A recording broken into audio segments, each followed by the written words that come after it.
Hello, my friends, and welcome. I hope you guys are all doing well and staying safe. And today, guys, we're here with the, I suppose, April/May faction war. Because, again, I did actually have one planned for April. However, my internet was pretty much off for all of April in terms of streaming. So, a little bit delayed, but nonetheless, fear not, there will actually be another one in May as well. So, this is kind of the April one. A little bit kind of, back in it. But today, guys, it is time for the faction war. So, let's take a look at our factions for the day. Pull it all on up.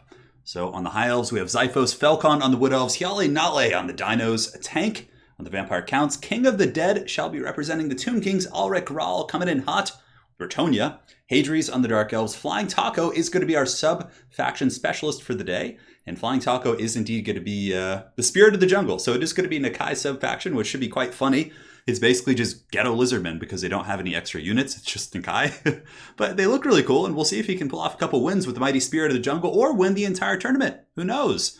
On top of that, we have Aerocrastic on the Beastmen. Zardar Total War coming off a very successful run last time. Zardar actually got second place, just narrowly losing in the finals against the Skaven in the last faction war. But Zardar shall be reprising his role as Norsca.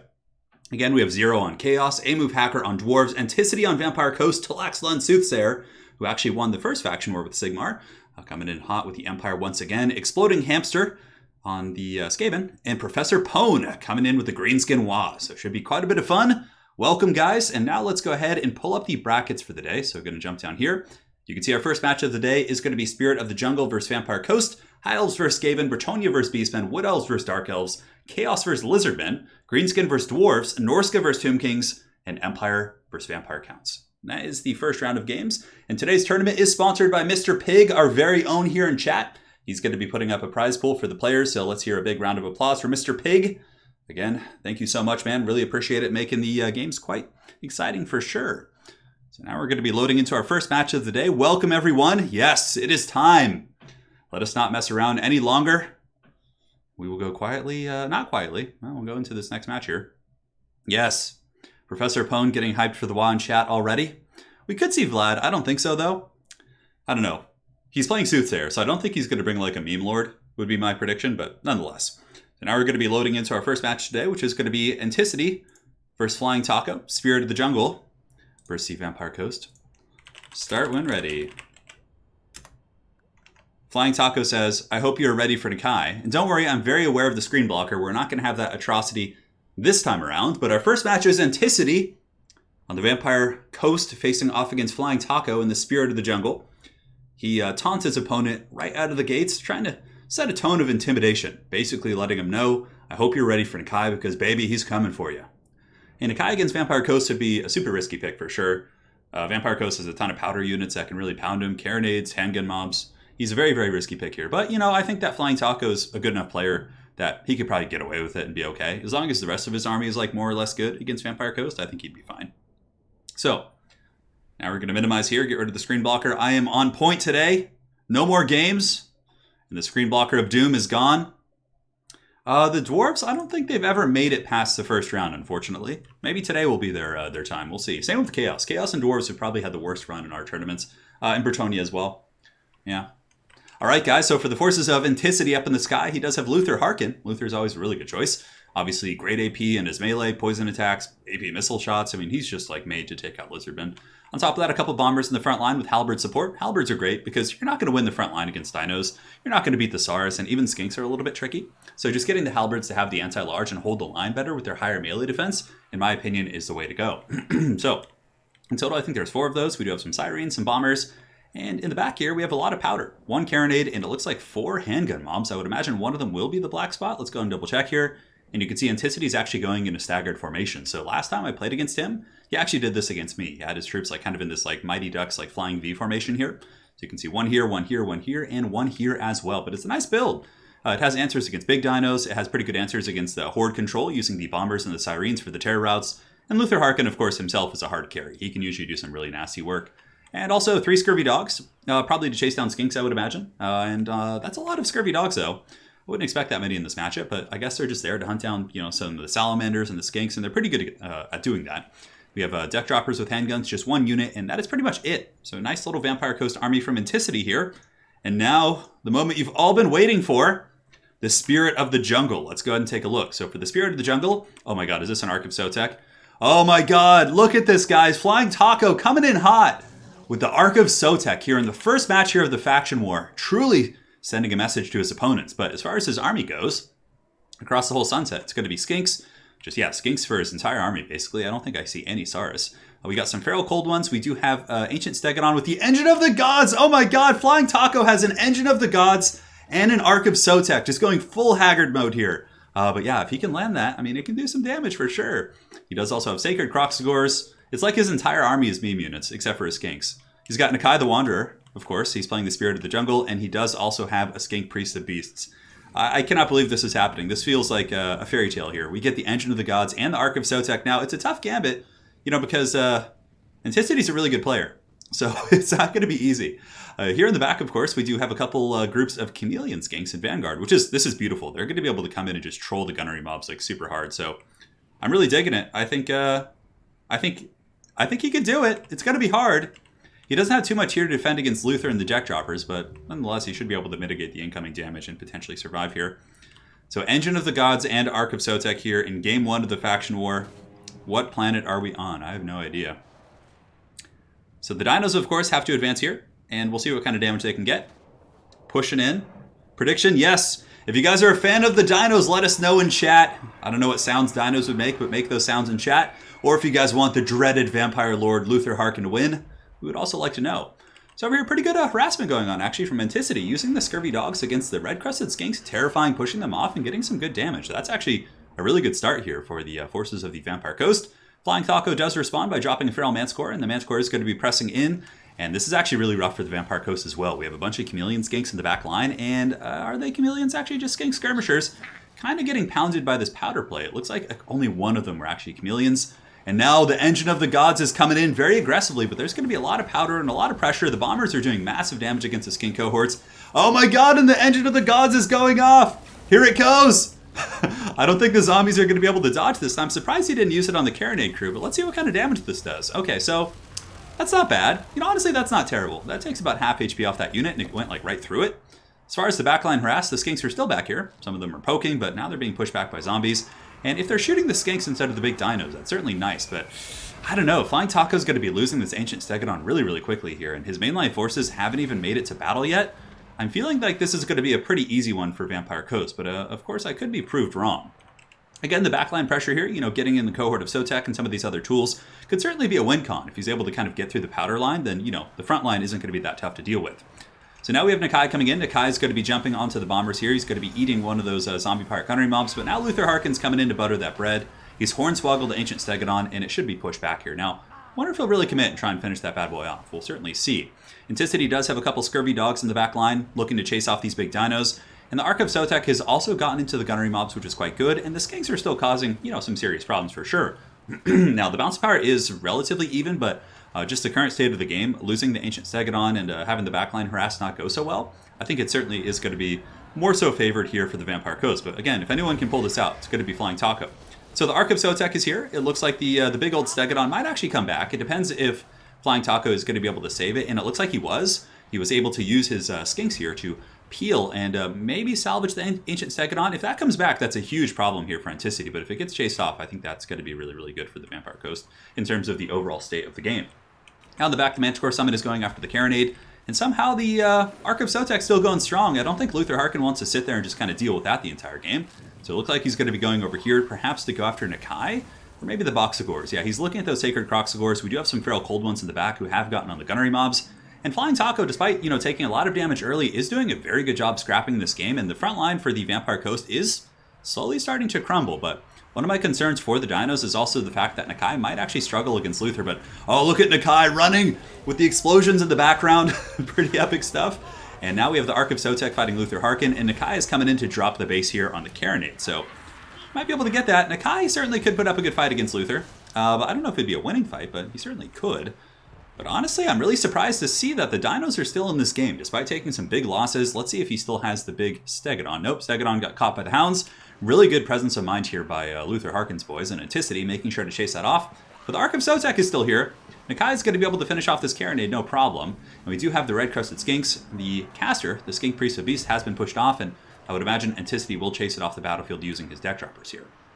Now, the dinos have pretty much crumbled most of the Vampire Coast army.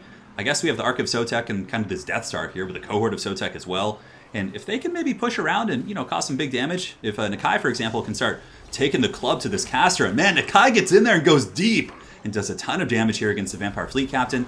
Ark of Sotek's still going, but it is hornswoggled, and it's going to be getting attacked by Luther pretty hard. It's wavering, -10 leadership, and that bad boy probably is going to be breaking, but the Vampire Fleet Caster, or Fleet Captain, does actually get away there, which is pretty unfortunate. But Nakai's coming in for the kill. Gets a nice little blow there on Luther Harkin, doing some okay damage. Might be enough to appeal for the Ark of Sotek, but currently the balance of power is more and more in the favor of Vampire Coast. I think the Engine of the Gods was the weak link, of course. I mean, the Ark of Sotek, didn't take the focus fire, but not necessarily the weak link, but the thing that got focused early. And man, that's such a big loss. The Engine of the Gods is such an expensive unit. Now, is there any way for the dinos to pull this back? Any way for the Spirit of the Jungle to make it past the first round at this point? I don't know. I think it's going to be pretty damn rough. I mean, they'd have to kill the caster and get some really good picks elsewhere. Thankfully, the cohort of Sotek does have the Refuse to Die active, and they are holding. But I mean, Luther Harkin is such a carry. And Nakai will, I'm pretty sure, lose to him. I mean, at the very least, Luther Harkin can sit in the sky and just pop Nakai with his pistol for 20 minutes before going into engage. And you can see Flying Taco is taking the very aggressive engagement here with Nakai, trying to focus down the Vampire Fleet Captain and really just drop this guy. Yeah, and he's doing a good job. I mean, the Vampire Fleet Captain just got absolutely crushed by Nakai. A breath attack coming in. Nakai is now down to about 60%. And Luther Harkin's coming into scrap. Now, does Nakai have any of his good abilities off cooldown here? He has Cold-Blooded active to make sure he doesn't break. He has the Perfect Vigor. Yeah, it doesn't look like he brought any of the other items. So I don't think we're going to be seeing that. Now, what do we have for Vampire Coast? We have some Scurvy Dogs. Luther Harkin is running for the hills. Nakai might be able to come in and get another blow here. We do now have the Banshees coming in. We have some Gunnery Mobs left, some Halberds, some Scurvy Dogs. I don't think it's going to be enough. I mean, the Scurvy Dogs are just going to rear charge and break the Red-Crested Skinks pretty easily. Nakai's actually getting some big old damage on Luther, though. I'm quite surprised. He has pretty good acceleration when he does get going there. He's got some nice momentum and certainly can drop the base. Cohort of Sotek is down to 32 models. And do we have anything left for the dinos on the periphery? We have some Skinks here, some Chameleons. We have the Red-Crested Boys, who shall be jumping in. A couple Skirmishers over here. This would be a pretty legendary comeback for sure if Nakai was able to win this, but I don't know. It doesn't look possible. Yeah, Nakai actually gets terror routed there, which is pretty unfortunate. And that is going to be game one in the faction war, going to Anticity and the dreaded Vampire Coast. So very well played to Flying Taco. I must say, he brought probably, I have to say, I think Flying Taco brought the memeiest army we've ever seen in a faction war. He brought Ark of Sotek plus Engine of the Gods against a faction in which both of those units are terrible. And he put up a great fight. He also brought Boxagors. I mean, that was a full-on meme build. And he tried and he fought well. But Anticity is going to be our first victor, drawing first blood today. And thank you so much, Como Topic, for the donation. I've been watching your faction wars over the last 2 days. Super excited to catch a live one. Any tips on playing Skaven in multiplayer? Yes. Jazales are really good. Skaven Slaves are your front line. Plague Furnaces, Ikit Claw, and or Skrulk. And you will prosper, my friend. And the Poison Wind Mortars. Those are really good as well. All right. So, thank you so much for the donation. Our first victor is going to be the Vampire Coast. The Spirit of the Jungle and Nakai have wandered off back into the forest from whence they came. Apparently, they have other things to do. And the Vampire Coast is going to be our first winner today. So now, guys, we jump on over to the Hiles versus Skaven. It's going to be Zyphos against Exploding Hamster. So let's go ahead and get that bad boy fired up. Thank you all so much for joining. I know, Falcon. He memed too hard. He memed too close to the sun. And, that was it. All right, so now we have this. Perfect. And stand by. 1 sec. Cool, so we're loading into the next game. I'm going to go back to the scorecards here. And let me see who's on this side. We have Zyphos, who shall be playing the High Elves. And he's going to be facing off against Exploding Hamster. And we could just put Hamster for short. Hamster's coming in hot, no mercy. Of course, playing his namesake faction. Oh, better get the screen blocker up just in case. There we go, perfect. All right, guys, thanks for joining today. Hopefully you guys enjoyed that first match. Yeah, man, that was a pretty heavy meme build for sure. And now we'll see what Exploding Hamster decides to bring. Start when ready. We're all good, so now I can just hang out and chat with you guys. Nakai got terror routed almost. Yeah, it's kind of weird. I feel like Nakai wouldn't be a character to get terror routed. Exploding Hamster just fine-tuning his build here. And I think he's good to go. Here we go, guys. Second match of the Faction Wars. Zyphos against Exploding Hamster. Let us hear your allegiances in chat. Are you here for the, your boy Calidor and the old ones, Acer, all that sort of good stuff, or the Horned Rat? Let us know where your allegiances lie. High Elves or Skaven, declare your faction, and here we go. Yeah, this is going to be a great game. Now, one thing I can say about Exploding Hamster is he brings some of the most unorthodox builds you'll ever see. They're just they're so strange and different. I actually played him in a tournament recently in a best of 3, and I have to say his builds really caught me off guard. He used some spells I haven't seen in ages, and it was pretty wild. So, all right, screen blocker is gone. Look at that. I'm so on point with that today. So on point with the screen blocker. I haven't missed it once. Although I'm sure it'll happen at some point. The K-Dog, thank you for the $20 donation. Let's go, Empire. Who needs pro sports when you have faction wars? Dude, I know, man. I haven't watched pro sports in a long time, except MMA. MMA is the one sport I watch. But aside from that, I stopped watching NFL years ago when esports became a thing. Yeah, it's pretty wild. All right, K-Dog, thank you so much for the donation, man. Everything looks good. Let's go ahead and load in and see how this battle goes. Don't worry, I got the blocker. Daniel Rudd. So if anyone was asking about the screen blocker, that is actually a Photoshop. So they put the center of my face on Italian Spartacus's. They gave me Italian Spartacus's bald head and his beard. Yeah. So it's basically just a face swap between myself and Italian Spartacus from Everchosen. Yeah. Skaven are a tough one, but if anyone, High Elves have some pretty good tools. So they can blitz with shock cav, or they can use archers to pick them apart. Shadow Warriors can actually be decent too. There's a lot of ways to play, but Zyphos usually plays Kite, but I'll be quite eager to see if he plays an aggressive build here. So Jauko Nadal, the sub-faction today was the Spirit of the Jungle. They were the first faction eliminated in today's faction war, but nonetheless, some of them have unique units. For example, if you're playing the Followers of Nagash, they have access to units that aren't normally on the Tomb King's roster, like Fellbats and Hexwraiths and a couple other units like that, and I believe Direwolves.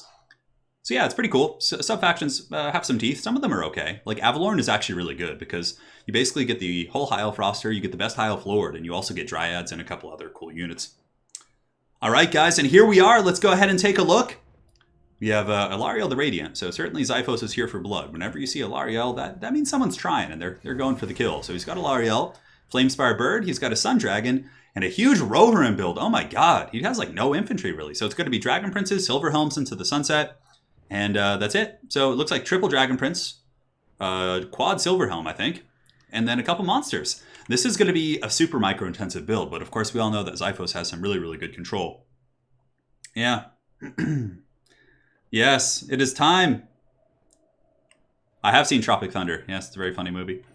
And now for the forces of Exploding Hamster, it seems like he's relatively well prepared. He does have 4 Jezzails. Now, Jezzails are really good against pretty much everything Zyphos has. So he's got 4 of those, 4 Ogres. And then aside from that, Clan Vulcan Tail Slashers, a couple Clan Rats. It looks like it's going to be Skrulk Daddy, who's certainly going to be trying to avoid the gooning, I would imagine. A couple Skaven Slave Spears or Clan Rats with Spears. And that's it. So really the backbone of this army is the quad Rat Ogres, quad Jezzail, including the Natty Bubo Sharpshooters. That's going to be a lot to defend, though, for sure. If Zyphos is really on point with his micro, there's going to be terror routes going down. There's going to be cav crashing from all angles. This is going to be an interesting one. It's Elftonia. It's Elftonia, yes. Yeah. That is a Rohirrim. A Rohan, or Elfhan. It's an Elfhan build, yes. Riders of Elfhan. We're going to be trying to ride down some rats against Quad Jezzail from Exploding Hamster. So Skaven actually won the last faction war. Last time we had Hadries facing off against, not Exploding Hamster, but against Zardar Total War in the grand finals of the last faction war. And Hadries was able to win with the Skaven, so they've had a pretty good run so far in our faction wars, and we'll see if Exploding Hamster is able to carry on the legacy of greatness. Now, last time Zyphos did play the High Elves as well, and he got pretty far in the tournament. He didn't win it, but he certainly did very well for himself, so we'll see if he can win today's faction war using the High Elves. We will see. Sarmation, it's usually just people who message me, honestly. So, Sarm, if you just message me and say what you play, I'll get you in, dude. That's it. Yeah. And of course, you have some tournament experience, which you do. Quad Jezzails. Yeah, Jezzails are really good against pretty much everything. They're not good against, let's say, High Elf Spearmen, for example, but against most of the, single entities and powerful infantry and, some of the heavy cav and things like that, they should be able to get some huge damage. So, start when ready. No need to wait once in-game.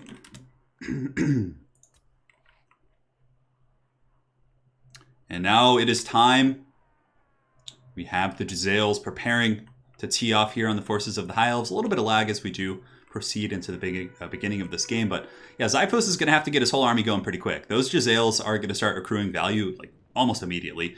I wonder if he's going to send something in first, like a single entity, like send in the Flamespire Phoenix to draw their fire and start like juking with it. Because what he could do is he could spend in the Flamespire Phoenix, which of course can't heal itself. He could like zig and zag and try and juke the shots. But there's a lot of nasty burn here from the Skaven. Of course, if you look at Lord Skrolk, Skrolk Daddy actually does have Lieber, I would imagine. So Lieber plus like 4 Jezzail shooting at you, that is like a ton of damage for sure. Red Sun rises? Yeah, it does. I know. This is Elftonia. Elfon, or Row Elf, whatever you guys want to call it. Rat Ogres are going to be really good. Rat Ogres are a solid answer against the Silverhelms as well. They have really good AP and can certainly go toe-to-toe with them. And it looks like Xiphos is going to be doing just as we predicted here, using his Flamespire Phoenix to juke. He'll be taking some of those shots, and this is actually good by Exploding Hamster. He's switching up some of the shots to make it so Xiphos can't juke all of them. So he has a couple on the bird, a couple on the cav. He has some on Alariel as well. He's got to be really careful. It's going to be a lot of damage on the approach, and you can see the Dragon Princes are being Last Samurai'd pretty hard. Now on the flank, we do have the Sun Dragon going after the Ogres, which does have some Clan Rat support, but this is going to be a nasty charge here in the flank.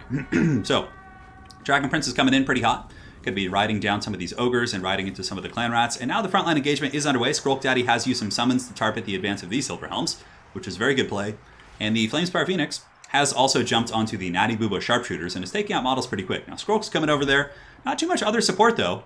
You know, his stuff is very heavily stretched. He has a lot of cav to deal with.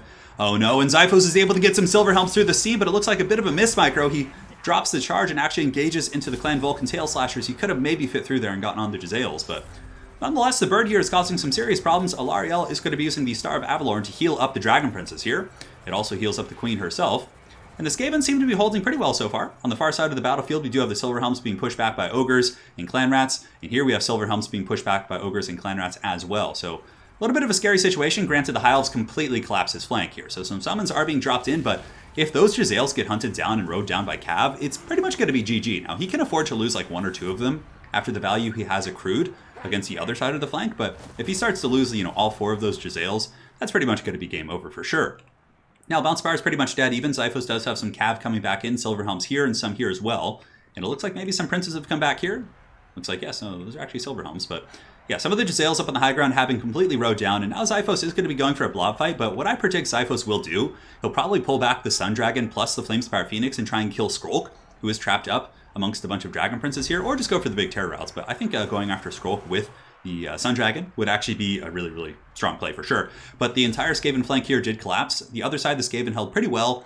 But now, you know, the really heavy killing power from the Skaven, the Jezzails here, we have Natty Boobos. We do also have Warplock Jezzails here. They've all pretty much been taken out. I don't see any more of those bad boys being functional here in this game. And some of them are going to retreat, but Xiphos has the mobile advantage. He can simply pull back and really, you know, do his thing. And yeah, as far as dealing with the monsters go, I mean, we got a Flamespire Phoenix and a Sun Dragon. It's going to be really tough to bring them down. I mean, Lord Skrolk is wavering, and you can see the High Elves are really starting to run away with this game. Xiphos' overwhelming cav play with the Silverhelms and the Dragon Princes has been enough to break the Skaven. And the Quad Jezzails, it's really tough to protect them. I mean, he got good value out of the gates, but yeah, there wasn't enough to really stop that onslaught. Yeah, and you guys can see Skaven are pretty much in mass exodus. The only thing still fighting here in the battlefield are some Plague Monks. And it looks like the High Elves are here for blood. And Xiphos and his Acer are able to claim victory over the forces of the Skaven. I just don't see any way the Skaven can come back. And you can see the Bounce Fire is going to army losses. And that is going to be a quick victory for Xiphos and the High Elves coming in with Elfhan. Ride now, my friend, and claim victory. Yeah, the High Elves got that one for sure. It was a good game. It was a really good game. It's hard to defend. 4 Jezzails is a lot. And yeah, I mean, with, what, that many cav units, that's really, really tough to protect. Theoden crying with pride. He probably is. He probably is. So now we're going to go ahead and update the bracket. So for the faction war, boom. So our second round matchup is going to be High Elves against Vampire Coast. So we're going to have Anticity versus Xiphos coming up later. They're going to be the first 2 to advance on to the next round of the tournament. And now we have Bretonnia versus Beastmen. So it's going to be Ulrich Rahl facing off against Arrow Krastic. So let's go ahead and get that game fired up and ready to go. Yeah, the High Elves took a beating early, but that was to be expected. Xiphos actually said in chat, "Charge to ruin," and then he yelled, "Death!" Yes, pretty good stuff. Death! All right, so let's go ahead and pull this next matchup. Loading into the game here. Thank you all for joining today. It's been a pleasure so far. I'm having a really great time. Now we have Ulrich Rahl facing off against Aerocrastic. All right, so the players, I would imagine, are ready. We are, of course, going to be on the Valley of Thieves. Hold on 1 second. Tell the players to pause as we load back in. And we can set up the nameplates up on the top. This will be Arrow. And we'll have him facing Ulrich Rahl. All right, guys, so this is Bretonnia versus Beastmen. Certainly going to be quite a bit of fun. One of my favorite matchups in the game, as a matter of fact. And now we get the screen blocker up. And the players are good to go. Start when ready. Something I really like about Faction War 2 is the pacing. Like, the players do such a good job, like, keeping it organized and having the lobbies ready and everything. It's really, really nice. Zyfodin. Oh, Zyfodin is a good name for him. Yeah. Bretonnia versus Beastmen, one of the most entertaining matchups. It really is. And we have two really top-tier players here. We have Aerocrastic on the Beastmen, and we have Ulrich Rahl playing the Bretonnians. And I believe he's a Bretonnian main as well. Not too many of those. Certainly a rare sighting. But, you know, this is a matchup we actually saw a while back from Aerocrastic in one of the finals of the Everchosen. Aerocrastic actually played Beastmen against Bretonnia. I don't remember who was playing Bretonnia. It might have been Soothsayer. And he had a really nice build. I wonder if he'll bring it again.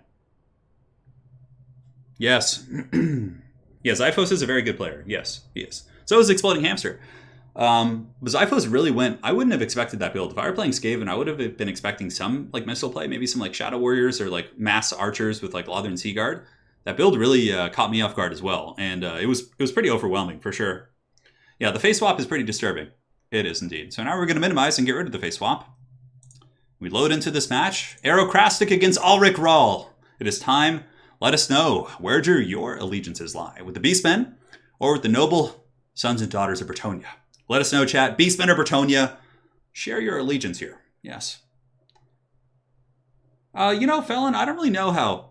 I mean, Italian Spartacus thinks that picture's funny, for sure.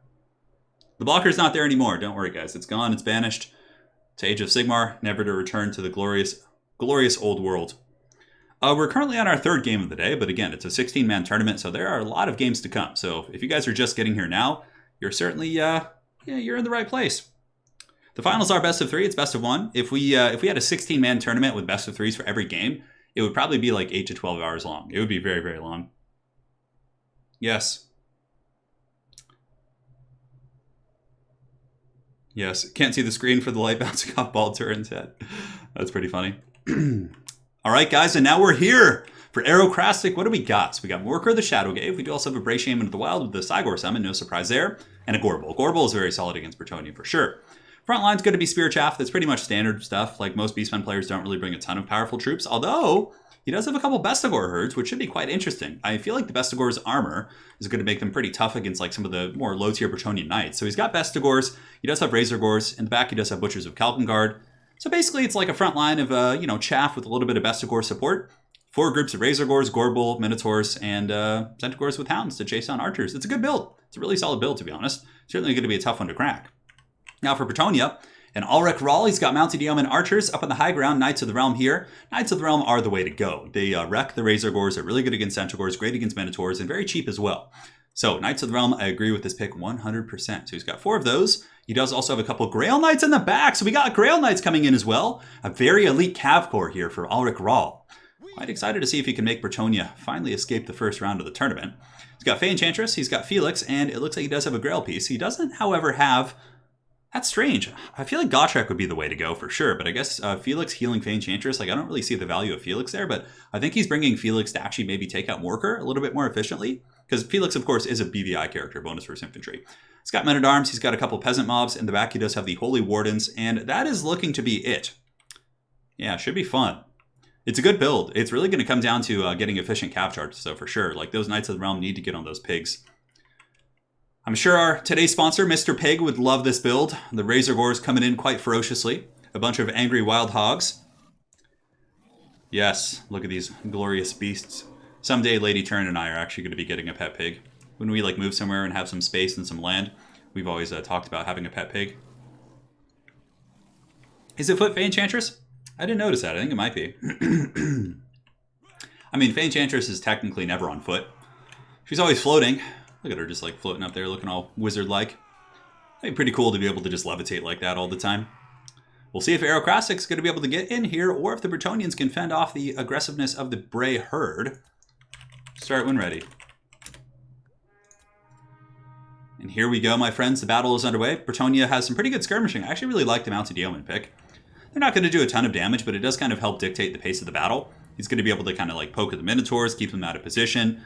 Probably shoot at some of the Razor Gores as well. They only have 45 armor, and Centaurs are also a good target. I mean, the whole army really is very target rich in terms of missile targets here. No peasant archers in this build. Yes, Kassar Jake Zyphos did actually just win his match against Skaven, so yes, he is still in the tournament. So the Bretonnian's going to be bunkering up, and they certainly have a build that is very capable of taking a beating. Having a Grail piece here to give immune to Psych to all these troops and also give them leadership buffs is really good. And the Fey Enchantress is going to be really happy to play a blob fight game as well. And it looks like Ulrich is taking his Knights of the Realm around the side, which is a mistake. I don't know if I would call it a mistake, but it's something you see quite often, which makes it really easy for someone like Aerocrastic to screen it out using his spears. What I really like to do with the Bretonnian Cav in this matchup is use them to charge right up the front and intercept the pigs as they hammer into your front line. So Fey Enchantress here is going to be draining down some of these guys, and the Razor Gores take a little bit of damage from the Peasant Mobs and the Fey Enchantress, which is quite good. And now we do have a frontal charge coming in. Grail Knight's going to be hammering in, but, you know, the Ungors are braced. Arrow's doing a really good job with that.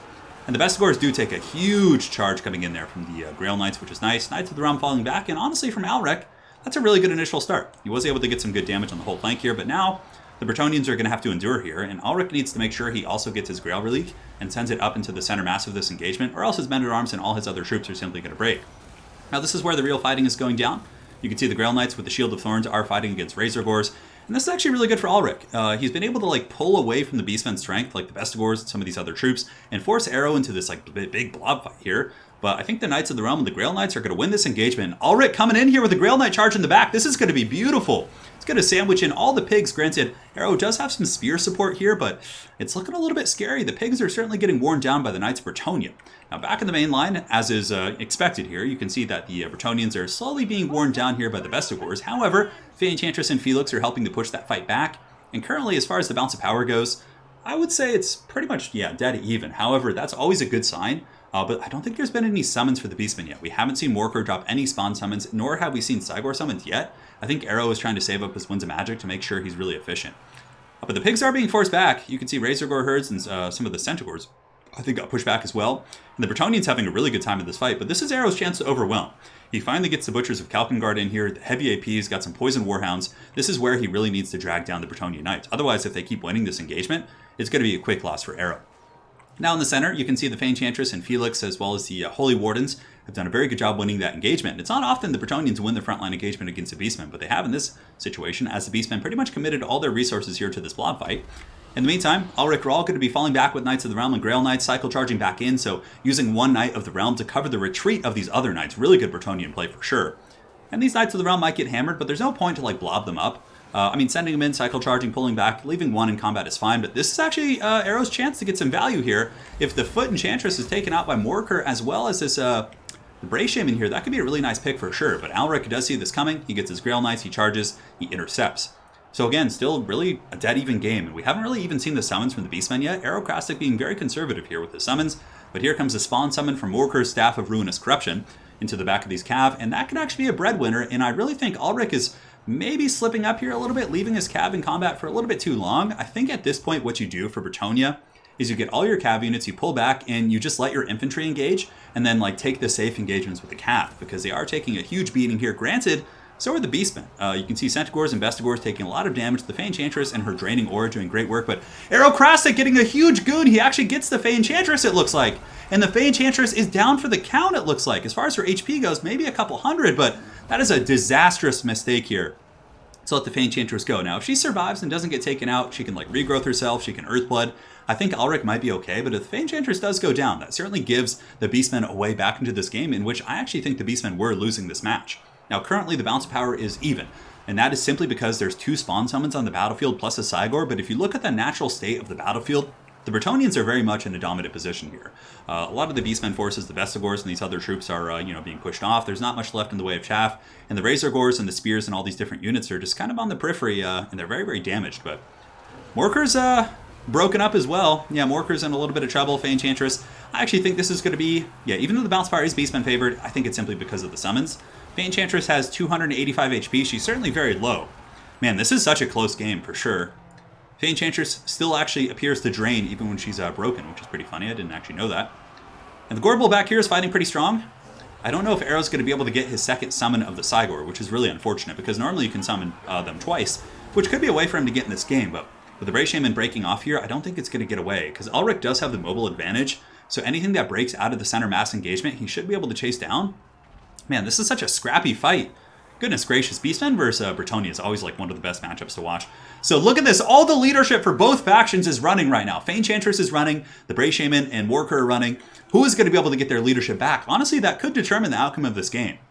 However, Ulrich is on the hunt. The Grail Knights are coming, the brave sons of Bretonnia, riding in lance formation, hunting down the brave beasts. They're going to do their best to make sure that Warker plus the Bray Shaman don't come back. Lancing down the guards here with the Bestigor herds. And you can see the Yeoman archers are doing their best to also stabilize the Fey Enchantress. So the Yeoman going to be sacrificing their bodies for the lady here to fend off the Ungor Spearman herds. And we'll see who comes back. I mean, if the Bray Shaman comes back, that's pretty big. Another Cygor is down on the battlefield. Morkor, the Shadow Gave, doesn't have any more summons, but of course he is a regenerating piece. So if he's able to regenerate... Oh no, and Morkor is back. That is not good for Bretonnia. Man, I cannot believe Arrow might be able to pull this one out. This is such a close game. Now, the Gorbel being healthy is certainly quite scary. The Butchers of Kalkengard with their terror routes are very impactful if you can get them away. Oh no, and a misplay from Bretonnia. They let the Bray Shaman get away. I mean, I don't know if he could have done anything about that, but that actually might spell doom for the Bretonnians. The Bray Shaman coming back, that means there's going to be another Cygor summon soon. And that is a huge threat on the battlefield. This really is a proper pit fight. Although it looks like Arrow is using his Winds of Magic for Bray Screams and not Cygor summon, so maybe he's not really banking on using the Cygor summon here in this game. And the Fey Enchantress is still running. Gorbel going in. It looks like some of the Knights are going to be intercepting as well. So these are the Grail Knights. And they're just going to be escorting the Fey Enchantress, trying to get her back on the battlefield here. And it's pretty important. If she comes back, she can unify with Bretonnia. She can get some big heals. This is a very, very close game. The Butchers of Kalkengard are still very much alive. 9 of 12 models. And they do, of course, regenerate. So the longer this battle goes, the better for Arrow, honestly. Because the Butchers are healing. Morkor has a ton of room before his healing cap and could potentially heal up to about 80% HP, which would be really, really gross. Another Bray Scream going down right there. Arrow probably doing that also just to trigger the passive. And for any of you guys who haven't seen it, we can go to the Bray Shaman real quick. Whenever you cast a spell, it does give a map-wide Vigor buff to your army and a charge bonus as well. So the Vigor buff, of course, does add up. And you can see some of the Beastmen forces might not be quite as tired as their counterparts here. So the Bretonnians are basically having to sacrifice Mounted Yeoman archers to try and liberate the Fey Enchantress. 401 in terms of her HP. Her leadership is, it's coming back up. Might be able to stabilize here. The Bretonnians have a pretty scary Death Star, though. And also something else to mention is that the Bretonnians still do have Felix. So Felix is here, and he can fight the Gorbel. It's not going to be a pretty fight, but he certainly can. Rando Howard, thank you so much for the donation. I will read your message as soon as this game's over, brother. So the Fey Enchantress pulling back. The Bretonnians are starting to slip up as the Beastmen healing, I think, is really starting to catch up here. Grail Knights taking a fight against Butchers of Kalkengard. The Butchers don't take too much damage. Yeah, they actually start to lose some models here, but not before the Grail Knights probably get taken out. But another charge coming in from the remnants of these Knights of the Realm who shatter as soon as they face the terrifying beasts, the Butchers of Kalkengard. And honestly, guys, I think that somehow, some way, Arrow Krasik is going to pull this game out. I was like 80% sure Arrow was going to lose this game. So many of the engagements were going so poorly on that flank. The Bretonnian Cav really outvalued the Razorgors, but Arrow was able to really pull it back with a really good alpha strike on the Fey Enchantress on that blob fight at the end, summoning the Cygor and taking out the Fey. I mean, that really is the factor. But the Fey Enchantress comes back on the edge of the map. Is she going to get a regrowth off? Looks like she's going for it. Oh, it's an Earthblood. Does she have enough for a regrowth? Oh, God, and the Fey Enchantress? What? What just happened? Did the Fey Enchantress just get knocked out of the map? What is this, Super Smash Brothers? Okay, she must have broken as well. She must have gotten broken. But the Fey Enchantress just got, like, gorbled off the edge of the map. And she was, as far as I could tell, she wasn't broken. Oh my God, she just got Super Mario Brothered right there. She just got knocked off the edge of the map. I have never seen that happen before quite like that. I think she actually broke and, like, disappeared off the edge of the map. But it literally looked like she just got knocked off the battlefield and was, like, destroyed. What? Oh my God. Oh man, Arrow Krasik with the great plays pulling this game back. I can't believe it. And Bretonnia is going to make its last stand, but that's a pretty raggedy bunch of dudes facing off against a Gorbel and, like, you know, Morkor is now healthy. There's a caster. Oh man, and Arrow has a Cygor summon. Oh, the Bane backbreak. Arrow Krasik, what a beast. What a beast. And now the Gorbel and company going to be able to overwhelm Felix. There's 3 characters here. They're probably just going to go after Felix. Ah, man. This is a wild game. She's going to appear on the other side. She's going to appear in Age of Sigmar. She's going to wake up and be like, what happened? What is this wretched realm I'm in? Yep, and that is going to be game, guys. And Aerocrastic and the Beastmen advance past Bretonnia in an absolute nail-biter of a game. I cannot believe he pulled that one back. I thought Alrek was getting all the good engagements early, but it just goes to show how truly tenacious of a player he is. Pulling that game back in the 4th quarter. Oh my god. Yeah. She got thrown out of the WWE ring. Oh man, I can't believe Aero won that. That was a crazy game. And now, my friends, we have Bretonnia being eliminated and the Beastmen advancing on. Beastmen actually had a really good run in the first faction war. They were the ones led by Flying Taco in the first faction war, got to the grand finals, and had a great game against Tlaxla and Soothsayer. Yeah. Oh man, I don't even know how that happened. That was some next level stuff. Anyways, my friends, well played to Aerocrastic for scrapping that game back. And now, my friends, we have Falcon against Hadri's, brother against brother. These guys are good friends, which always pains me, but you know, it has to happen in these tournaments eventually. So we have Wood Elves versus Dark Elves. And let's go ahead and get the screen blocker up here. Faction Flash Tournament. Yes, we'll load back in. We'll get the screen blocker up. And by 1 sec. So it is going to be Hadri's against Falcon. So Hadri's on the left-hand side. Hadri's actually was the gentleman to eliminate Falcon in the first faction war. He uses Dark Elves to defeat Falcon's Lizardmen, I think. Since then, though, Falcon did win the next faction war. So we got some good history here in these games. And we have a donation coming in from Rando Howard. Thanks for entertaining me all through quarantine. Great to see you back streaming. Also, can you link Discord chat? So if there's any mods in chat, if you guys could actually drop a link to Discord, I would greatly appreciate that. But if not, I'll do it after this game. Man. And now we're here in the battle. Let's go ahead and get rid of the screen blocker.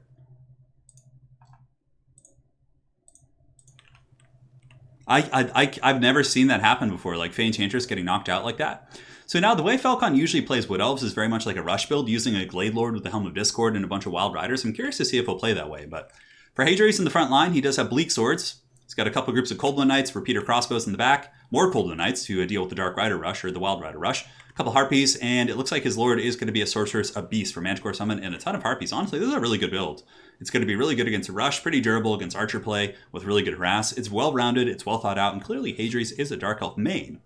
And now for Falcon on one of his scariest factions. So for anyone who hasn't seen Falcon play before, his main factions are Wood Elf as well as Lizardmen. So he's playing one of his most powerful factions.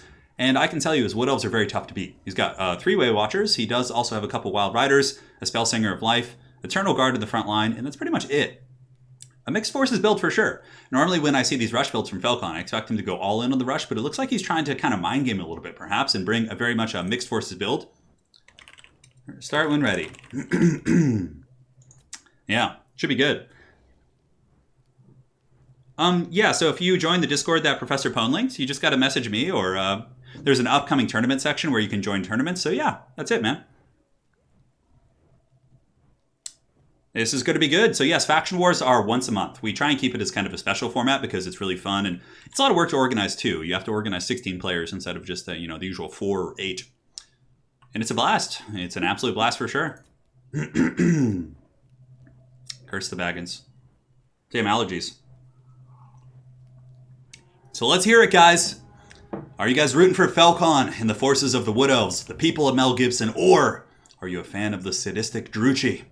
Marathi and Malekith smile upon you this day. And now we load into the battle. The 2 friends, Anakin and Obi-Wan. We'll find out who is who here in this battle, but these guys are close pals and often do skirmish and practice together, so it's always a little bit tragic when that happens, like I said, but it is what it is. Wood Elves don't have too much kite here. It's more of like a kind of a slow push build. You push up, you harass with Way Watchers, you get good counter charges. Now, does he have Pravenoth Rhema? He does. So the Wild Riders aren't going to be getting the Helm of Discord support, but rather he's going to be using the Glade Lord with the Helm, or the Pravenoth Rhema, to lock down high-value targets and snipe them out with the Way Watchers. So now we do have some Dark Riders coming in. I'm really curious what he's going to be using the Pravenoth Rhema on. Way Watchers do unleash a volley, but Hadri's is very quick to pull back. And Hadri's does have a pretty good cav advantage. The Coldblood Knights, if you take a look, have pretty good armor, anti-large. They can certainly trade very efficiently with the Wild Riders in combat. Now, are there any ROR Wild Riders? No, so it's 2 Riders and 1 Sister of Thorn. Okay.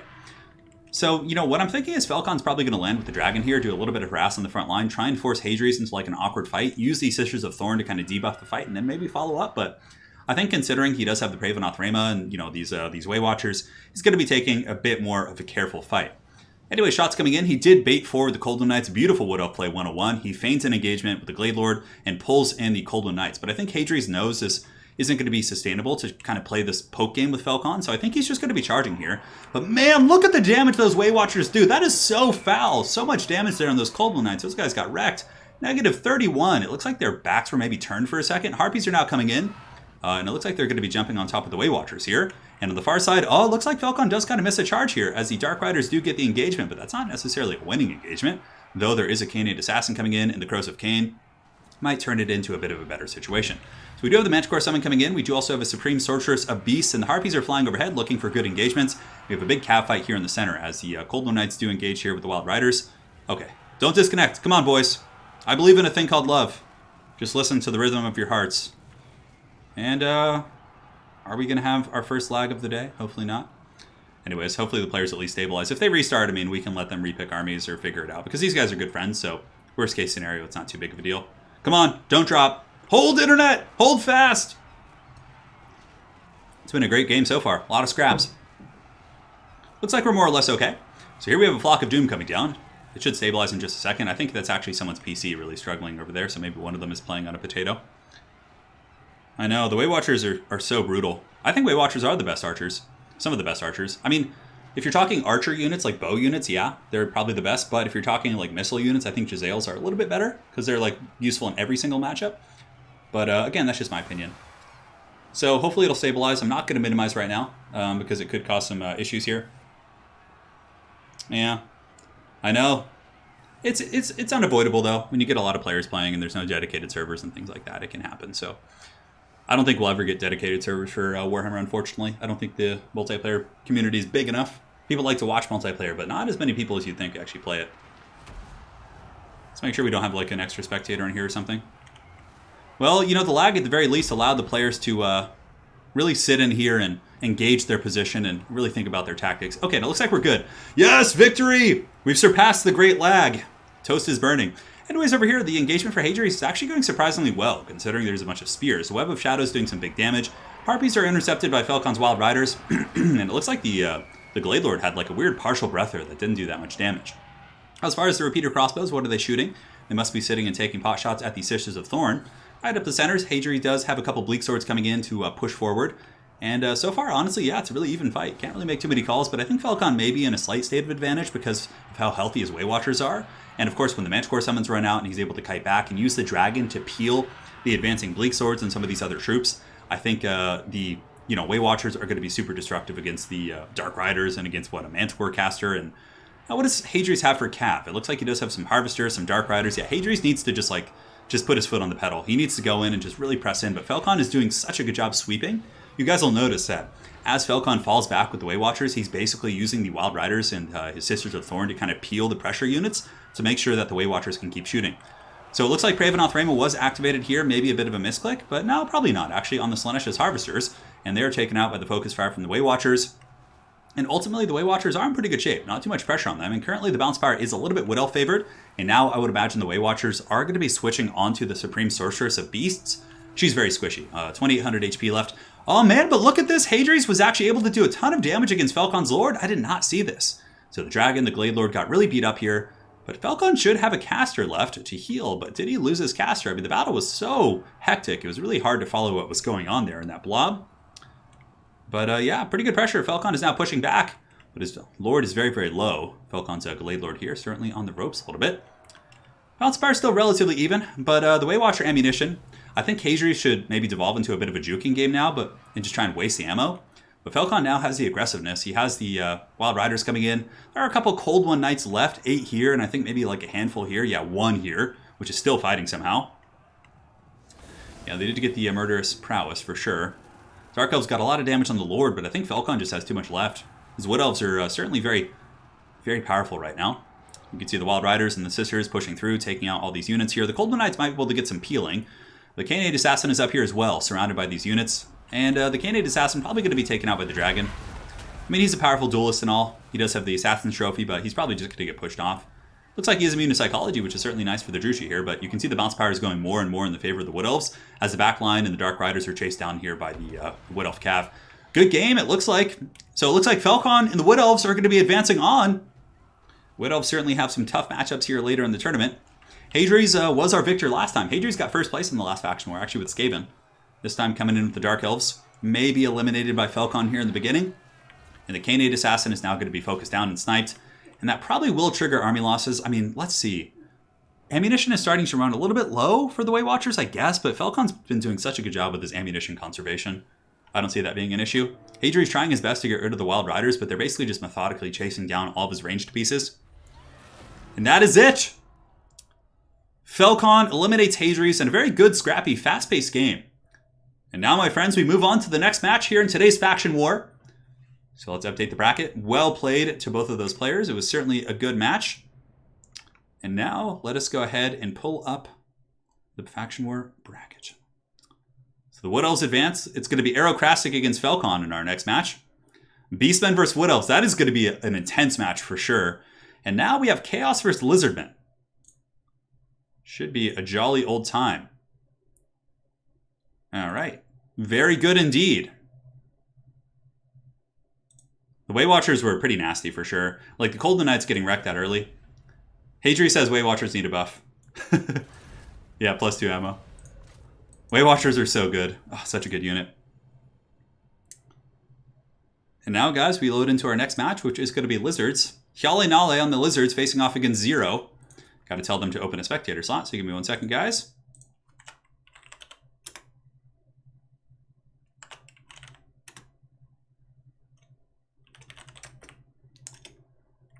Okay, so we got Zero versus Hyale.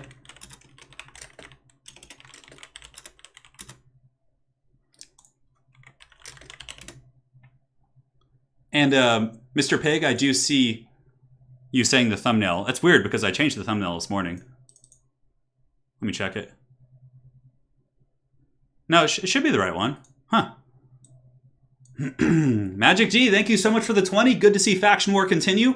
Hats off to Mr. Pig. Mr. Pig is our glorious sponsor today. Hadri's coming in chat and saying, oh, well, now chat can give me shit as always. Oh, man. Hadri's, you played well, man. It was a tough game. It was a tough game. Don't stress it. All right. Now we load into our next one. Yeah, you know, we've never seen Chaos get past round 1 in a faction war. Hyale Nale is one of the best Lizardmen players out there, as is Zero for Chaos. So this is certainly going to be an interesting one.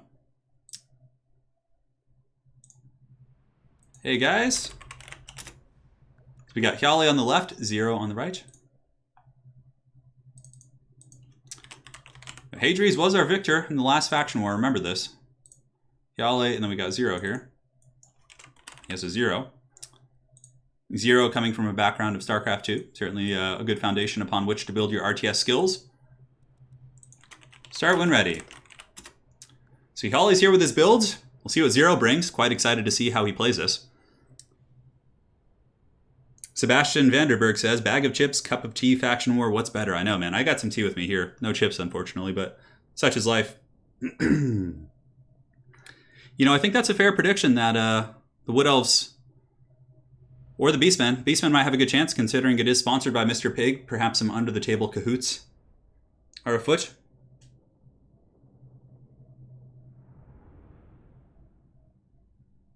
Yeah, the face swap is quite cursed indeed. It's a little bit disturbing. All right, guys, and here we are. Let's go ahead and get rid of the faction blocker. Pull this bad boy up, and it's time. I should do like the whole Bruce buffer. Now, Hyale usually plays Kite. He usually plays Kite when he plays Dino. So in the back here, he's got a Skink Priest of Beast with Manticore summoning. And as far as his infantry goes, I think he has like 1 or 2 Skink cohorts in the far shadows. He's got a Feral Carnosaur hiding in the tree line for anti-large fighting. His lord is going to be Krokar on... Oh my god, it's Footgar! It's Krokar on foot. So I don't know if the faction war curse has been broken. So as far as the curse goes, Bretonnia, dwarves, and Chaos are the cursed factions that like never advance past the first round. So it'll be quite interesting to see if they're finally able to make it. We do have Razordon hunting packs, which are pretty good against Chaos, good armor piercing. Umbral Tide, we have a couple Skink Skirmishers, 4 Pterodon Riders, and a Skink Chief on foot. So it's very much a kite build. He's going to be trying to pull Chaos apart, which is smart. You don't want to take the fight versus Chaos Infantry. You generally will lose that. But for the forces of Zero, we do have a Dragon Ogre Shaggoth, Kolek, a Shadowcaster, Chosen with great weapons. Wow, actually bringing Chosen for his infantry. He's got a couple Chosen, a couple Hounds as well. And that's it. Horseman is on top of that. It looks like a Marauder Horseman to try and fight off the flying units. Did I forget the blocker? Oh man, you guys are giving me anxiety about the blocker now. I had to minimize and check. No, we're good. We're good here. Finally bought Warhammer 2 this week. Already got 24 hours into it. Dude, it is such a good game. Like, I really enjoyed Bannerlord, but man, something about Total War just keeps it coming back. I think that, honestly, Hyale has a really good kite build against this. He's going to be able to do a ton of damage for sure. I think what Zero's key to success is hunting down the big dino. So just like going for the Skink Priest of Beast and like the characters that can't really kite as well with your Shaggoths. So like do a bit of a slow push, isolate those characters, and then just endure the harass from everyone else. So he does have Marauders, but he also has Chosen with great weapons, plus also some regular Chosen on ground. They're not going to be too good here for sure. They don't have any good engagements. So the Chosen may be a little bit tough here. But, you know, Zero is one of the only Chaos mains in pretty much all of Total War Warhammer. So he's going to be here representing his boys. I don't know if he did his research on Hyale. You know, when I go into a tournament, if I know who I'm playing, I generally will try and find some gameplay of them so I can, you know, do some homework. But Hyale usually plays Kite Lizards. I don't know what he could have changed, maybe. It looks like the Shaggoth is going to be going in. Now, Shaggoths actually do have scaly skin, so they have some missile resist. They're not complete slouches. He's going to be going in and smashing a couple Skinks, but, you know, now there comes the follow-up. So the Umbral Tide's going to be shooting. Razordons are going to be shooting. Oh, man, Hyale Nale with some nasty bombardment here. Oh, taking that damage on, like, a Chaos Shaggoth this early on is so painful, but it looks like he's just going balls deep. Like, he's not going to be playing this kite game at all. So it looks like Melkos is dropped here. The Umbral Tide is temporarily slowed. Oh, but Hand of the Gods coming in. Man, Krokar dropping some serious bows on that Dragon Ogre. Scroll of Shielding is active, and now the Umbral Tide might actually get taken out. If Kolek plus the Sorcerer can get in there, plus the Marauder Horseman support, that could be enough. We got some Hounds here. And honestly, it's pretty good pressure, but here comes the Feral Carnosaur. Should be able to beat up the Shaggoth very, very easily, considering the circumstances, especially with a little bit of Overwatch support coming in from the Pterodon Riders. But currently, Chaos is trying to chase down the Umbral Tide here. They've lost a couple models, and they're going to be taken out for sure, but currently the Bounce of Power are already in the favor of the Dinos after that nasty nuke. I mean, losing that Dragon Ogre Shaggoth that early, that's really painful for sure. However, the Umbral Tide is taken out, pretty much KO'd 100%, but Kolek is going to be next, I would imagine. And I don't know if Kolek is going to have enough steam to fight the Feral Carnosaur, plus also the Beastcaster, who still has Manticore summons in the back pocket, but Zero is able to get the good engagement. He finally is able to catch those Lizards, and now if he can methodically maybe go after the Razordons, that could be his key to success. And it looks like his Dragon Ogre Shaggoth might stabilize. It's broken, but the Feral Carnosaur has pulled back here. Now we have the Chosen coming in. It looks like all the Pterodon flying goon squad in the sky is actually shooting down Kolek Suneater. And the Marauder Horseman still chasing, but very beat up here. Flock of Doom coming in as well from the Beastcaster is a beautiful cast. And it's looking pretty grim for Chaos, I have to say. I mean, I feel like the Lizards are in such a commanding position. Kolek, of course, will do pretty well against the Skink Beast in combat, but the Chosen and the Infantry are pretty much all dead points. They're not really going to do anything here. I mean, the Chosen are just going to be kited and picked apart by Razordons and cycle charged by the Skink Priest in the late game. And Kolek's going to lose this fight horribly. He has Foot Krokar here. He has, you know, a big old Skink Priest. He does also have Pterodon Riders applying poison. It's going to be pretty tricky. I mean, at the very least for Chaos, the Dragon Ogre Shaggoth is running off the edge of the battlefield here. And Kolek has a little bit of support in the form of a Shadowcaster, and he is kiting out the Manticore Summon. I mean, maybe the Chosen can do some work. I don't know. The Chosen here are beating on the Skink Priest, which of course is armored, so having the great weapons there doesn't hurt. But Kolek is also being hunted by this Manticore. Manticore is not the most AP in the world, but Kolek, it's still damage, right? So Manticore will be disappearing in just a moment. We now have Chosen and Marauders closing in here on the Razordon hunting packs. And on the backside of the battlefield, you can see the Marauder Horsemen and the Hounds are pretty much all being sent off to the Shadow Realms. Papa Kolek's trying for sure. And this build, this Chaos build would have been better against like a Saurus or Temple Guard type build, but against like a full kite build, it's just like the Chosen are just so point inefficient. Like, what are they going to do? Hand of the Gods coming in. Oh man, it does 1,000 damage to Kolek, and suddenly the Manticore is coming in as well. Negative 54, and down goes Kolek Suneater, dragged down into the pits from whence he came by the Feral Manticore and the Hand of the Gods, the plasma weaponry. I don't know how that got into Warhammer Fantasy, but let's not ask questions. Over here we do have the Chaos Sorcerer fighting Krokar. Not going to go well for him, as he is being bullied very horribly here by Kale Skink Priest plus the Footgar. Pretty cool to see Footgar coming in with like Hand of the Gods. That's some MLG stuff. So Zero's trying his best for sure. I mean, his micro's good. His pursuit in the beginning was very solid, but there's just not too much he can do with the amount of gold he invested in Chosen. Now, had Zero maybe had some like Chaos Knights or some Dragon Ogres or something aggressive he could have pushed with and like swarmed from like a very overwhelming push, maybe. But yeah, with Chosen just being kited, I mean, there's nothing he's going to be able to do. Footgar can tank them all day, and then the Skink Priest can just basically cycle charge them. They'll get Terror Routed. Chosen aren't immune to Psychology, so the Terror Route in the late game could simply just break them. Flock of Doom coming down as well. On top of those infantry, will do some okay damage. And it looks like that is going to be the curse continuing, so Chaos is eliminated here in the first round. Lore Master of Sotak saying, Footgar taking no one shit today. Dude, I know, your boy is repping you proud. He showed no mercy. Look at him. He has anti-large and AP too, and he's pretty damn durable in combat. Krokar has some great combat stats. Yeah, Sacred Spawning of Zottle. And Pope Tate 4. Thank you so much. He's no Vlad, but gotta love Footgar. You know, I hope you're satisfied, man. I know you wanted Vlad, but this is pretty good. This is close. It's a very unorthodox pick on foot. Thank you so much, Pope. Appreciate it. And Andrew Cohen, thank you for becoming a member on the channel. Hopefully you're enjoying Faction War, brother. And now you have an awesome squig icon next to your name. Hopefully that will keep you happy. And here on the side, we do have Chosen still chasing Zero. You know, ever the tenacious one, but there's absolutely nothing he can do now. He's basically just being pulled apart. There's a couple loose Chosen all over the battlefield, but even though they are the Chosen of the Chaos Gods, they are not going to be good against a Skink Priest on a Stegodon. The Stegodon is just going to absolutely womp on these guys. And Zero does use the Occam's Mind Razor to give them 65%, but I mean, you know, Kyali doesn't have to engage. He can pull back. He's engaging elsewhere. He's following all the engagement rules. He has plenty of ammo. And now you can see the Sorcerer is going to be straight up Jurassic Park here. So the only faction left to potentially break the curse is the Dwarves. The Dwarves have never made it past the first round in a faction war, despite having some very good Dwarf players. So we'll see. We'll see if the Dwarves can break the curse today. That's going to be the last one of the cursed factions. Yeah, it's strange. I mean, I understand Chaos. I think Chaos is one of the weaker factions out there, as is Bretonnia. But Bretonnia against Beastmen is pretty fair. It's a fair matchup in my opinion. So that was a really close one. Arrow, of course, with a solid victory earlier in the faction war, but that is going to be the end for Chaos. The Dark Gods banished. And now the only representatives of Chaos we have left, well, we have the Beastmen and Norsca still in the wings. Well played to Zero, man. Nice try, dude. It's, oh no, not this. Not the screen of doom. Looks like I have to restart my game real quick, guys. So bear with me. Alrighty. Very good.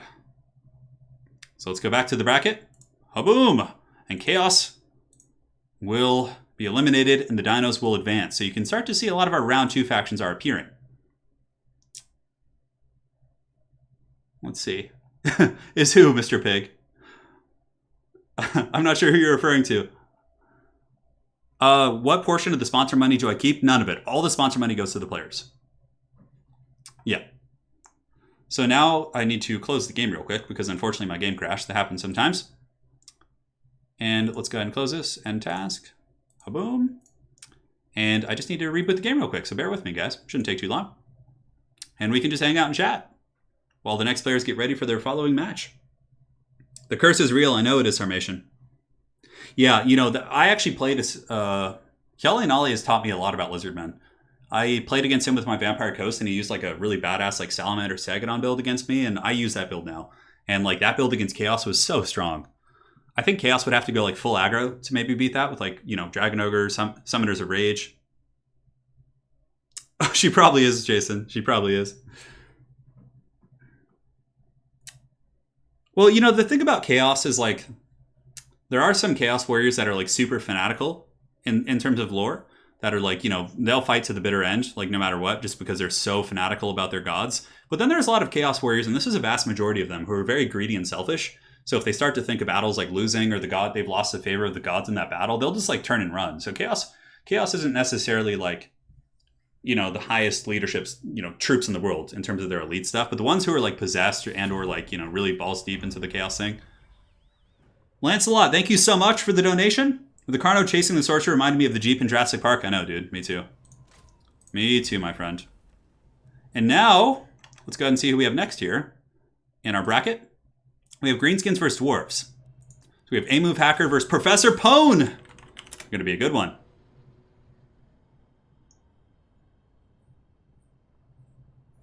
It is Cursed to Aristodemus. Accept it. I mean, I think this is the 4th faction war. All right, so let me go ahead and minimize here. We'll go into the battle here. We get the screen blocker up. And we have a move, I believe, was on the left-hand side. All right, so we got a move. Versus Professor Pone. This is it, guys. If you guys want the dwarves to win, let us know in chat. A-Move Hacker is going to be our dwarven champion today. Or if you want the Haggard Greenskin Wa to emerge victorious, please also declare your allegiance in chat. And now we've actually loaded into the game here, so I can get rid of the blocker, and we'll fire this bad boy up. Sick Narf E-Pop. Thank you so much for the $10, man. Really appreciate it. I don't see a message, but nonetheless, I really appreciate your support. And here we go. The battle is here. A nice dwarven map. It's going to be the dwarves, led by A-Move Hacker, facing off against the legend, the man, the myth himself, Professor Pone, the self-proclaimed best Total War player of all time, playing the Greenskins. Should be quite a bit of fun.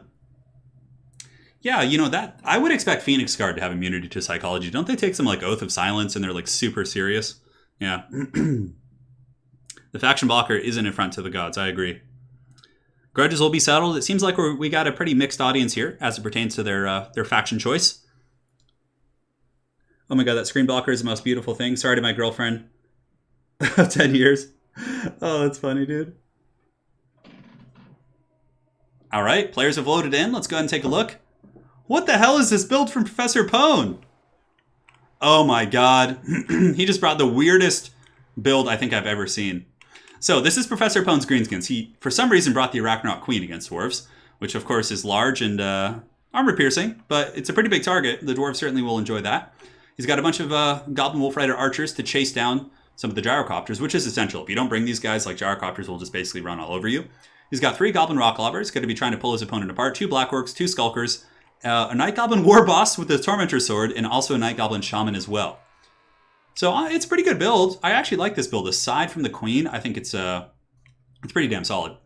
And now for the forces of the Dowie. You know what's interesting, though, is the Arachnoid Queen could be that X Factor. Like, these aren't Brimstone guns, right? Like, what does this Dwarven army have against the Arachnoid Queen? I mean, Slayers plus Bolt Throwers, but that's not too much. Yeah, this could be wild. And Magnum Knights, thank you so much for the donation. Hey, Turin, in your opinion, what changed to Chaos? Without addition of marks, do you think they can make them competitive in multiplayer? Yeah, let me think about that one, bud. I'll answer it after this game. It would take me a while to get into a diatribe about that. But anyways, for the forces of the dwarves, we got miners in the front, and thank you so much for your donation, Magnum Knights. Scolder Guard. We do also have Iron Drakes. In the back, we do have Longbeards, 2 Bolt Throwers, a couple Slayers, and Gyrocopters with the steam cannons to try and take out like Orc Archers and lightly armored troops. This is honestly could be anyone's game. Pone's build is it's really solid. I just think that the Arachnoid Queen is really going to be an interesting one. I mean, the Spider Summons are pretty good for buffering against like Slayers, and the Rock Lobbers, if Pone could find a hill to hide them behind, like if he could put them all down here, that would be the play, because then the Bolt Throwers wouldn't be able to draw a line of sight. Yeah. Turin, what do you think of a balance mod with the input of top tier players? I don't know. I think CA does, you know, actively balance multiplayer. But, you know, when you start getting players, so a lot of opinions can come in based on the factions they play and things like that. So, yeah, it can be tricky. I mean, I think balance is a bit of an issue, but when you have 16 factions, there's always going to be balance issues. Like, that's why most competitive RTS, like esports, back in the day, had like 3 to 4 factions like tops. And here we have, what, freaking 16 or 15 right now with sub-factions? It's a lot. I think it's great. I think the game is well-balanced considering how many factions we have. We got Belagar for the Dwarf Lord, and the Night Goblin War Boss will certainly be quite nice. Now, basically, Pone, what does he need to do here? If I were Pone, I would just push up with the Black Orcs and, you know, surround with the Goblins, use the Arachnoid Queen. He also has to really make sure that the Gyrocopters are dealt with. Otherwise, he's going to lose the Rock Lobbers for free. Yeah, the Spider, like, right here would be really punishing. If he just moves it in and just starts dropping Spider Summons on top of, like, Dragonback Slayers. You know, the Spider thing might be, like, the biggest brain IQ play we've ever seen. I believe there's 15 factions. Yeah, and there's going to be more coming, too, right? When Game 3 comes out, we're going to have, like, 20-plus factions. And honestly, like, it is well-balanced considering those circumstances. The High Elves did win against Skaven. Yes, Zyphos had a really nice Rohirrim build using Dragon Princes and Silver Helms and a couple monsters. So Amu Hacker is going to be scooting forward. Professor Pone awaits atop of the Throne of Skulls. And now the Hammer of Gork and all the artillery pieces are in play. He 100% needs to screen out the gyrocopters. And I would use the Hammer of Gork to either shoot Longbeards and or Dragonback Slayers. That would 100% be my choice. So we'll see. Pone does have Black Orcs as well. Black Orcs will be very strong here. No, I understand, Leto Pizdets, what you're saying. And yeah, I mean, it could have some viability for sure. Longbeard's taking a little bit of hammering from the artillery, but it's going to be tough for Pone to protect all of these with only, well, he's got 3. He could just kind of opt to sacrifice one of the rock lobbers. I think Pone needs to start advancing too. We'll see how well he's able to defend here. The bolt throwers are now shooting. It looks like they're trying to snipe the rock lobber. And here we have the Goblin Wolf Rider archers, which are now in position, so Professor Pone needs to get those guys engaged. And honestly, I just start sending up the Black Orcs. I mean, I think there's not much to fear in the Dwarven Infantry department. Like, probably put 1 Wolf Rider archer over here to take out that one and keep 2 here. Because you have 1 Wolf Rider for each gyrocopter. I think that's the play here. But nonetheless, we'll see. It's going to be shooting in and getting some okay poke against the gyrocopters, which are forced back. On the far side, that rock lobber may be going down soon. The bombing runs from that gyro did do a little bit of damage. But the dwarves are taking damage across the board. You can see Longbeards here down to a fair amount of models. 69, that's what she said. And also 73 right here. A little bit of collateral damage on the Ekron's Miners in the back, as well as the Dragonback Slayer. So it's... The rock lobbers are doing good damage. Granted, he's going to have a hard time protecting all of them. Now, the Hammer of Gork here is down to 1 model left. And the Dwarven Bombs, really nice play here by Amu Hacker. Getting some damage for sure. And the Bolt Thrower is following up. And I think Pone needs to realize that he needs to push right now. I think he needs to get aggressive. Yeah, and here comes some fire here. Amu Hacker taking a little bit of gyrocopter poke. And it looks like 2 of the gyrocopters are still going quite strong. Not gyrocopters, excuse me, but the Goblin Rock Lobbers. That's a very different unit for sure. Dwarfs are taking a lot of damage, though, too. You can see the Iron Drake's down to a relatively low amount of HP. On the far side, though, the Hammer of Gork is pushed offline. In the meantime, Pone chasing very aggressively here with the Wolf Rider Archers. He needs to send one over here to go chase that gyrocopter. Like, he needs to split his Wolf Riders. And a Spider Summon is actually used by Professor Pone. Not really sure what his intent is here. It's pretty funny, actually. The Arachnoid Queen does have Goblin Archers on top, which are shooting against these guys. And now Pone is advancing. So you can see here the Skulkers are coming in, the Black Orcs are coming in. And I would imagine the Goblin characters will be coming in soon. He does have Vindictive Glare. He could use that to actually go after some of these units. And now the Gyrocopters have engaged in melee combat here against the Goblin Rock Lobber. Looks like Pone's coming back here with Wolf Riders to try and defend this piece, but it looks like it is going to get broken. And yeah, the Dwarves took a little bit of damage from the Rock Lobbers, for sure. Let's see what they're saying. Microwave mixed lasagna. That is actually Amu Hacker, in case you guys are wondering. Pone really needs to make sure that all of his forces engage at once. If he trickles in with his forces here, that is 100% going to be a losing battle. Spider Hatchlings being sent in to try and bait out the blasting charges, which is a good play. And now the Squigs are coming in, but Slayers are pretty quick to intercept here. Squig Hoppers coming around the back. And now, yeah, the aggressiveness is here. There still is one Goblin Rock Lobber shooting quite happily. Skulkers coming up and around the flank here.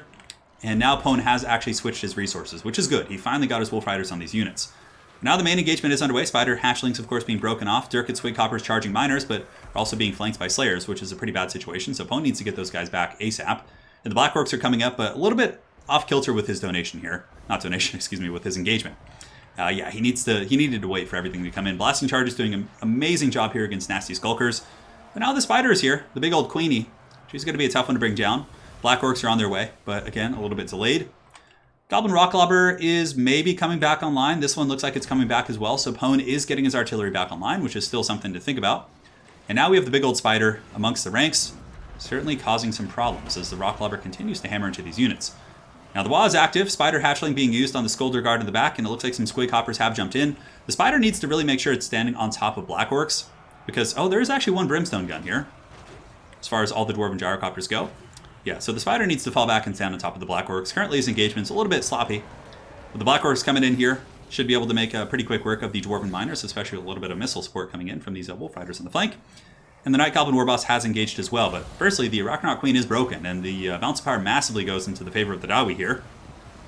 Yeah, the Gyrocopters plus the Bolt Thrower is a pretty good answer against the bombs. The Greenskins could have had a much better frontline engagement if the Spider had been kept with the Black Orcs. Now, the Greenskins might still be able to put some hurt here. If they're able to get some troops in the flank and get into some of the squishier parts of the army, maybe.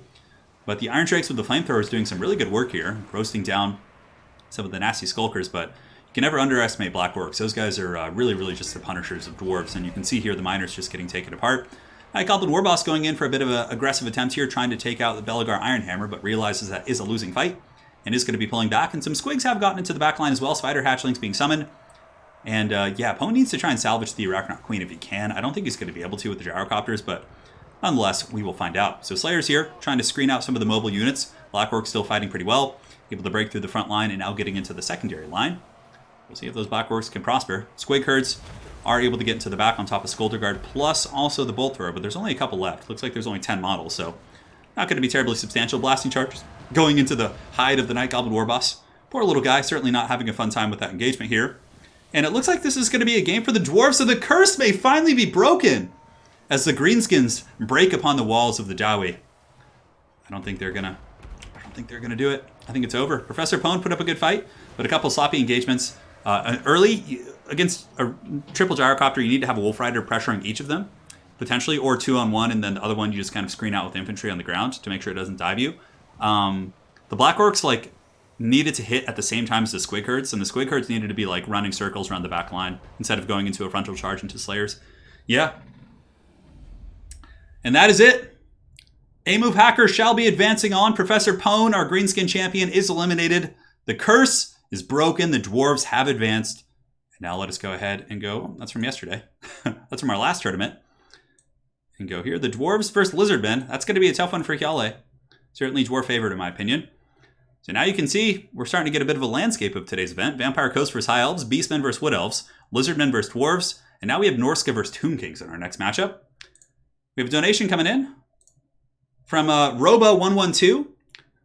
Thanks for the awesome content. Going to keep us entertained while waiting for DLC and ever closing game 3. Certainly, man. Thank you. And Andrew Cohen, thank you so much, man. I missed that during the game. This is for the lady. The way she got punted off the map. Blasphemy. I shall donate again. You have to foul Beastmen pay for their impiousness. We'll see, man.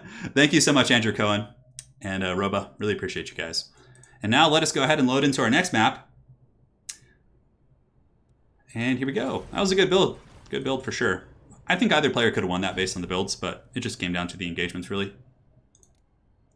Now we're looking for the next match, which is going to be Zardar. I think. Let's go ahead and double check here. All right, 1 second here. I'm just going to double check. So it is Zardar versus King of the Dead.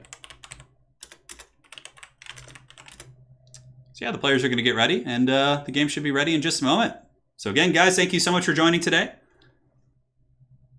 The grudge was indeed settled. The curse has been broken. Well, dwarves have never made it past the first round.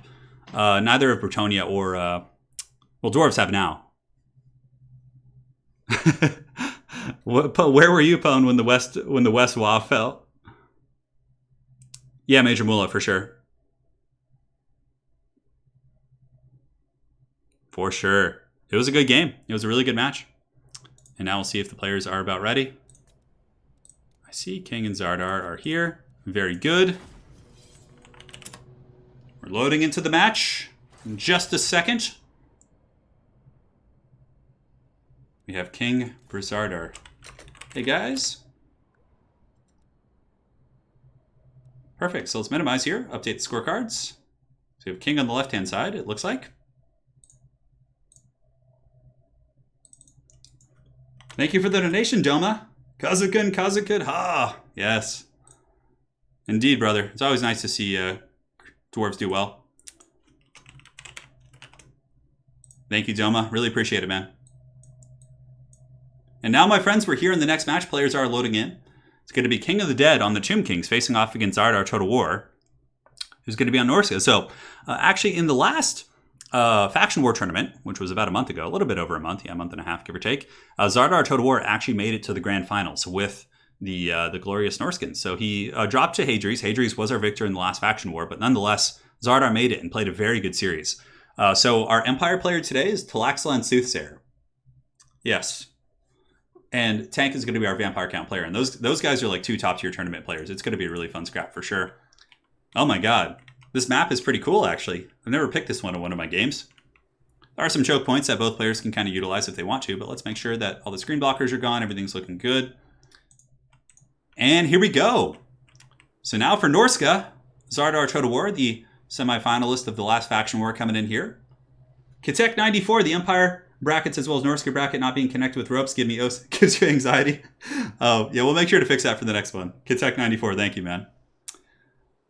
We got Marauders in the front line, Berserkers in the secondary, a couple of Famir with great weapons, I would imagine, to beat down the constructs. Oh yeah, big Papa Throg, baby.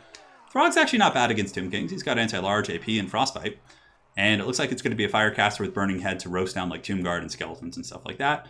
Some Condom Wolves in the back, Beasts of Tashnar, and that is going to be the full Monty here for Norsca. Now for the forces of King of the Dead, our Tomb King champion, let's go ahead and take a look. He's got Skeletons, he's got Tomb Guard, a pretty... You notice how he deployed his front line, not in a straight spaghetti line. That's really good against Burning Head if he stays in that formation. Skeleton Horseman Archer is a good skirmishing tool. A couple Chariots to hammer through the Berserkers. Necrosphinx for the monsters. And it looks like Setra the Imperishable. It's a good army. It's a good army indeed. The lighting is really bad on this map. Yeah, it kind of is. It's a really cool map, though, actually. I think it's kind of neat that you could, like, both players have the opportunity to rush or Vanguard on the high ground here. And there's, like, this pillar in the middle. It's a really cool map, actually. I'm surprised I've never chosen this one. Yes, Throg is going to be probably throwing up on some stuff. Yeah, I think that's a fair prediction. Adri says, Zeech decided to turn up the gamma on this part of the world. I know. Some maps are just like that, yeah. So we got Zardar facing off against King of the Dead. Zardar, our Norscan champion. So let us hear in chat. You guys want Norsca and Zardar Total War to win? Or are you here for your boy King of the Dead and the Tomb Kings? The bony boys indeed. Yeah, it's going to be fun. Vampire Coast have advanced, so one of the 3 undead factions have advanced, and of course we have Vampire Counts next. Talaxel and Soothsayer facing off against Tank. It's going to be a pretty fierce fight to close out the first round of today's tournament. But Norsca, pretty simple. Just going to be advancing here, not too many games to play. King does have some skirmishing with the Skeleton Horseman Archers. Honestly, shooting Berserkers or Hounds or anything like that, those are all good choices. And you can see Zardar is going to be aggressively pushing in, actually using his Hounds to try and intercept the Skeleton Horseman Archers, which is good. He's not going to be committing to that fight. He's just going to be harrying and making sure those forces can't really just get the free value on the higher value targets here in the secondary row. Excuse me. One sec, guys. Drink some water.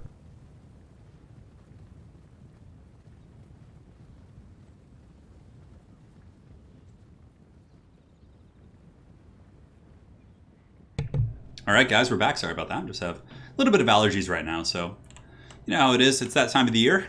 Nonetheless, Beasts of Tashnar are still doing some pretty good screaming and screening. I'm sure they're doing both because they are wild doggos. But who knows? And here in the front, Marauders coming in. The Tomb King front line waiting to greet them. And man, the gamma on this map. The lighting is just so strange. Yes. This is King vs. Zardar, correct? It is. Now the Chariots for the Tomb Kings thinking about doing a frontal charge, but there are Famir with great weapons buffering the second line. So if you charge into great weapon Famir, they will straight up 50 cent. Like, take you to the club. They'll take you to the candy shop. It's not going to be fun for those Chariots. Nonetheless, Tomb Guard have engaged with Marauders. Should be a winning engagement there, but I would imagine Burning Heads are in order quite shortly. They're going to be going to the Tomb Guard. Here in the front, we do have the Necrosphinx intercepting the Famir Warriors, and the Chariots are going to be going into the Berserkers, which do slightly overextend. So it looks like a big blob fight going on here for both players. Setra are going to be, I would imagine, using some powerful support abilities here, but a Burning Head coming right down the pipe. Tomb Guard are going to get Shreks pretty hard. Nice Burning Head right there. It looks like the Marauders do get terrified, but nonetheless, I think this engagement's actually going a little bit better for the Tomb Kings.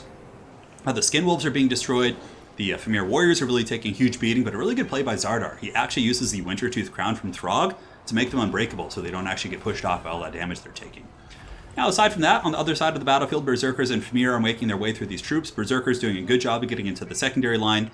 And it's a pretty even scrap so far. Of course, the Skin Wolves, I don't think they've taken too many casualties, only 4, so they can pull back and heal. But King is getting some of his skeleton spears, and he is collapsing inward, which is going to be quite punishing for the Famir here. And the Berserkers are actually broken as well. Though Throg was able to get some damage on Setra. Skeleton Archer is still shooting quite happily into the advancing Famir. Miststalkers do have pretty good missile resist, of course, with the From the Mist ability. But yeah, it's kind of hard to call. I think that the Tomb Kings are in a bit of a state of advantage here. They still have a lot of their chariots. And how are the Famir doing? So one group of Famir is at 12 models. This one is at 12 as well. And honestly, all the Famir are pretty healthy. Oh no, and this could be where King throws the game. Setra the Imperishable, a little bit trapped up here. Now there's Throg, there's a ton of Famir with great weapons. And honestly, I think the Tomb Kings are in a decent position, but he needs to get Cetra back. He needs to get the Necrosphinx away and just kind of kite and play a more conservative game here, because sitting in the middle of all these Fimir and Throg, oh no, King of the Dead is trapped! And this could definitely cost him the game, as he is being circle beaten by these trolls and these haggard swamp creatures. Throg is getting in there with his giant beat stick and doing so much damage, and the Frostbite is in effect as well, so his speed is down to 43. The Ushapti summon used out of desperation by King of the Dead here. I don't know if that's going to be enough to save him, as Zardar Total War does go into the back line here with the Beast of Tashnar.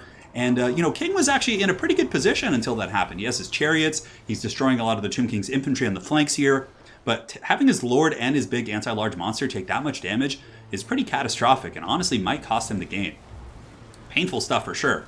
So the Usek's Incantation of Desiccation is activated here, lowering the combat stats of these units. The Skin Wolves and the Fimir are actually getting very worn down, and if King had just been able to avoid that engagement, played it a little bit safer with his big monsters, he would be in a very good position right now. Now, the game is not over, for sure. King still has his chariots, and what that means is that the chariots can pretty much clean up all of the Norscan infantry, and if from there he can pick off the Skin Wolves and the Fimir with some of his missiles and some good timing attacks, that could be a way back in this game. I don't think the game's 100% over yet. So we have Skeleton Spears here. Skeleton Spears will eventually grind down some of these bigger targets.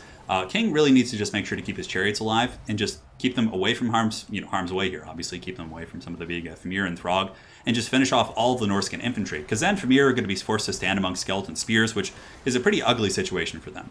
Ushapti Summon will be disappearing here in about 15 to 20 seconds. Fimir here down to 6 models. These Miststalkers are down to 11. Now, if he could break the Miststalkers here, he could chase them off the battlefield with some Skeleton Horsemen, which would be super clutch. Where's Throg? Oh no! Look at this! Skin Wolves coming out of left field! And they're able to isolate Cetra. Cetra is going to be using Incantation of Cursed Blades, it looks like, and trying to fight here. The Skin Wolves, man, they came back out of nowhere, out of left field. Cetra is down to 500 HP. Cetra needs to serve. He needs to rule, for sure. If he serves, he's going to be losing this game, I would imagine. But guys, it kind of looks like the Tomb Kings are doing a pretty good job cleaning up here. Throg is going to be trying to throw up on Cetra. Or maybe a fireball coming in. Hard to tell. He does use the Wrath of Petra here to try and create some space for himself. Oh, but Throg with the steel chair, clubbing Cetra in the back and taking him down. However, Throg is kind of in the danger zone as well, as this Necrosphinx is really putting quite a bit of damage into him. This could be King's way back into the game, and King does also have a ton of spear support on the ground, and Throg is broken as well. He's wavering, he's terrified. Oh man, King needs to make sure he's able to get some mobile troops to chase off Throg. If you could keep Throg from coming back, that would be potentially a game-winning play. So the big old Necrosphinx, 1300 HP, able to stabilize. Fimir are not going to have a good time amongst all these spears, even though they're very haggard spears. Oh, look at this, and the Sphinx is turning around. It's going for the kill now on the Bale Fiend. There are some Fimir coming back in. Skeleton Horsemen going to be rushing in as well to try and protect the Necrosphinx. And Throg is broken, but he is being escorted by the Skin Wolves. Although King looks to be using some chariots to actually try and chase off Throg, which is a very, very good play. Is King of the Dead going to be able to pull this game back? Maybe so. What an insane scrap. And the Bale Fiend here is wavering. The spears have broken all the different Fimir units, and now it's really on King to make sure to chase off some of these units and just kind of ensure they don't come back. And the Bale Fiend is broken as well, and the bounce of power goes massively in the Tomb King's favor, and the entire Norscan army breaks. I cannot believe King pulled that one back. Oh my god. That was insane. That was insane. King of the Dead pulling it back from the brink of defeat and defeating Zardar Total War's Norsca. Man. That was insane. What a game. I can't believe that. All right, so now let's go ahead and go back to the bracket. The Tomb Kings have advanced to face either the Empire or the Vampire Count in the next match. That was nuts. What a good game. What a good game that was. And this is only the first round of the tournament, guys. So now we have Tank versus Talaxlan Soothsayer. This is going to be another scrap. That was such a good game. I know, I can't believe that. So we have Tank on the left-hand side. So this is going to be Tank versus Sooth. Let's go ahead and load in here, guys. Get this going. Tank here. Yeah, I think that was the best game we've had today so far. We've had some really good ones, for sure. Throg, man, yeah, Cetra is dead, but still rules, apparently, yeah. Cetra's all good. He can come back and, resurrect and do his thing. So now, if we take a look at the opening thumbnail, you can see here, let's go. You can see that we do have a Tank on the Vampire Counts and Talaxlan Soothsayer on the Empire. Soothsayer did win the first faction war. I believe he lost the third one. He didn't play in the second one, but certainly has had a pretty good run with the Sons of Sigmar. Man. Yeah, Tlaxlan Soothsayer Empire is going to be pretty scary for sure. Mikhail, I don't know why that's the case. It might just be a problem on your end because I don't think anybody else has ever said that to me. Yeah.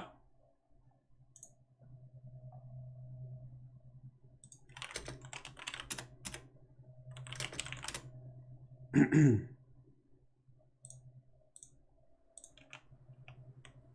now we're loading in. The players are connecting here shortly. King of the Dead says, like the stream where I'll attack Felcon's internet again. Oh my god. Man, King, that was... You and Zardar had such a good game, dude. You guys both played so well. When Zardar trapped your Lord and your Necrosphinx, I was like, oh, this is over. But man, that was such a crazy scrap to get back. And some of the mods in chat, if you guys could actually drop a link to the multiplayer Discord, that would be greatly appreciated. 1,900 people watching. Very cool stuff, guys. Thank you all for joining today. Faction War is always one of my favorite formats to cast. Poison Wind Mortars are an extremely good unit. I 100% agree. All right, so let's go ahead and load back into the battle here.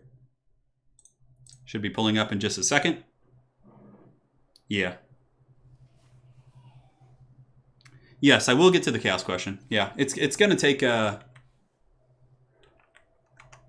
me a second. So what could you do to make chaos more competitive? Honestly, it's like a lot of it is they just feel outdated, like their roster. Most like Chaos got the Regiment of Renown anniversary units, but like they haven't gotten DLCs, and I think that's really a big factor. It's kind of a power creeping thing. Like every other faction more or less has gotten like, you know, some DLC action and gotten some new units. There are a couple that haven't gotten as much love, but I think Chaos just needs some like new units to diversify their threat range. So Magnum Knights, to answer your question, I think that they just need some new units actually to diversify their threat range, because right now they're very predictable. Like you more or less know what Chaos is going to do every game. They only have like certain builds against each faction that work well, and their roster is very limited. So yeah, Chaos has some good matchups, but in general, I just think they need some new stuff. But if I were to buff existing units on the Chaos roster, what would I do? I don't know. I'd really have to think about it. I'd probably try and make Forsaken a lot better, because Forsaken are a good tool for like pursuit, and they're really mobile. I would probably buff them, like give them a big HP pool, or as much as like Chaos Warriors or something like that. Yeah. Vred, can't help but root for the Empire here in Sigmar. And yes, and now we're here, my friends. Let's go ahead and take a look. So for Tlaxlan Soothsayer, we have Volkmar the Grim coming in hot for Sigmar. Coming in with Tattersouls, Sigmar's Sons, Knights of the Blazing Sun, Warrior Priests, and 2 Demogryph Knights with Halberds, one of which is the Royal Altdorf Gryphites with Warrior Priest support, and a couple of Flagellants in the back. So Soothsayer going for very much just like an aggressive, just grindy Empire Sigmar army. This is awesome. So yeah, bunch of heavy cav, Knights of the Blazing Sun to go crusading, and a couple demis for anti-large. Yeah. Very cool stuff. Very cool stuff indeed. And now for the forces of Tank and the Vampire Counts. Let us know in chat, are you a loyal son of Sigmar, or do you descend from one of the great bloodlines of the Vampire Counts? Let us know. So Skeleton Spearman just chaffing to the sunset as far as his main punch goes. A couple Blood Knights, a White King, and it looks like Heinrich Kemmler with some Cairn Wraith support, and it looks like the Chill Guys are going to be on the far side of the map as well. It's a good army from Tank. It's really going to come down to the cav engagements, to be honest. He does have a couple Graveguard. Graveguard will be very good in the frontline engagement versus Sigmarites, but of course, Sooth does have Burning Head and Flaming Sword of Ruin, so there's going to be a lot of magic and fire damage coming in. No missiles. Immunity to Psych Chosen, that could help for sure. Maybe some cost reductions on the Chaos roster would also be nice, just so they can get bigger armies. Yeah, so last time in the Faction War, Soothsayer played Empire against Dov Plays last time, and Soothsayer actually played Empire against Vampire Counts in the last Faction War, because it's a very even matchup, so we often do it.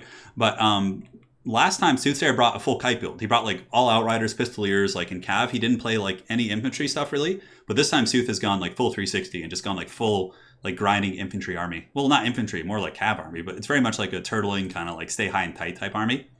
Which, you know, he probably does this because he knows his opponents maybe go and look at his previous games in Faction Wars.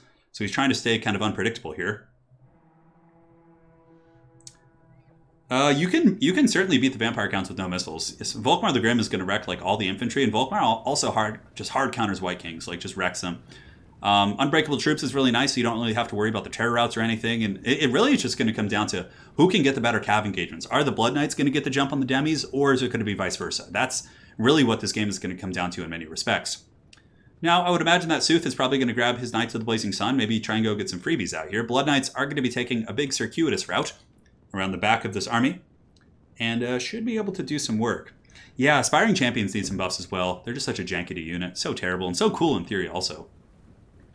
The White Kings are actually on horseback here. That actually is pretty cool. Normally you see them on foot, but I think he has 2 White Kings plus Heinrich Kemmler. Heinrich Kemmler is actually a pretty good choice here as well, because he can drop Krell in the middle of their cav blob, and Krell can start chopping down Demogryph Knights, which certainly is very impactful.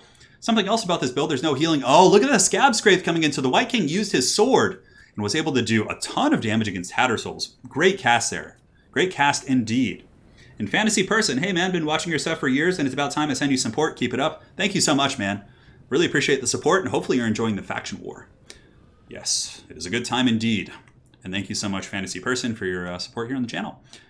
In the back here, you can see we do have the Chillgeist lurking, Cairn Race coming around the far side. Volkmar the Grim does do magic damage, though, which means that the ghostly units aren't going to be super effective in the frontline fights, at least. And now it looks like, is that going to be a Krell summon? No, that's going to be a zombie summon. Very interesting. I wonder why he's doing that. So he did just use a baseline summon from Heinrich Kemmler, and I would imagine Sooth is just going to kite it out. But I think Tank might also be waiting for Scab Scrape to come off cooldown to try and blast the Sigmar Suns and or the Tattersouls once again. But the zombies are now moving in. It's pretty funny, actually seeing like 2 unbreakable armies here, because, oh, another Scab Scrape coming in and wrecking the Tattersouls. They are down to about 20%. So Tank doing a really good conservative job with this engagement, forcing the Empire to really get in there. And Tank basically just sending in his summoned zombies. You can see they're attacking here. Where are those Blood Knights going to go? This is a nice engagement. Soothsayer seems a little bit out of position for this. Blood Knights are going to come in and hammer the Tattersouls and simply pull back before the Demis or other units get in position. Clearly, these are 2 very high-level tournament players here, but nonetheless, it is going to be tough to break this Sigmarite line, and the Blood Knights are able to get away more or less safely. So zombies have engaged in the front, zombies coming in the back as well. Cairn Race around the back, looking for an entry point. Although Knights of the Blazing Sun do have magic resist, so they're going to be a little bit tanky there. And now we do have the White King kind of bolstering the front line with the zombies. And the Tattersouls extremely beat up. Knights of the Blazing Sun coming in for a huge Rohirrim charge here on the flank, hammering into those skeleton warriors, but not doing that much damage, to be completely honest. And now we have our blob fight. So Graveguard are engaged. Heinrich Kemmler has summoned Krell. Krell has not been summoned. Where is Krell? We'll find out in a second. Spears on the flanks being beaten down by Flagellants. No surprise there. And the Blood Knights are trying to countercharge the Knights of the Blazing Sun, but this is pretty much all a trap by Sooth. So Sooth used the Knights of the Blazing Sun to lure the Blood Knights, and then he countercharges. And this is basically how Soothsayer wins the game. If the Blood Knights just get taken out here for pretty much no value, I mean, that's going to be pretty catastrophic for sure. Cairn Race get a nice rear charge here into Knights of the Blazing Sun and also into some Flagellants. Might be able to get some value there. But the Blood Knights coming in for another layered charge. Here they come. I think it's going to be heavily favoring the Empire here, though, because Volkmar the Grim is here. Warrior Priest is giving huge buffs. The Blood Knights are very strong and whatnot, but yeah, I mean, Tank is losing his Blood Knights at a very rapid pace right here. These Blood Knights are down. I would imagine Invocation should be coming soon. Krell has been summoned. He might be able to chop down some of the Griffites, but Scroll of Shielding and Flaming Sword of Ruin. Soothsayer's timings are so damn good. Like, he makes so few mistakes here, but Tank might be able to come back now. Cairn Race coming in with the rear charge into the Empire Cav. We could get some tear outs potentially. You can see here the Knights of the Blazing Sun are broken off. But yeah, Volkmar just going so balls deep in this Vampire formation. Granted, he is a little bit beat up himself. We do have Knights of the Blazing Sun rear charging into the Cairn Race. It's like these players are just stacking layers and layers of units on top of each other, and it's certainly quite a tactical display. Now, Volkmar the Grim going to be dropping a Banishment here. Nice one. Goes into the Graveguard with Grey Opens. A little bit of friendly action here into the Knights of the Blazing Sun, but certainly a very close game. Volkmar the Grim is very low. The 2 White Kings are just beating the brakes off him. White Kings on horseback, apparently quite good in this situation. So now, the Empire Cav are going to be pulling back. Royal Altar of Griffites, 21 of 24 models. Knights of the Blazing Sun very damaged. The Vampire Counts have found a bit of a stabilization in this back pocket, but now Soothsayer is going to be able to countercharge here with the Demogryph Knights and probably free up this position. Granted, Tank, with a very good zombie summon, is going to be blocking up the Griffites. So, yeah, I mean, honestly, Blood Knights coming back as well. That's also quite nice. Not coming back, but basically just re-rallying here. Blood Knights might be able to defeat these Knights of the Blazing Sun. Looks like they should be able to. And it's a really close game. I think slightly Empire favored at this point, but there are a ton of Graveguard left, it looks like. We do have 79 right here. A nice Scab Scrape going down and clearing out some Empire infantry. And how are the White Kings doing here, though? This really is the bread-winning situation. Burning Head going down the pipe might do some okay damage, but looks like it was a bit of a miss there, unfortunately, or went the wrong way. And the White Kings are getting Volkmar the Grim. Volkmar the Grim has 382 HP. If the White Kings can get Volkmar, that could be a way for the Vampires to potentially win this game. Blood Knights getting Invocation of Nehek. 11 models left, still fighting hard against Knights of the Blazing Sun. Krell should be gone by now. No, Krell's actually still here, but not for much longer. But Krell was chopping down many of those Nevergriff Knights. And is Tank going to be able to pull this game back? Maybe so. It looks like the Vampire counts are pulling ahead in this game. Man, the White King play and the tenaciousness and the Krell. Krell has probably been able to take down so many of the Demogryph Knights here in this fight.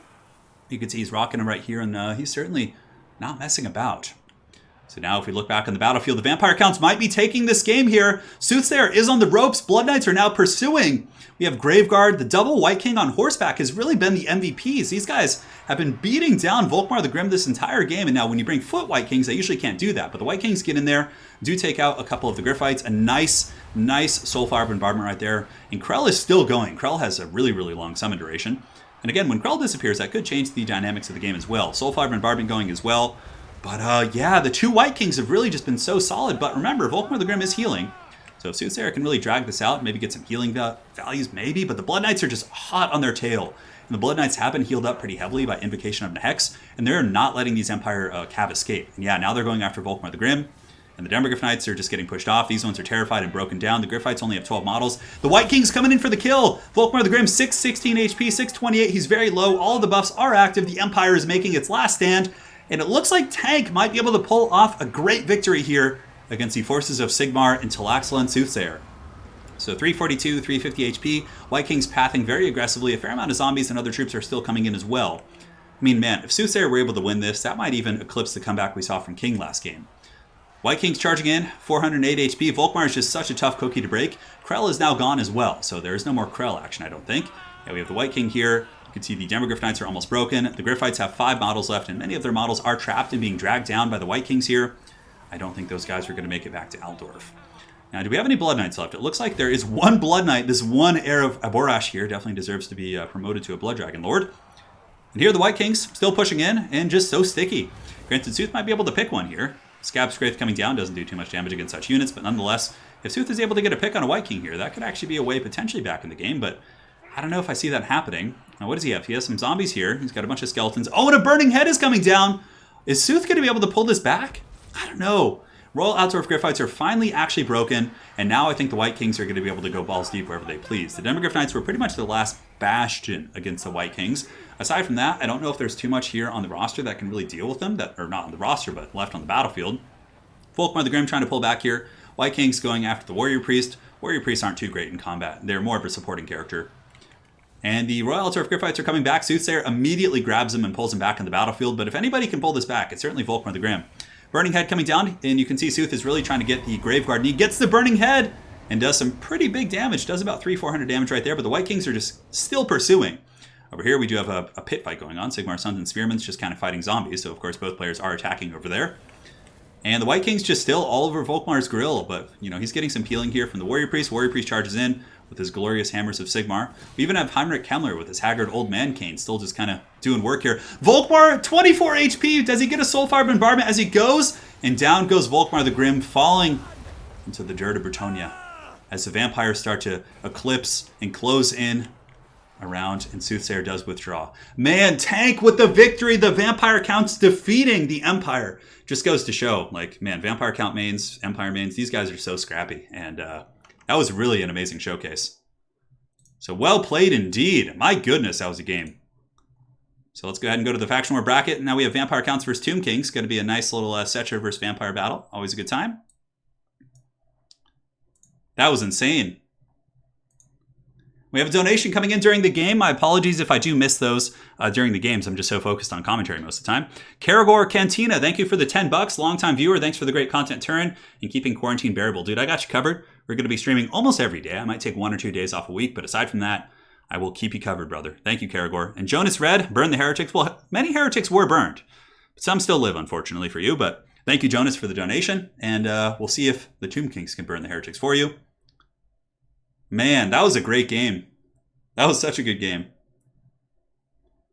Yes, the Empire has been defeated this day, but Tank was able to do it, and the X Factor really was the 2 White Kings on horseback. Those guys were the hard carries that game. So now if we go into the bracket here, we have Vampire Coast versus High Elves, so Xiphos versus Anticity. It's going to be our next match. So let's go ahead and spectate. So High Elves, I think, have the advantage in this matchup, but I don't know. I always felt like this was a High Elf favored matchup. Tank says, I figured that, Soothsayer says, good luck in the rest of the tournament. See you soon. Tank says he feared that Volkmar would out-regen. So start when ready. Very good. So now we're just kind of waiting for the next match. And if you guys go and take a look here, this is going to be Anticity on the forces of the Vampire Coast facing off against Xiphos and his High Elves. Pope Taint the Fourth. The dream is still alive. Thank you so much.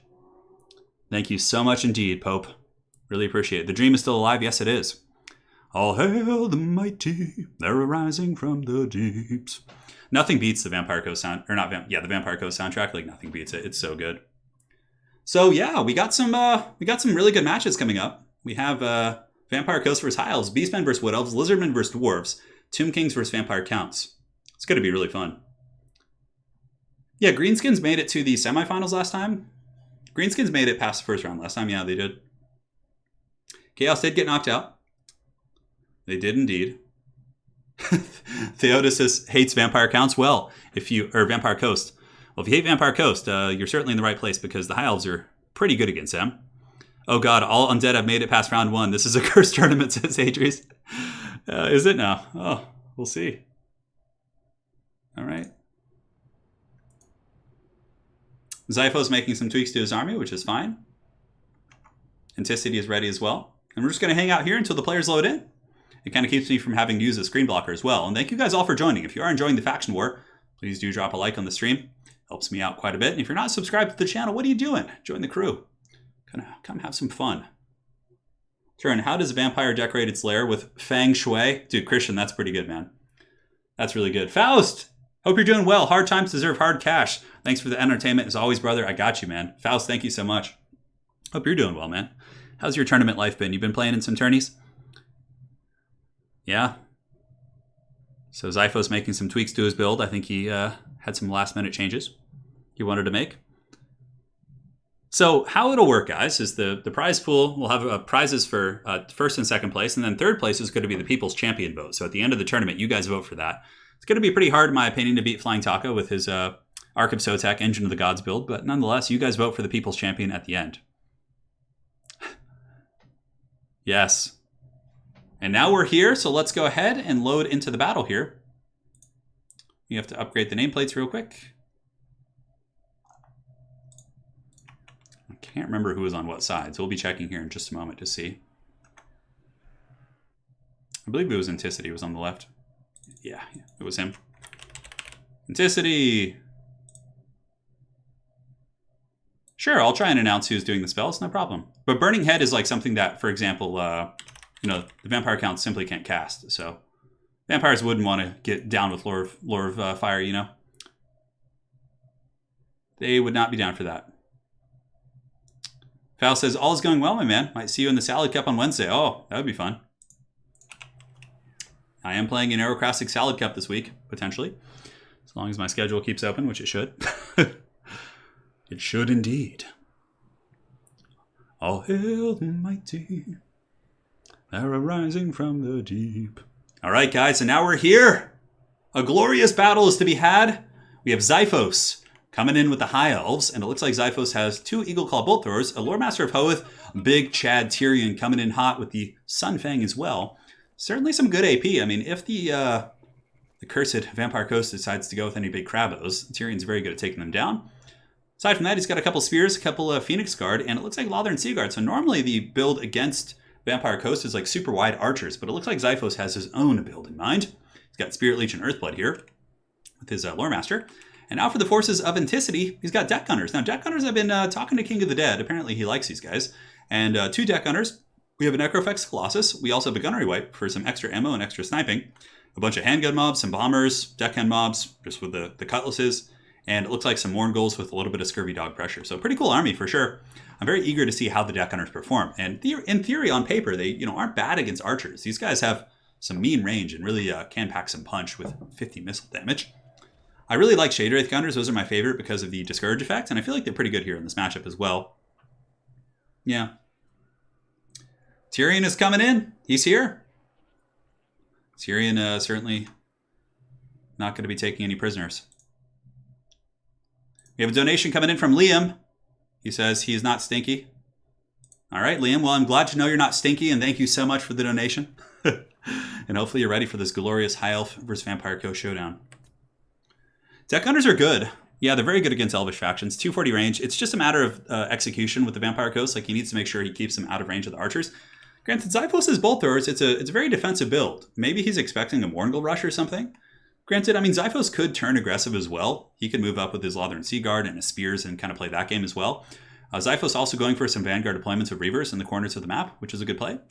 Although, there's a lot of handgun mobs too. It looks like, I think, 2 handgun mobs, 2 bomber mobs, and it looks like a couple deck gunners as well. Oh, there's more handguns even in the back. This is very much like the Anticity signature play. Like, he really staggers all his guns in this like big kind of Mighty Ducks formation. Yeah. Felcon is playing Wood Elves today, and Felcon will be coming up in our next match, potentially.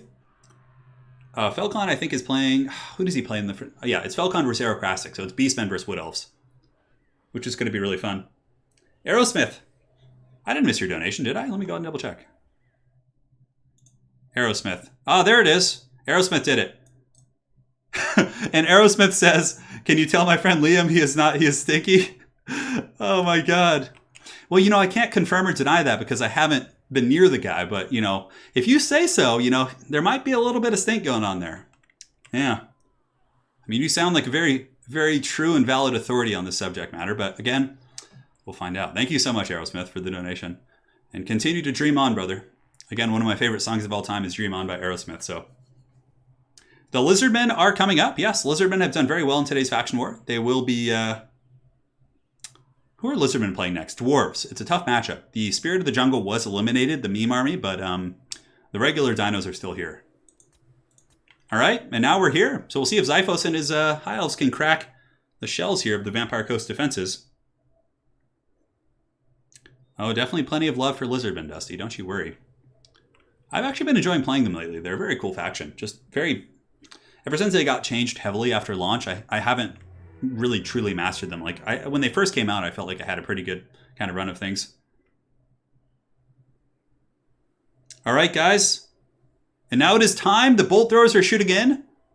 Looks like they're going to be going after the Hard Knock Life, which is good. So for Anticity, I would imagine he's going to want to run into the trees right now. Just Count Noctilus and go hide in the tree lines until the bolt throwers start shooting something else. Granted, he could just weather it and use his invocations there, but it looks like Anticity is going to be the aggressor here in this matchup. So still using the Colossus to shoot the bolt thrower. I don't know if I agree with that. I feel like shooting the Phoenix Guard or something like that could be a little bit more value city. But nonetheless, I mean, just use the Scurvy Dogs to shut down the bolt throwers if you can. Xiphos doesn't seem to have too much back here. And I do see your donation, George. I'll get to it after this game. Don't you worry, brother. And now the Lothern Sea Guard are shooting into the bombers, which should be quite good. The Gunnery White moving forward as well. Not really sure what he's going to be sniping. And it looks like Invocation was used on the deck gunners in the back, which are now shooting into the... What are the deck gunners trying to snipe? Let's go ahead and see. Tyrion going to be activating Sunfang. Sunfang's going to be doing a ton of damage here. If he doesn't dodge it... Oh, look at the damage from Sunfang. Just wrecking that Zombie Pirate Gunnery mob. The handguns... So much damage going down. And in the back, a big misplay by Anticity. Xiphos collapsing from both sides. And this is could potentially be GG here, as these deck gunners... I mean, if the Reavers can go and sweep onto the other deck gunners, that could be really nasty. But we'll see if he can stabilize them. I mean, he might be able to tear route them off. Okay, it's just one deck gunner loss. It's not the end of the world. And at least he got the Reavers off as well. Now in the front line, we have the single entities from Xiphos, the Lore Master of Hoth getting in there. We have some Spearmen on the flank, and also Tyrion getting in to cause some problems as well. 2 of the 3 deck gunners still online. The Reavers are pushed back, and the Morngulls are able to screen out the other Reavers as well. So, you know, honestly, that was a rough situation for Anticity, but he was able to salvage it pretty well. Now in the back line here, you can see the Scurvy Dogs. Oh no, this is a disaster for Xiphos. The Scurvy Dogs from Anticity were able to weave through his defenses and completely annihilate one bolt thrower, and now the other one is in dire straits as well. So Xiphos could have just lost both bolt throwers here, which is very nasty. And look at the firepower coming in from Anticity. We have the handgunner shooting in. Count Noctilus is now stable. The Morngulls basically chased off all of the Reavers. If Xiphos wants to get back in this game, he's going to have to get these Reavers, get in here and get some heavy value, because losing those bolt throwers right here is a pretty big disaster. Granted, it was just one. It's pretty much the same as the deck gunners being traded for some of the Reavers here. But the Scurvy Doggo is now charging into Lothern Sea Guard. The bolt thrower is back online, and we'll see if Xiphos can continue to defend that bad boy. So Phoenix Guard pushing up here, able to chew through some of the deckhand mobs. I would imagine Tyrion is here causing problems. Lore Master of Hoth is chopping away. Lore Master of Hoth, though, could be in some serious trouble. For example, if he runs into the open and all the handguns kind of switch onto him, that could be really rough. And Tyrion appears to be finishing off some handguns over here as well. I would like to see Tyrion going after Noctilus, but I think there's too much crossfire for him to do that safely. Nonetheless, the bolt thrower is back online. You can see back here the bolt thrower is shooting once again. The scurvy dogs are still here, not in great numbers, but we'll see if Anticity is able to get in there. I would imagine going after the bolt thrower is the right play here. Xiphos does see this coming, though, and moves his spearman immediately, but oh no! Is Xiphos going to be able to intercept this? Scurvy dogs get onto the bolt thrower again. Big mistake here. Some of the bolt thrower crew might actually go down. And Xiphos a little bit off on his reaction here. Granted, he does use some Lothern Seaguard to turn and fire, but the bolt thrower is, it's in danger. Certainly in danger. I'm in danger. And you can see here the zombie power Deccan mobs fighting against Phoenix Guard. Lore Master of Hoth still grinding it out, but it seems like the Vampire Coast still more or less has a lot of its stopping power. Some deck gunners here are being taken out by Tyrion. These deck gunners are now going to be shoot at Tyrion as well, but I think really just last Samurai-ing the Lore Master of Hoth to get rid of the healing here is the right play. So Lore Master of Hoth in open field, a ton of AP missiles going to be lining up their sights here. We have a Gunnery Wight who should be shooting him as well. And it looks like a zombie summon is coming down from Anticity right here. And you can see the Lore Master of Hoth going in. But man, he is getting capped pretty hard. Earthblood going down on himself. And the Gunnery Wight is now in melee combat. And I think that this guy might be in trouble. Granted, Tyrion is coming as well.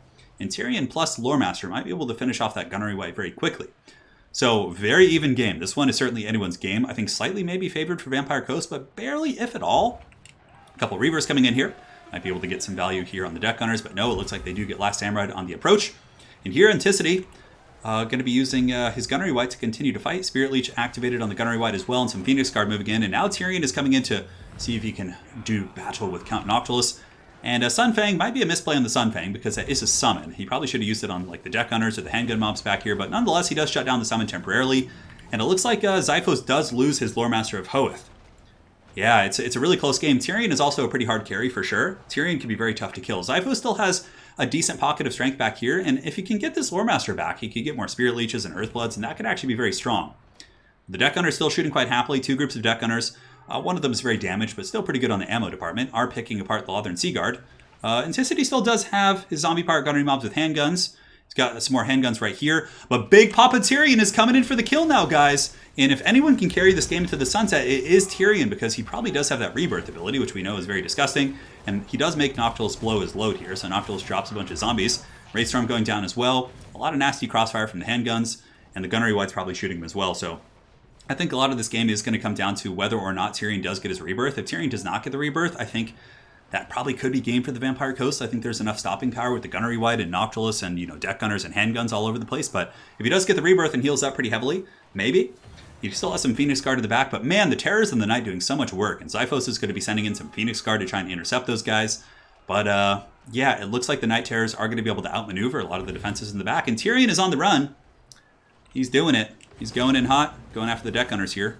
I think maybe going after the gunnery mob. I don't know. Yeah, if he gets another Sunfang and can actually roast these guys and then he gets a heal, that might be enough, honestly.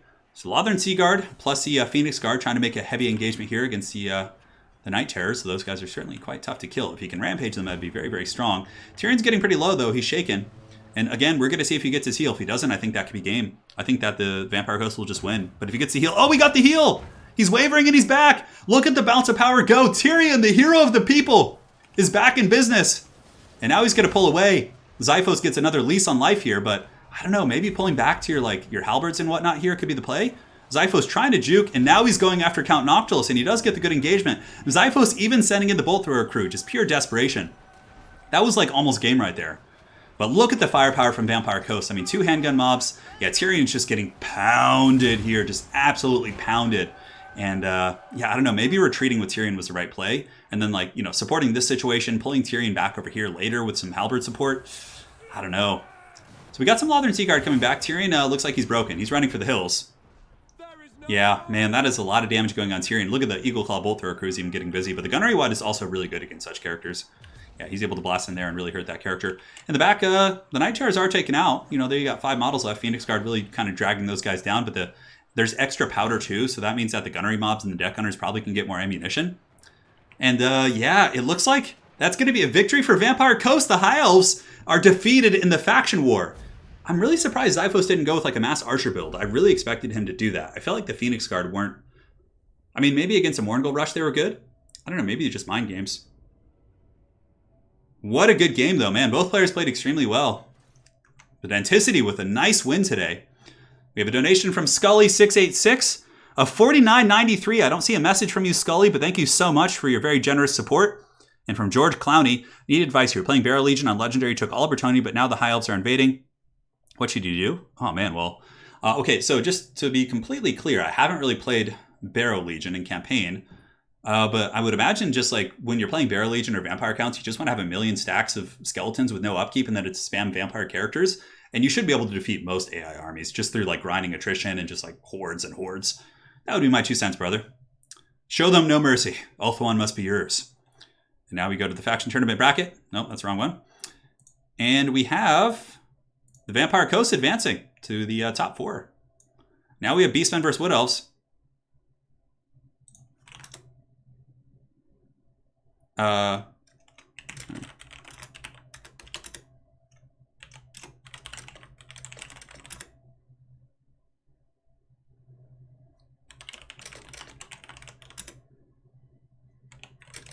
We can... All right, and then we also have a donation from a random Saracen of $4.99. Why is the tournament not a thing? I don't know. Got to make it a thing. All right, so we're setting up the next game now, which is going to be Aerocrastic facing off against Felcon. Certainly going to be quite a bit of fun. Yeah, skeleton spam is the way to go for vampires. It's really nasty. You get like a million stacks of, and then just like have like 5 or 6 vampire characters in those armies, and it's really, really good. All right, so next we have Felcon versus Arrow. Let's do it. We're loading in. Ruben! All hail the mighty. He's arising from the Jeep with tattered sails and incredible tales. Oh, so good. So good. Oh, man. I love it. With tattered sails and incredible tales. All right. So who do we have on what side? We have Aerocrastic on the left. And Felcon on the other side as well. That was a really good game. Normally, I really struggle in that matchup. Like, I generally lose to good high players. That was a really impressive showcase. This is a DLC matchup. You know, the Beastmen and the Wood Elves used to fight back in the day. And Ruben, thank you. All hail the mighty. Really appreciate the donation, Ruben. I'm a Vampire Coast fan as well. One of my favorite factions. As a matter of fact, if they bring the Vampire Coast back in the old world, I might actually play them. And Lynn Mick9, hail to our undead overlords. We'll see. We'll see if the forces of the living can fend off the undead hordes. Skaven did lose in the first game. Zyphos actually took them out with his high elves. Yes, I'm really excited for the old world. I really hope they add like Vampire Coast. God, I would play the hell out of a zombie pirate army. That would be so much fun. Hadri says Durthu time, I expect. Yeah, probably Hadri's. We don't need the blocker because we just loaded in without looking at their selection screen. So we're all good. Unless you're saying there's a blocker up and you're just trolling me right now. Thank you guys again for your support on stream. Really appreciate it. Man. Let's pause this.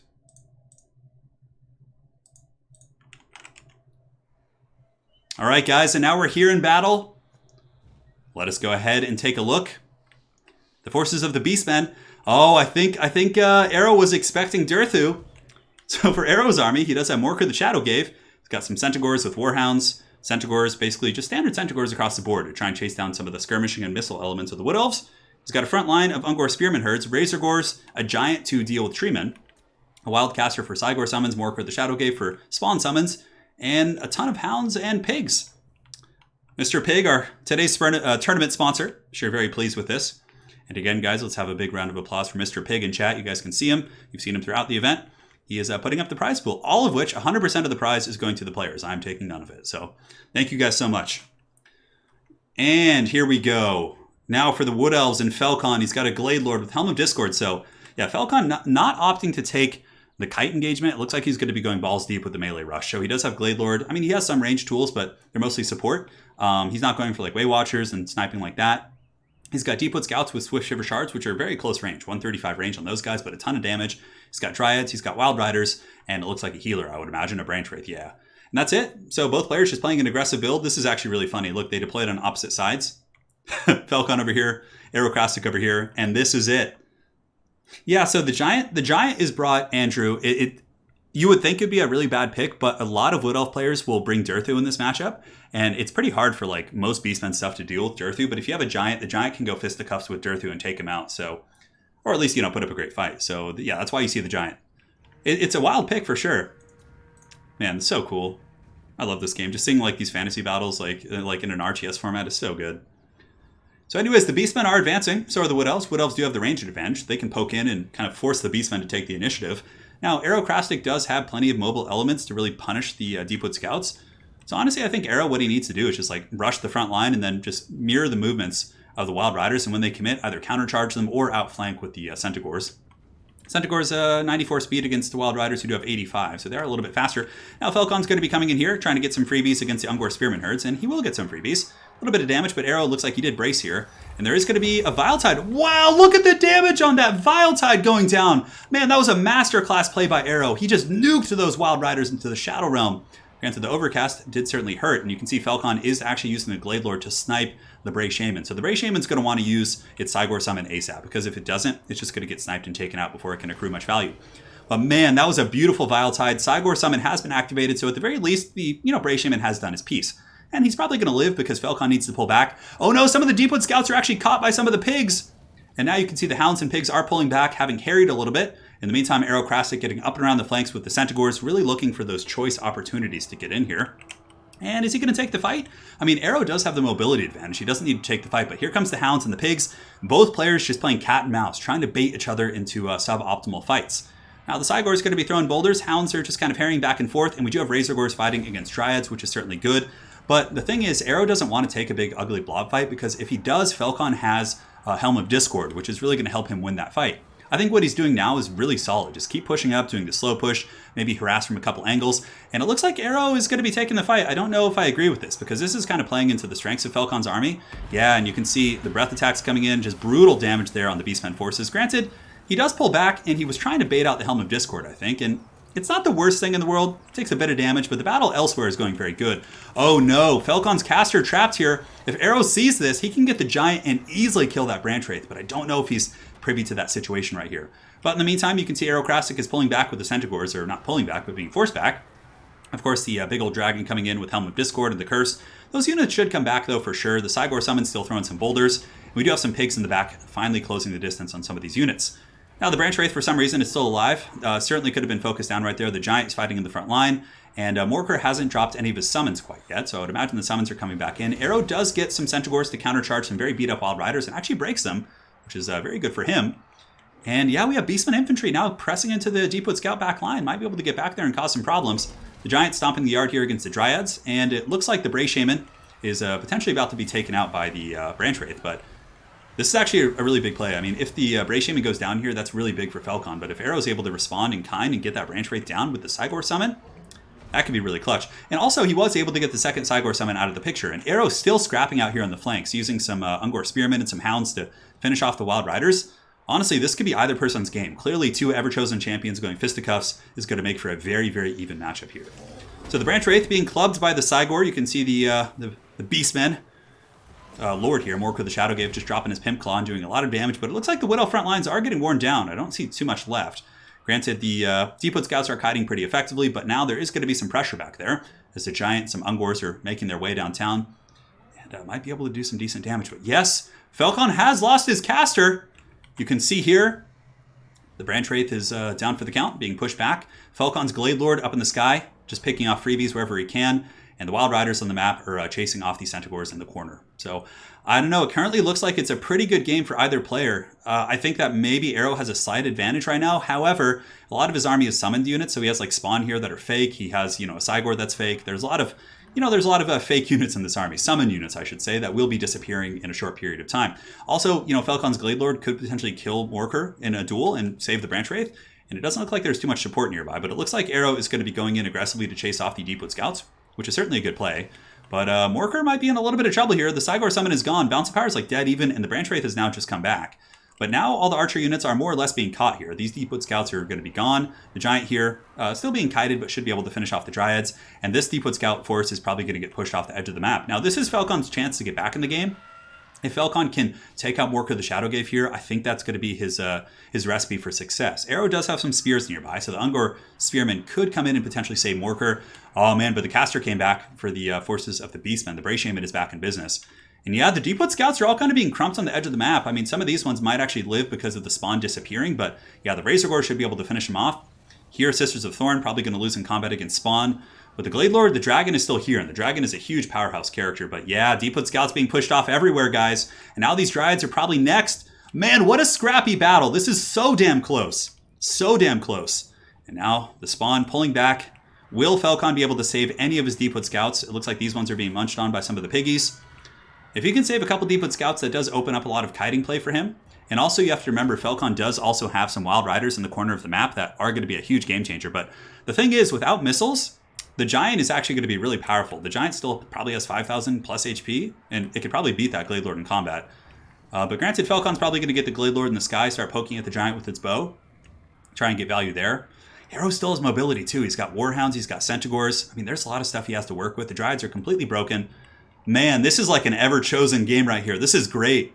So the Spawn are going to be pulling back here, juking the shots, which is very, very good. Deepwood Scout's very low on ammunition. This one unit actually has a fair amount. It has about 6 volleys left, so might be able to finish off the Spawn here. We'll see.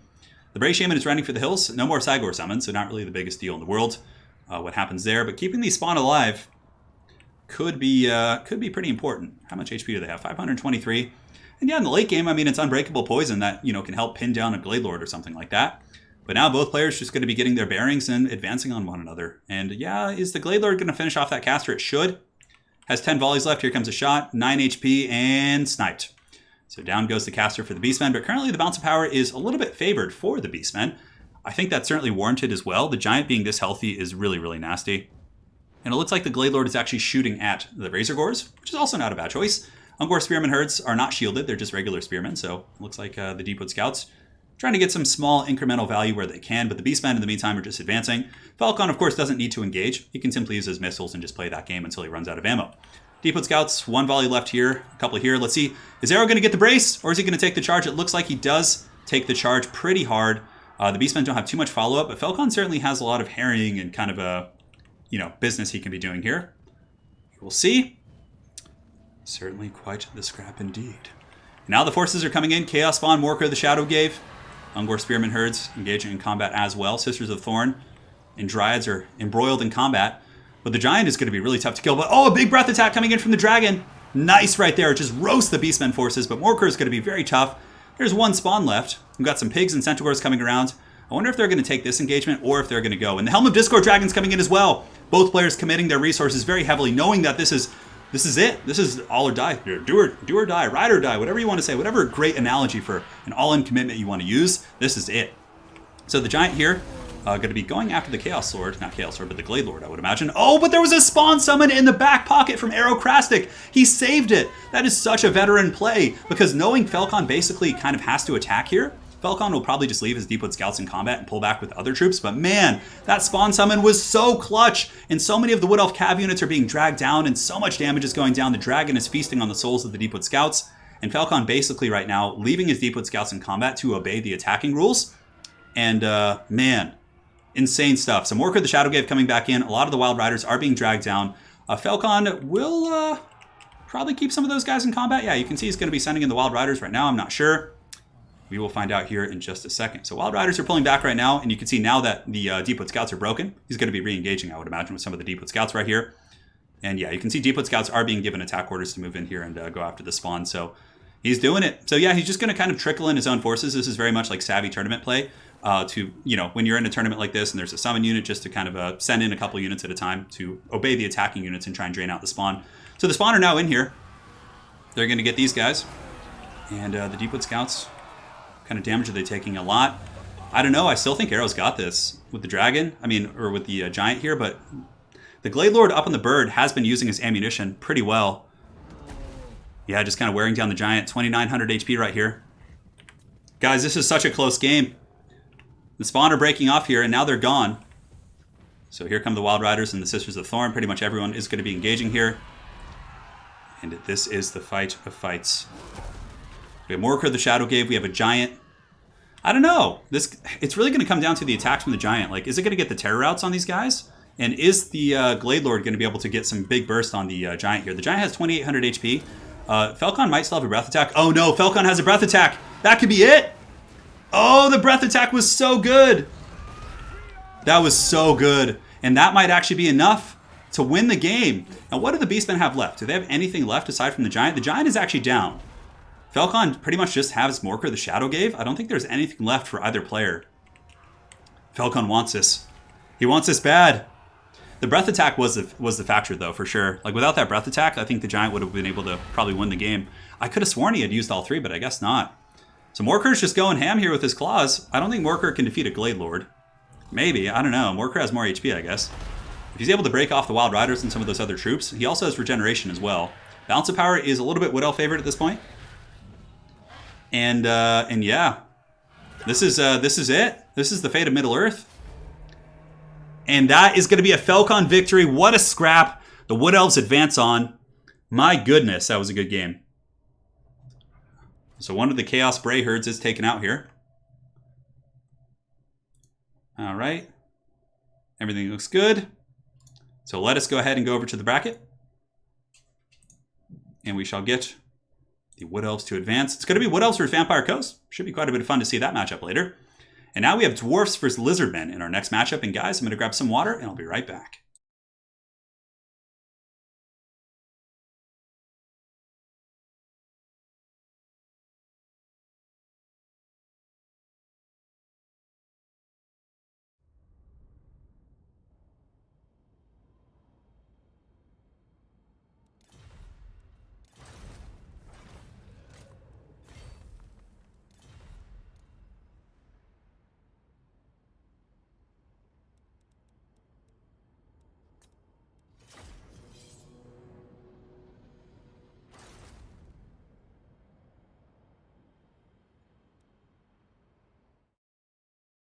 All right, guys, and we're back in business. We're going to have Lizardmen versus Dwarves here in this next matchup.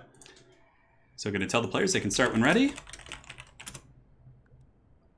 And we are going to be on Iron Sand Desert. Now, this is going to be interesting. I'm really curious because I feel this is a matchup that is favored for the Dwarves. But Yale, of course, has proven us wrong in many matchups and has done very well across the board here. So, yeah, we'll see how we can make this roll. All right, guys, 1 second. Everything looks good on my end. And we can load back in. Andrew Cohen, thank you for the 20 bucks. He says the lady has been avenged. Great game indeed. Yeah, that was a really, really good game. We got a move here on the left-hand side. It should be. I can correct it if it's wrong. And we have Yale on the other side. Very good, my friends. Thank you guys all for joining today. Oh, no, it's actually the other way around. Okay, I got to change that. My apologies. Yale's on this side. 2.2. I don't think it's a record, but it's pretty up. It's up there. I think the highest we've had on the channel is like 2,800 or 3,000 in terms of streams, but that was like an early access event. So as far as like non-early access, maybe. I think our first faction war had like 2,500 too. A move.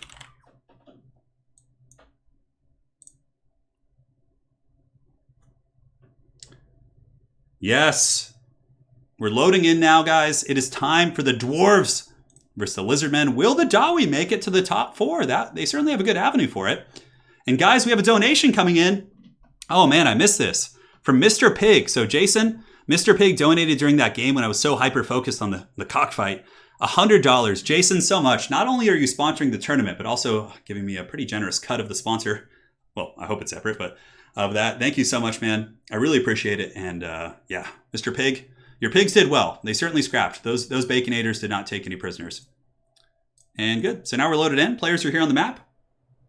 Thank you so much, Jason. So we got Hyali Nale. I think what he's going to do is go with Gorok on the ground, a ton of red-crested skinks and Saurus, and just go super wide. Usually that's what you do against Dawi. If we got a Dwarf Finals, that would be pretty insane for sure. I mean, but they have a really good path right now. So if we take a look... Let's go ahead and minimize for a sec. So Dwarves have... Okay, so if Dwarves were to beat Lizardmen, Dwarves have a good matchup versus Tomb Kings, I would say, and against Vampire Counts. So like all the matchups that are left for the Dwarves on this side of the bracket is really, really good. Yeah. Dwarves would probably struggle. I mean, Dwarves have a really good chance, actually. Like, Dwarves are favored versus Wood Elves and against Vampire Coast if we look across the bracket. So honestly, it's looking pretty good. I mean, the Beastmen would have been really hard for them, but the Beastmen have been eliminated, so... Yeah, Hyali knows his stuff here, for sure. Now we load back in. Let's pull up the battle. Let's see how this goes. fulfill the great plan? We'll see. Yeah, Hadri's saying it's a kind of Dawi favored, but Hjali knows his stuff, which I 100% agree with here. So for the forces of Hjali Nali, he does have Foot Gar again. Twice in one day, Foot Croc Gar going in ham. He's got a Heavens Caster, and he does also have a Beast Caster, I would imagine, for some juicy Manticore summons. A bunch of Pterodon Riders for disruption, Razordons, a couple Skinks in the back line. So yeah, man, very unorthodox builds. Hjali's playstyle is just so cool. He does also have an Ancient Salamander, so what he's going to try and do is probably kill the Dwarven Artillery with the Pterodons and then just pull apart the Dwarves as they advance. Foot Gar coming in once again, guys. Yes. Major Moolah pulling for the Dwarves. And let us know, guys. Do you want the Dwarves, the Grudge Bearers, to advance, or are you a child of the old ones? Let us know in chat. And now, guys, here we go. For the Dwarves, we have Longbeards in the front line. We do also have Ungrim Iron Fist. We have a couple Iron Drakes with Flamethrowers, which are going to be pretty much next to useless here, in my opinion. I don't know how useful those guys are going to be. 2 Bolt Throwers. Bolt Throwers will be very clutch for sure. And I mean, the Iron Drakes, I guess, could roast the Pterodons as they come in. So maybe. The Bolt Throwers will be very good shooting down the big old Stegodon Beasts. A couple Slayers in the back, and that is it. So it's a nice army. Actually, triple Iron Drake. Does he have Skulder Guard again? It does not look like it. Falcon, I have no idea. Man, Falcon, you and Arrow had such a good game there. That was like a nail biter. That was a real nail biter of a game.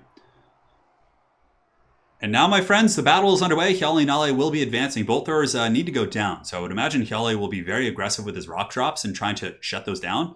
Otherwise, I mean, his plan really is to try and pull apart the Dwarves. Oh, but that's right. I totally forgot. These are the Skink Priests on the Sniper Stegodon. So these Sniper Stegodons have the Bolt Throwers that are just amazing at playing artillery duels. Okay, that changes everything. My apologies. Poor analysis. But nonetheless, the Bolt Throwers on these Stegodons are going to be able to deal with the Bolt Throwers, which then forces the Dwarves out of their nest.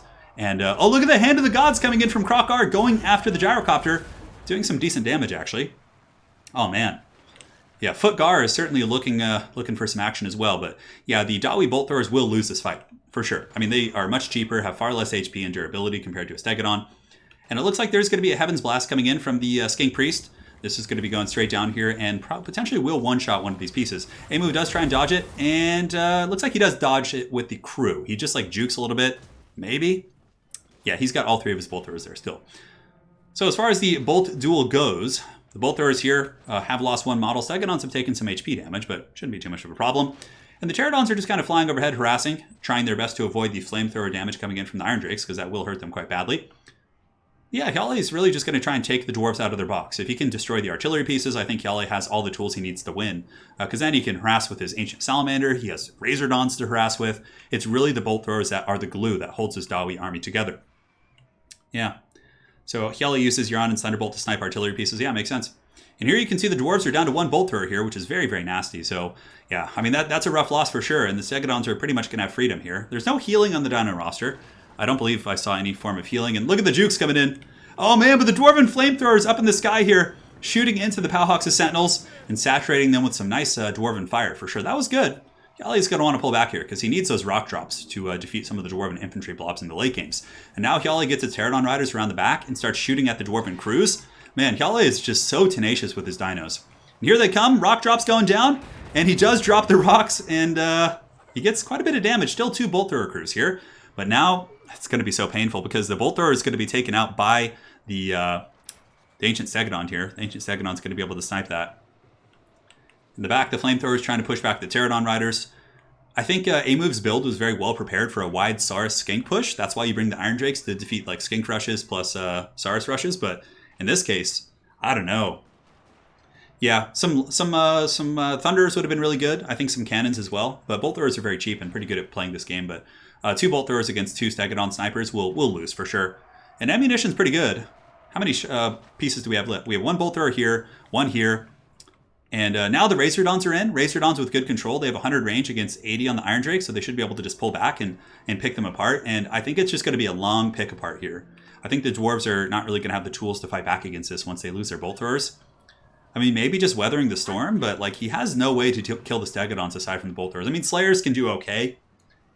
And yeah, Hjali's really good with this harassment play. He really is. I experienced it the other day. It was quite a bit of fun, for sure, but he made me change my Vampire Coast build like against Lizardmen. Single-handedly, I changed my entire build just based on what he did to my Vampire Coast. And here up in the sky, the mighty Pterodons flying about, looking very proud here in the situation. Now they're going to be able to finish off the bolt thrower crew to make sure the other one can't be equipped. And the Stegodons, I would imagine, are going to continue sniping that bolt thrower here. So what are the players saying? They're saying good luck, have fun. Good stuff. In the meantime, Lizardmen's just kind of trundling on the flanks. I wonder what they're going to shoot. One of the big issues could be Slayers, I suppose. The Dwarves might just withdraw from the game. I've seen A-Move do it before, so it could happen. We'll see if he is able to weather this. I know, Hjali's just been dodging. I mean, he has like things attacking from every angle. And the really scary part for the Dwarves is that the Ancient Salamander's just kind of chilling in the shadows. It's not even being used right now. However, though, A-Move is getting some damage back with the Iron Drakes. They are pushing off some of the Pterodons, but it's not really the end of the world for the, for the dinos anyways. So the bolt thrower crew, how many do we have left here? It looks like there's just one bolt thrower. Is it even shooting anymore? Looks like it might be. It looks like the crew is equipped on it, but I don't know if they're shooting. Lizardmen's still just picking apart the Iron Drakes with really good micro. They can pull back and yeah, just outrange them. But here the Dwarf Warriors might actually get an engagement. No, it looks like Hjali is able to pull back before that happens. And now the bolts are shooting into the Iron Drake. So yes, the Stegodon Sniper is pretty much ignoring the threat of the bolt thrower at this point. Although the bolt thrower is back, Hjali using the Pterodon Riders to try and chase off the Gyrocopter. Some of the Lizardmens on the flanks have taken a bit of damage. Man, this is so cool. This is such a neat build. Like, whenever I play against Dwarves, I always just go super wide, but I can see how, like, A-Move's build was so prepared for that. Like, the traditional meta, but Hjali's playstyle and builds are just so different. So Lizardmen's here, 23 of 24 models. The ones on the other side are still at 23 of 24 models as well, I believe. They start with 24. The Dwarves certainly being picked apart, but, I mean, there is a small chance that they could weather the ammunition. See a little bit of lag here. Hopefully no one disconnects. No, we're good. You can see the Dwarves could weather the ammunition. And yeah, I mean, maybe they could survive with the Slayers beating down a lot of the big dinos. Hard to say. In the meantime, Pterodon Riders are circling about. Going to be going after the Gyrocopters with the Brimstone guns. And here comes the Lizardmen hunting packs. Circling in once again, the Lizardmen's going to be going for the freebies on the bolt thrower crews here. Actually, Iron Drakes looks like, yeah, throwing their little shivering shards. Getting some damage in there as well. Who knows? So now the Pterodon Riders, Palax's Sentinels, going to be flying overhead. Maybe looking for a rock drop. I don't think yet. I think you save the rock drop for the late game. And now we have the Ancient Salamander. So the Ancient Salamanders are so good against infantry here. And basically, A-Move is kind of like defenseless. The Ancient Salamander can literally blow its full load, like all of its ammo, all 16 volleys, into these Dwarven troops in the front line. Longbeards are going to be extremely cost-effective targets. Yeah, look at the damage. Dwarves falling apart in the bounce of power. Yeah. Is there any dwarf build that can beat this? Yes, there's plenty. If you came in with like 2 or 3 cannons and a couple thunders, this Lizardmen build would have been put in trash can. For sure. Like 2 cannons, a couple thunders, you advance, like, or just kind of sit back. Like, there's plenty of dwarf builds that can beat this. Yes. But, Hjali played his build was very well thought out because most dwarf builds, most lizard builds go with, like, Gorok. They go with, like, a ton of Saurus and red-crested skinks, some mobile, like, cab pieces, and that's, like, what you see. And his build was very prepared to defend against that, but Hjali, of course, has a very different playstyle, like I said. Lizardmen's still shooting in. It looks like one of the bolt thrower crews is broken. Balance of power is not massively in the favor of the Lizards, but it's certainly getting there, I suppose. I don't know. The Dwarves are kind of enduring, too. It's going to be interesting to see what happens when the Stegodons come in. Because that's the thing. Like, when ammo runs a little bit sparse and, foot Gorok and the other dinos have to engage in melee combat, that could be okay for the Dwarves. You can kind of dodge gunfire in this game. It's not like as easy as bows, but like if you're juking, you'll dodge some of it. Gunfire is much more direct at like just kind of dodge. Like it hits juking units much more efficiently than obviously like Iron Drakes would or bow units. But Lizardmen's are pretty good on ammo. I wonder what they're going to start sniping next. Hjali's still leaving all his skinks. I'm surprised he hasn't pulled his skinks up. Maybe just to like be nearby in case he wants to go in. But he's opting to leave the skinks very far back. Iron Drakes are getting worn down. Ancient Salamander bombarding here. And it looks like the Ancient Stegodon may be thinking about getting in combat here, but there are Slayers nearby, and Slayers could do some damage to this bad boy, so it looks like he's going to pull back here. Flamethrower still shooting up in the sky at the Pterodons. I don't think it's over either. I think that there is a chance that A-Move could endure this, because the Slayers are going to be really tough to kill. I think he's going to have to get the skinks on the Slayers and then like really just wear them down. Lizardmen's here, still shooting at the Iron Drakes. One Iron Drake is just about gone. 8 models, but HP is like on death's bed here. I'm going to pour some water for myself real quick in this kind of downtime of skirmishing and whatnot. The Ancient Salamander doing a great job as well. You can see he's just done so much damage against the Longbeards in the front line. The balance of power is actually pretty damn even, and that really goes to show the value of ammunition on the balance of power, because as ammo does wane for the forces of, and one Gyrocopter goes down, as the ammunition does wane here for the Lizardmen, it does affect the balance of power, and you can see that does, help the Dwarves. Oh, and the Iron Drakes get a big volley here. Granted, I think Razordons have pretty good armor at 90, so they're going to be pretty durable against that. And the dwarves still just being tenacious and holding, you know, a scrappy folk. Both bolt throwers are offline. And it looks like there's a cold blood going down to the Razordons on the far side, which may have actually gotten caught in a pretty big volley here from the Iron Drakes. Ammunition is out from the Gyrocopters. And the Razordons are now shooting pretty much free will here into the Iron Drakes. So now the Skinks are being moved forward. The Ancient Salamander is about out of ammunition as well. So that's the thing. The dwarves might still win this, which would be pretty insane, considering the beatings they've took. Oh no, and another flamethrower volley. The Iron Drakes are taking out a bunch of these Razordons. Is this where the dwarves get back in this game? I mean, Ungrim Iron Fist is pissed too. I wonder who would win in a duel between Ungrim and Krokar. Loremaster of Sotek could probably answer that from a lore perspective. 70-40, 430 against 57-44, 440. I think Ungrim would actually win that. Ungrim has 120 armor too, and is unbreakable. Yeah, I think Ungrim would actually defeat Krokar, like in mono-a-mono combat. Ancient Salamander does not have fire resist. For some reason, I thought he might. But nonetheless, he's got a little bit. Razordons are running very low in ammo. These ones are down pretty low. The other one's actually, no, pretty good ammo on this one. This one's at about 60%. So Hyali's been doing a very good job kind of keeping his ammo going here. Now it looks like one of the Stegodons might be thinking about coming in here, but Hyali really focusing down the Iron Drakes. And I'm starting to wonder if maybe focusing down like Dragonback Slayers is more important than the Iron Drakes, because Iron Drakes won't do much against the big dinos, whereas the Slayers, I think, are really going to be the X factor here once we do get into the late game, and the players have to fight. But yeah, the Iron Drake's doing good work for sure. A-Move Hacker really on top of it, you know, moving these units back and forth, and he might be able to endure this kite. He might be able to. I would be very, very impressed, I must say. And if the dwarves win, they have some good matchups on the other side. I mean, Vampire Counts and Tomb Kings are both matchups, I think. I don't know, Vampire Counts I think have a better matchup, but dwarves have a great matchup versus Tomb Kings, like a great matchup. I think they have like a 65-35 matchup there. Dwarves still holding. Hyali and Ollie thinking about coming in with the cohort of Sotek now. And it looks like he's still just trying to finish off the Iron Drakes, because the Iron Drakes will wreck his Skinks pretty hard. Yeah, Hyali's going to get engaged. I mean, what does he have in ammo? Oh no, and a huge misplay from Hyali. Somehow, he let pretty much a full health group of Razordons get caught by the Flamethrowers and some Dwarf Warriors. His micro stretched to the brink here. And now you can see he's focusing Dragonback Slayers. So he knows that like the Slayers are the big answer against him. And the Dwarven Flamethrowers are now shooting into the cohort of Sotek here, who have refused to die. So they're not going to be losing any models for a period of time. And they might be able to break through the front line. Ancient Salamander's in combat, but Ungrim is here, and Ungrim is not a joke. And the Iron Drakes are suddenly like something that needs to be feared here in this game, with the Razordons going down like that. But the two big Stegodons doing great work. The Manticore Summon coming in as well. The cohort of Sotek has broken through the front line, but the Iron Drakes need to be shut down because they are the hard counter against what's left here, against the Skinks basically. And Ungrim is going to be charging in. Don't you guys disconnect on me, I swear. After a game like this, that would just be heresy. I think A-Move might have a little bit of lag, because the games with Hyali before didn't lag, and I think it might be A-Move, but it's not unbearable to watch. Nonetheless here, guys, we have the cohort of Sotek charging in. Going to be intercepted by some Longbeards, and the Stegodon is now on top of the Iron Drakes. The most important thing for Hyali is to make sure that he can get the cohort of Sotek, and like he needs to get the Slayers down. The Slayers, if they're left versus single entities in the late game, it's going to be rough. And now we have Krokar dueling Ungrim.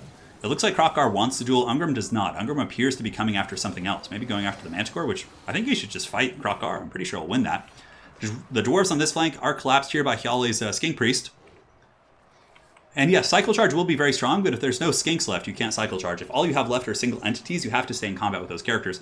And this is also nice. Ancient Salamander isn't a bad combat character, and the Manticore Summons being saved for the late game is just super good patience here from Hyali.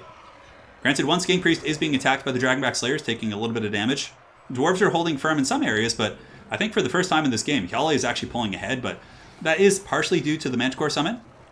Where's Ungrim Iron Fist? So Ungrim is actually going for the Skink Priest here. Yeah, that's probably smart, going after the big target here. Granted, Ungrim is not going to be able to keep up. That's why I was thinking like Krokar would be a better choice, because he could actually like keep there and fight with him. We still have some Razordons here. Razordons are out of ammo, but as far as their melee prowess goes, Razordons do have, I believe, AP melee attacks. 21, low melee attack, but still decent AP, so they can put some hurt on some of these units here. And now this is the fight of fights. This is the deciding factor here. Ungrim Iron Fist in combat. Looks like he did get some damage perhaps on the Skink Priest of Heavens. On the far side, this is not good for Hyali. The Dragonback Slayers are just going balls deep and dragging down this Skink Priest. He needs to find some Skinks to kind of hide amongst. Well, not hide amongst, but hide on top of, I suppose. He does get a nice charge here into the Iron Drakes. No terror routes going down. Dwarves have a lot of durable troops left, I suppose. A couple Slayers here, 29 Dwarf Warriors. And I guess not as many as you'd think. Longbeards here, 59 models. Manticore Summon chasing off the Gyrocopter. Should probably pull that back. The Gyrocopter is pretty much a non-factor. And Hyali currently in a state of advantage, for sure. I think Hyali's probably going to get this one. Hard to say. So here comes Ancient Salamander. Where is he going? Going to be trying to finish off the Bolt Thrower crew. Manticore 7 coming in. I don't know, but Dwarves, you can never underestimate them. The Slayers are just so beefy. And I mean, if Ungrim's able to go ham and like finish off Krokar or at least do some damage there, who knows? Skinks are running low on models. Only 5 of the cohort of Sotek. And the Dragonback Slayers are actually finishing off this big boy here, which might actually give the Dwarves a way back in this game. So King Priest here, 1400, 1300. Getting very low, 9 leadership. Dwarves don't have anything to really efficiently chase it off, so they might have to commit Dragonback Slayers. Hyali Nali is sending Footgar over there to try and peel. And a very good Cold Blood. He actually uses Cold Blood with Krokar to keep this thing on the battlefield, and then sends in Footgar to go in there, but I don't know how Footgar fell over. It looks like he just got trampled or tripped on his shoelaces, but bit of a strange situation. So now we do have the Ancient Salamander and the big old Skink Priest going in and attacking the Iron Drakes. A really nice Flock of Doom for sure is going to be doing some substantial damage. And guys, the balance of power is like ebbing back and forth. This is actually a super close game. And the Skink Priest is broken. It looks like the Dragonback Slayers might be able to hard carry this game. And it looks like some of the tenacious Dwarven Longbeards are also back. Hand of the Gods going in. And it does blast Ungrim in the face. Man, this is a close freaking game. We have 33 Longbeards here still fighting. Iron Drakes have come back online. We have Longbeards coming back from every angle. And I think the Slayers might be a wild X factor here, guys. This might be wild. Oh, man. Slayers coming in. Skinks are buckling under the pressure. Hyali just has the Skink Priest of Heavens here. I believe the other one got taken out. Yes, it's down for the count. And the Dwarves still have Longbeards and Ungrim. Fully erect, angry Slayer Ungrim coming in, going after the Ancient Salamander. Now, Footgar and his remnants of his lizards here are going to be going and trying to get some value where they can. Ancient Salamander was able to pick off, it looks like, the last of those Iron Drakes right there. And now it's going to be pulling back here, you can see. Man, the Dwarves might win this. They really might. Those Slayers might be too much. And Longbeards are immune to psychology too, so you can't terror out them off. There's a couple Skinks left. Hyali's going to have to send those Skinks in and get his Stegodons engaged as well. He's trying to get the Skinks on the Slayers, which is good. But you can see here, Amove Hacker knows this, and he's pulling back his Slayers just around here to avoid that. That is some great play. Oh my god. This is just insane. And now we got the Stegodon coming in, Flamethrower shooting as well. Kazook! The Slayers might get this. I don't know, it's such a close game. The Ancient Salamander coming in. Both players just tenaciously just trying to get those picks. Oh, but the Ancient Salamander dives too heavily into Slayers. It just took 100 damage in like a split second there. Skinks are coming in. We have Longbeards here as well. Ungrim a little bit out of position, but the Salamander does take a ton of damage. But oh, a Thunderbolt coming in. This could be really big if it makes square contact. Down from the skies. Oh man, Footgar he's pissed for sure. And that makes okay contact. But the Dragonback Slayers still have 41 models. Oh, Ungrim is now, honestly taking the Slayers in here and surrounding Krokar and getting Ungrim just to whoop on him could be the play. Yeah, and of course, like, the other mobile troops are going to be doing damage where they can, but yeah. All right, so now we have a duel. We have Ungrim versus Footgar. Footgar a little bit kind of mucked up by some Slayers and some other troops here, but Ungrim should be able to do well, but it looks like he pulls back. I think he wants to stay a little bit closer here to the Skink Priest of Heavens. Yeah, this is such a close game. Oh my god. The Dragonback Slayers, though, with 41 models, I don't know if the Lizards are going to be able to handle that. Like, if they're able to catch that Skink Priest of Heavens... Oh, man, did the Razordons get rampaged? Well, don't get rampaged, but they rampage themselves, and now the Slayers are going to come in and feast on their souls. And it looks like the Razordon hunting packs are down for the count. Flamethrowers going into the Skink Priest of Heavens. Yes, 1500 HP. And there you go. Oh, man. Slayers are just chasing. Ungrim might actually want to just turn and fight at this point. I don't know if running from Krokar is the right play. I think he's a little faster. 34 speed against 32, yeah. He's really just trying to take out the Skink Priest, which is huge. I mean, if the Slayers can catch that bad boy, but the Razordons are unintentionally kind of getting in the way here. Maybe turn the Slayers around and just circle beat on Krokar, because, like, there's nothing else to really defend over here, to be honest. Because if you circle beat Krokar enough, yeah, some of the Longbeards are going to rush in and try and intercept him. Because it's a lot of free damage Ungrim's taking. Ungrim will turn around and start slapping the base here. Might be able to get that charge bonus. Yeah, charge bonus of 50 isn't bad. And now you can see Krokar is taking damage, and, like, the Lizards have no other choice. They have to come fight the Slayers here, because Krokar is trapped. So just keep Ungrim on top of this unit here. But I don't know, the Skinks might be able to do it. Oh no, another Thunderbolt from Hyali Nale. Neither player willing to concede this game. Amove Hacker dodges it like a champ. Oh my god, what a play. And now the Slayers rush back in, embroiled in melee combat with Skinks. That is exactly what Hyali wants. Oh, and the big old beastie is charging the Slayer King. This is actually good for both players. Ungram takes a lot of damage, but Hjalli gets the isolation. He gets all 3 of the dinos onto Ungram while the Slayers are trapped up in combat. Ungram just needs to live. Ungram's unbreakable too. Dragging back Slayers down to 30 models. Oh man, that was a really good play by Hjalli. But again, the Slayers are cutting through the Skinks at a pretty rapid pace. A couple of the flamethrowers going on. Are there still any dwarves online that are coming back? No, it doesn't look like it. So even though the balance is a little bit favored here for the Lizards, it still could go to the dwarves here with Dragon back Slayers. If Ungram were able to chop down the Skink Priest here with like 1 or 2 good attacks. Yeah, we have the Ancient Salamander here. Dragon back Slayers do have really good fire resist as well, so they take like barely any damage from the Ancient Salamander. Skinks have 8 leadership. How are these Skinks holding, man? Ungram going in. Oh, and Ungram chops that Ancient Salamander, doing so much damage. How many Slayers do we have left? Only 14 Dragonback Slayers, guys. Only 14 of them. I think Lizards might be able to pull this out, though. Yeah, the Skinks are shattered. Krokar might be able to carry this, because I don't know if 12 Dragonback Slayers can kill. Oh my god, but look at the Skink Priest is breaking too. Krokar is now going to be getting attacked. These Cudgel Infantry, the Skink cohort's still going strong. Dragonback Slayers down to 11 models. Everything is wavering. Oh my god, this is such a good game. Yeah, the Unbreakable Dwarf. I mean, everything the Dwarves have is unbreakable. Ungram needs to kill Krokar, but he's actually going for the big old Skink Priest here. Oh, the charge! And does he get the hit? It looks like Ungram got knocked over, but he didn't take the damage. And he did get the blow on the Skink Priest, it looks like. And the Skink Priest is broken! Oh my god, guys.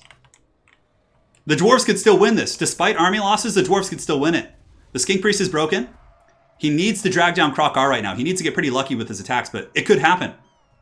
With the Slayer support, Ungram is unbreakable, so it doesn't matter. He gets a hit on Krokar. 495. Is Krokar going to get it back? Oh, but he takes a hit while he tries to run. That's the risk of running there. Dragonback Slayers are slowing him down. He comes in for another attack, and Ungram is taken out by Footgar. Yeah, he shouldn't have ran there. That was a big mistake. He might have been able to win if he got like one or two more attacks there. Oh my god. Now it's literally 5 Slayers against Footgar. Hjalli Nolly says, oh my god, that was insane. I can't believe Footgar is going to win this. Look at him. It's like doing backflips and shit. There's only 2 Slayers left. I think if Ungram had stayed and not ran there, there might have been a chance.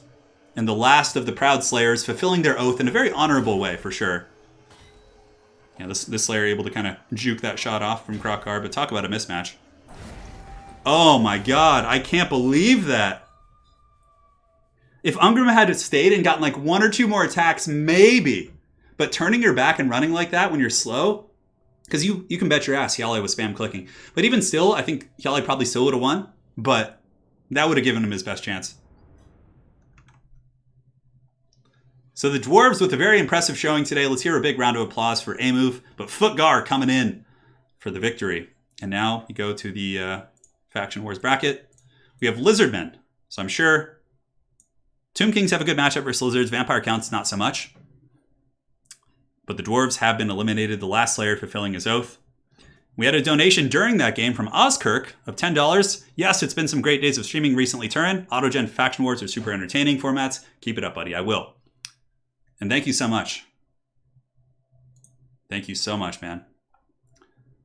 So now we move on to our next match, which is going to be Norsca versus Tomb Kings. Both players discussing it. Croc did well. Yali in chat said, holy shit, I need a cold shower after that game. Oh man, that was a scrappy one. Amove played really well. Like, despite being, not having too many answers, he really endured and was patient and almost won the game. So now we have King versus Zardar. Not King versus Zardar. Wait, are they in that lobby? They might be. Okay, so we have King versus Zardar. Let's go and see who's in here.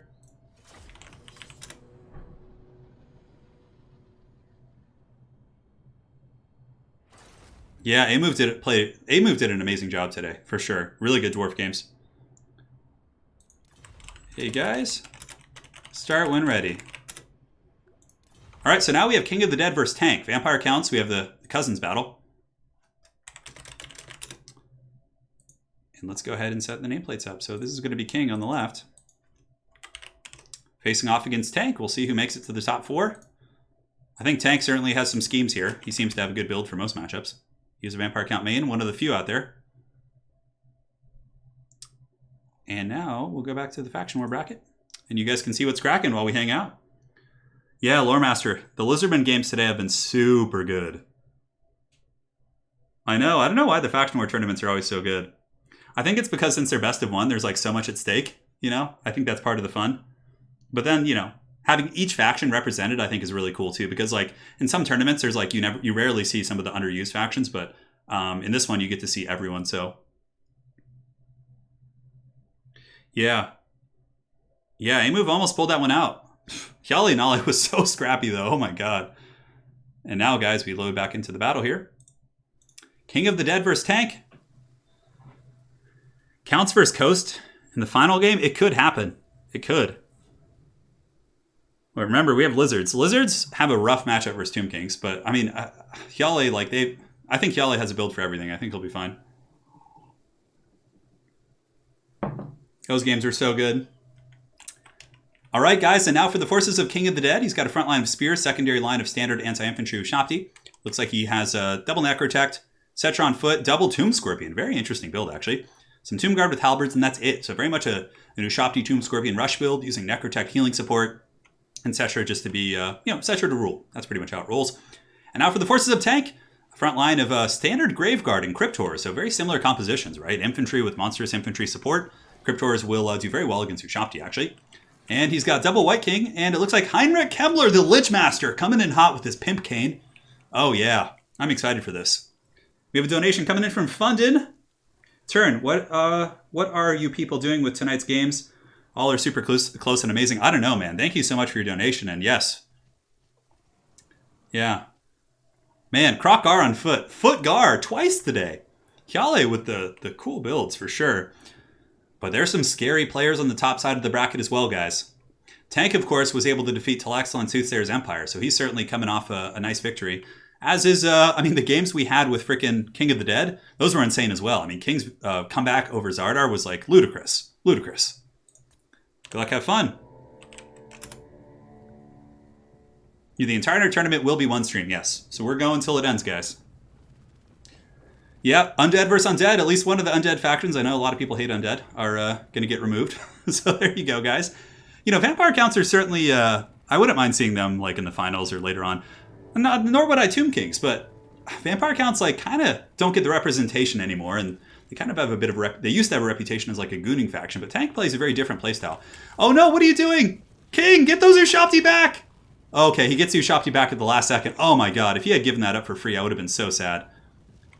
So King must have been focusing elsewhere, but he avoids disaster. Like, if those Blood Knights had gotten us around on those Ushapti, that would have been terrible. But good play by King. He gets back. Tank, of course, the Predator here, waiting for the picks where he can. Vampires kind of play that way, which is always a bit of fun. Krell's going to be nice for sure. Krell will be nice against Ushapti, against Tomb Scorpions. Blood Knights, if King can screen out the Blood Knights and just play the melee grind, I think he might have a good chance here. We have 2 Blood Knights in total. But man, I have to say, I've seen Tank play a lot of games in my tournaments, and he is so good with that Blood Knight play. Nice Scab Scrape as well, collapsing that position. The Skeleton Spearmen taking a ton of damage, and the Ushapti have now piled in. So Ushapti will be great against Graveguard, but the Cryptors are going to countercharge pretty well. Apply poison and really lend to a pretty nice fight there. But it looks like the Undead factions they just can't help themselves. They're both going to be committing to a big, ugly blob fight, which is pretty much how Undead generally plays here. So, well, not always, but see how it goes. Tomb Scorpions in combat, double Necrotechs coming in, and a lot of this is going to come down to who can get those better, like, kind of heroic engagements. Is he going to be able to get the 2 Necrotechs on a single White King and kind of outmaneuver them?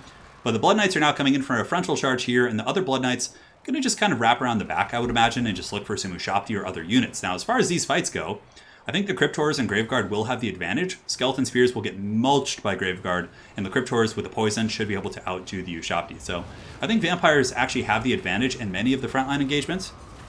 And here we have Heinrich Kemmler. Tomb Scorpions have overextended a little bit. King really playing into this blob fight, which is tough with Scab Scrape as well. Tank has been doing a really good job all tournament using the Scab Scrape to really lock down these different units. Now, if we look around here, we can see some of the Tomb Guard with Halberds trying to screen out the Blood Knights. The Blood Knights basically just looking for an opportunity to get in, but of course patience is a virtue. He can wait with these guys and just look for exposed flanks like this that are unbraced. However, King responds very well using Narrow's Incantation Protection to give them some physical resist to mitigate the damage of the incoming Blood Knights. You Game, thank you for the donation. Total War Warhammer streams, Quarantine Sadness, minus Quarantine Sadness. Ah, very good, man. Thank you for the donation, and I'll keep you entertained at least for the next hour or two. Tomb Scorpions are now going to try and goon characters. I think they have to at this point. I think that the Vampire Counts are probably going to win some of these engagements up on the high ground. Granted, it looks pretty close. I think, oh, okay, that's what it is. The saturation of the Tomb Guard with halberds is the X factor that's giving extra AP and anti-large against the Cryptors. That makes sense. So tank does kind of have the low ground as well. Krell has been summoned, kind of in the enemy lines, and it looks like he is going to be chopping down on some Ushabti here. Vampires still grinding it out quite happily. Vampires still do also have a corpse cart support, so they're going to be getting a massive force multiplier here in this engagement. So I really do think it's the right play for King of the Dead to disengage here, get his Tomb Scorpions away, seize the high ground position, force the vampires to move, and just go from there. Granted, you got to be careful. Oh, a nice Scab Scrape again. Man, tank is so good with those. Like every single one he's casted has just landed super well. Up on the high ground, we do have the Necrotect and the Cetra Goon Squad trying to re-secure the position. But a nice rear charge coming in from the Blood Knights going to be quite punishing, but it looks like some Witchcraft going down, Curse Blades and Arrows Incantation. And suddenly the Blood Knights are taking a lot of damage on the return. The Necrotex plus Cetra does have anti-large and AP. Quite punishing indeed. Now, is this a Ushabti summon? No, it looks like some natural Ushabti. He's got to make sure he doesn't over-pursue here. If he does go and attack those Blood Knights, that's going to be pretty unfortunate. This is really good, though, by King, what he's done here. By disengaging this big blob, he's kind of put the Corpse Guard out of position and has also kited Krell. So waiting for Krell to disappear before you take another blob fight will be very strong. Many of the Blood Knights are being dragged down. Granted, they are getting pretty good charges on the Ushabti and doing damage where they can. Currently, it's a very, very close fight. Heinrich Kemmler, though, still laughing his way all the way to the bank. Sternsman and Graveguard, all these units are going to be very, very tough to kill. But if King still has Tomb Scorpions in the late game, he should be okay. Now, Tomb Kings are kind of running out of infantry support. What do we have here? Some Skeleton Spears. We have Tomb Guard with Halberds, who I suppose will be a very nice backbone upon which to hold. Blood Knights here do get Von Hell's Dance Kebab to give them some speed for their cycle charging. And yeah, it's pretty much just going to be two blob fights. Both players kind of yielding one flank and just deciding to collapse here in the center. It's too close to call, really. Yeah. The Ushabti summon still is in the back pocket. There it is. So the Ushabti summon used on the Blood Knights. I would imagine tank will pull back very quickly, though. Yeah, and the Ushabti summon won't be terribly useful. I probably would have saved that for the late game, just to use on top of like the Graveguard or something like that, but who knows. So zombies here are getting worn down. Graveguard are crumbling, so a couple group of Graveguard are going down. Blood Knights have 29 models here, and it looks like one Tomb Scorpion is actually chasing down the Blood Knights. Got to be careful not to overextend here. If this bad boy overextends, the Blood Knights can get a full surround. They could probably drag that thing down. Yeah, it looks like King is going to be very cautious and pull that bad boy back. And now, the Tomb King's coming in for another scrap. Cetra the Imperishable on foot, going in to fight his undead, I wouldn't call them cousins, but acquaintances, perhaps. Well, acquaintances would infer that they're friends. Cetra certainly hates the vampire, so it's a very lore-friendly matchup, actually. We got some Ushabti summons in the back, still grinding out just remnants of some Skeleton Warriors and some Graveguard. The Blood Knights actually get a decent surround here, but it's not going to be too good for them. I mean, there's two heroic units here, plus a Tomb Scorpion, and also King very quick to send out some of his Tomb Guard support. So the Tomb Guard Halberd should be able to screen out those Blood Knights. But like I said, the thing that could lose King this game is not having infantry support. His Tomb Guard with Halberds here pretty much KO'd, which means like he's going to be fully surrounded by just a ton of stuff and probably won't be able to maneuver too much. He needs to stand on top of the Halberds 100%. And honestly, getting two Necrotechs and trying to goon out this White King could be a good play as well. Necrotechs are really good in infantry fights. They have 50 melee attack, 360 weapon strength with a really good BVI. So when I say BVI, I mean bonus versus infantry. Tomb Scorpions just kind of chopping it up here. The Ushabti summon will be disappearing in a quick moment. Another Scab Scrape coming down against the Tomb Guard with Halberds. And that is going to be all the infantry, which, I don't know, I think the grinding fight will favor the vampire counts, really. Because they still have the Sternsmen, they have so many infantry, plus a Corpse Guard. Heinrich Kemmler with Invocation still going. Yeah, and the Blood Knights are getting healed up as well. Ushabti are going down here. I think Tank is slowly pulling this game ahead. Yeah, it's hard to say. But I really think that Tank is in a good position. Unless like King is able to get some really good gooning somehow with those like Tomb Scorpions and kill some characters, like take out the White Kings, but I don't think Tank is going to let that happen. Tank has been playing more or less like a flawless series of games today. He hasn't, well, he's only played one before this, but man, just great play across the board, as has King. King has been playing great as well. But I don't know, that's a lot. That's a nasty blob for sure. Cetra the Imperishable, really good against Cryptors and also can hold his own against like the heroic characters. Blood Knights are healthy, but so many infantry left. I mean, this is just going to be a grind. Sternsmen are like full health. And in a vacuum, I'm pretty sure White Kings do actually defeat Necrotechs. Granted, Necrotechs can punch back with their bonus versus infantry and whatnot, but yeah, I think King is slowly starting to be dragged down here as the Knights of Aborash here in Red Keep are running down these Tomb King's forces, and it really just did come down to the infantry support. Both armies are armies that are very dependent on having like a line fight while you're single entities and your cav charge, but without those, it becomes a very, very tough fight for sure. Very, very tough fight indeed. Tomb Scorpion's going in for the kill, trying to take out the White King, which I think is what King needs to do right now. I think he needs to goon the characters. And if he can kill the White Kings, you know, using Cetra and some of the Necrotechs, that's his avenue back in the game, because then the stopping power is substantially less. I wonder if Cetra does have Wrath of Betraw. Tomb Scorpion down in the low ground, still grinding it out. Tank, for the first time in the game, does pull ahead in the balance of power. And what undead factions will we have left? We have Vampire Coast on the top side of the bracket, and obviously one of these two will be advancing. And the Tomb Scorpions now Tokyo drifting underneath the sand or the dirt. I suppose they can burrow beneath dirt. They're not picky. Cetra the Imperishable and his Necrotech here fighting. Doing okay. But yeah, Tomb Scorpions isolated and surrounded by Blood Knights. That's a rough situation for sure. Granted, Blood Knights don't have the best AP, so it takes a while, but still their melee attack and their bonus versus large and the charge bonus, of course, is quite nice. Heinrich Kemmler going to be dropping Invocation, I think. There's some sort of a spell going down. Necrotech is now crumbling.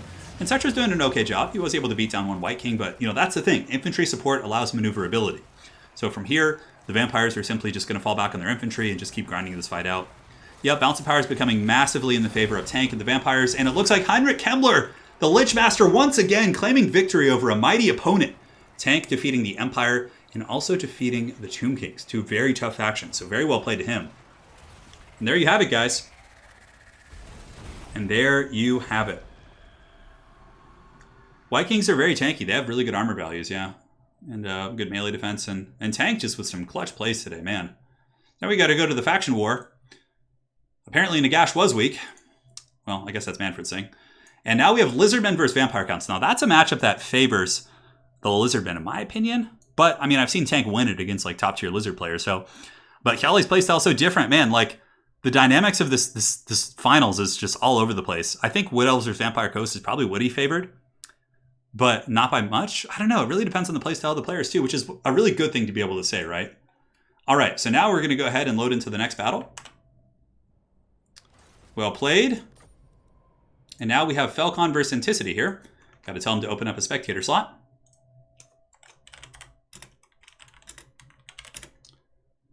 Really good game indeed.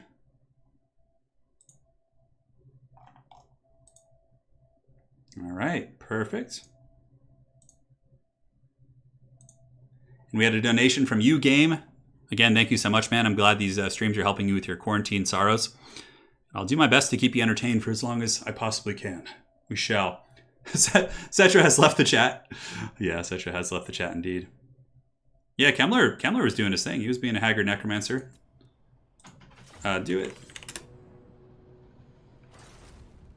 So let me see who's on what side. Venticity on the left, Falcon on the right. So let's go ahead and get the nameplates up. Falcon versus Anticity. Round 2, fight. This is going to be the first of our top 4 here, so whoever wins this will be advancing on to the finals. Falcon, of course, having an amazing game versus Aerocrastic earlier. Certainly the scrap of the ages. And now we'll load back to the faction war, so you guys don't have to worry about seeing the armies. And now we have Vampire Coast and Wood Elves. So Vampire Coast is Anticity, Falcon and Wood Elves, Hyali Nolly on Lizards, and Vampire Counts as Tank. All right, start when ready.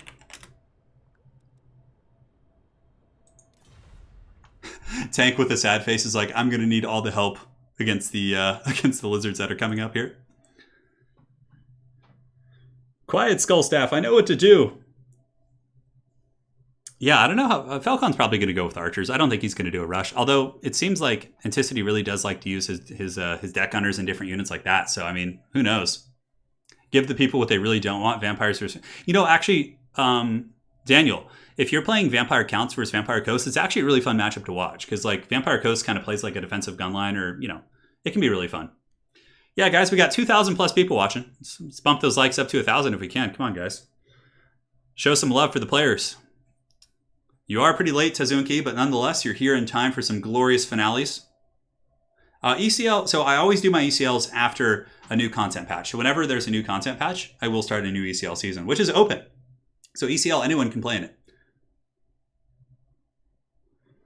Oh, yeah. Here we go. Oh, man. Stretching it out. Life is good, my friends. Life is good indeed. And we are loading into the grand, not the grand finals, but certainly the semifinals here.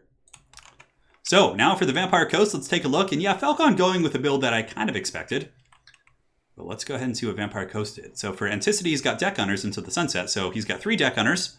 He's got a bunch of handgun mobs, 2 mortars. He's got zombies in the front line. He does also have Count Noctilus, Scurvy Dogs. This is pretty much like the exact same build he brought against the High Elves, but just with more mortars. It's a really good build, to be honest. And we'll see if Anticity can protect everything, because Falcon is going to be going ham, I'm sure, with some mobile pieces and trying to cause some problems. But yeah, this is a really good Vampire Coast build. Let me just make sure you guys see everything. You do. Horus Heresy, I do not. No FFA autogen to close out today, but I will be doing another autogen tournament early next week, so you guys can be ready for that.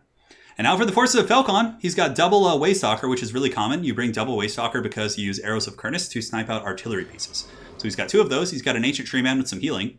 He's got a bunch of Eternal Guard, Deepwood Scouts into the Sunset, Dryad support, and that's pretty much it. It's a good army, honestly. Like, you snipe out the mortars. Granted, like, sniping the mortars isn't going to be enough to like force the Vampire Coast to move because the Deck Hunters are here. So Deck Hunters can drop some huge bows. It is Count Noctilus for the forces of the Vampire Coast. And honestly, this is anyone's game. I think both builds are very capable of winning. It's just going to come down to plays and micro. Yeah. It's going to be good. So let us know in chat, my friends. Are you rooting for Falcon in the Woodies? Or do you hail the mighty? Have you risen from the deep? And are you one of Luther Harkin's boys? So let us know in chat. Coast or Wood Elves? Declare your allegiance now. King of the Dead says, got wrecked. Like the streamer, I'll never play again. Oh, that's pretty funny. King, you had a good run today, man. You and Zardar. Yeah, you guys want the Duel of Fates? We have ODM versus XMT, Clan Duel. Yeah. But yeah, both builds are really good. He just has to make sure the Deepwood Scouts can't get in range of his Deck Hunters, because if he does, then that's when you start losing the game. Yes. It is time. Are they waiting for me? Good luck, have fun. Anticity, of course. Last time he played Falcon, it was in the ECL Grand Finals, and he said his nerves got to him, but this time around, it seems like Anticity is cold-blooded, not showing any mercy, and now he's going to be rotating his army to face Falcon's army. Falcon's deployment, pretty good. It's going to force the player here to kind of relocate. And let's see where the Arrows of Kurnus are going. So the first one's miss horribly, and the second one's come in and do nothing. So both Arrows of Kurnus, pretty lucky here for Anticity, do absolutely nothing. So Scurvy Dog play is going to be super important as well. He's got to watch out, though. He might lose a Scurvy Dog unit like instantly if he's not careful. Yeah, and you can see here, he pulls him back. Very, very good play. He discovers the hidden Waystalkers in the front. So where are those Deck Gunners going to shoot? I think he needs to kind of keep spinning his army. And also something Anticity really needs to do is run interference. If he lets Falcon's archers close the gap and get into range of the Deck Gunners, that could be where you start to lose the game for sure. So using like Count Noctilus with your Moon Dial, sending some summons up here, I think would be super clutch. So now come the Deck Gunners. They're going to be shooting, I'm not sure into what. But again, we'll find out. Falcon coming around the flank here with the Sisters, and Deepwood Scouts are positioning in the trees, which should be quite strong. And now the Mortars are shooting in quite happily. And Deck Gunners are opting to go after the characters here.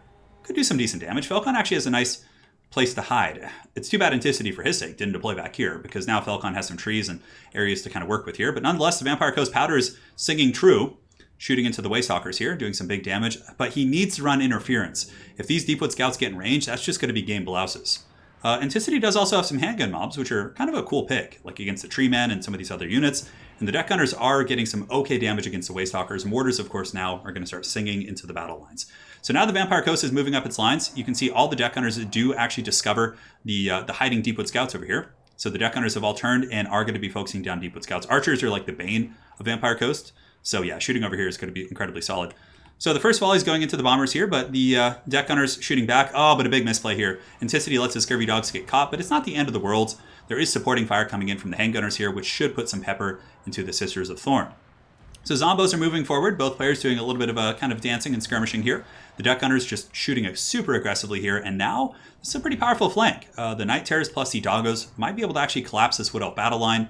And you can see the Mortars are finally starting to get some good value here. Now, taking out mobility for Falcon, for Anticity would be really nice. For Falcon, he basically just wants to get his archers in range of the Deck Gunners, at which point they'll crumble very quickly.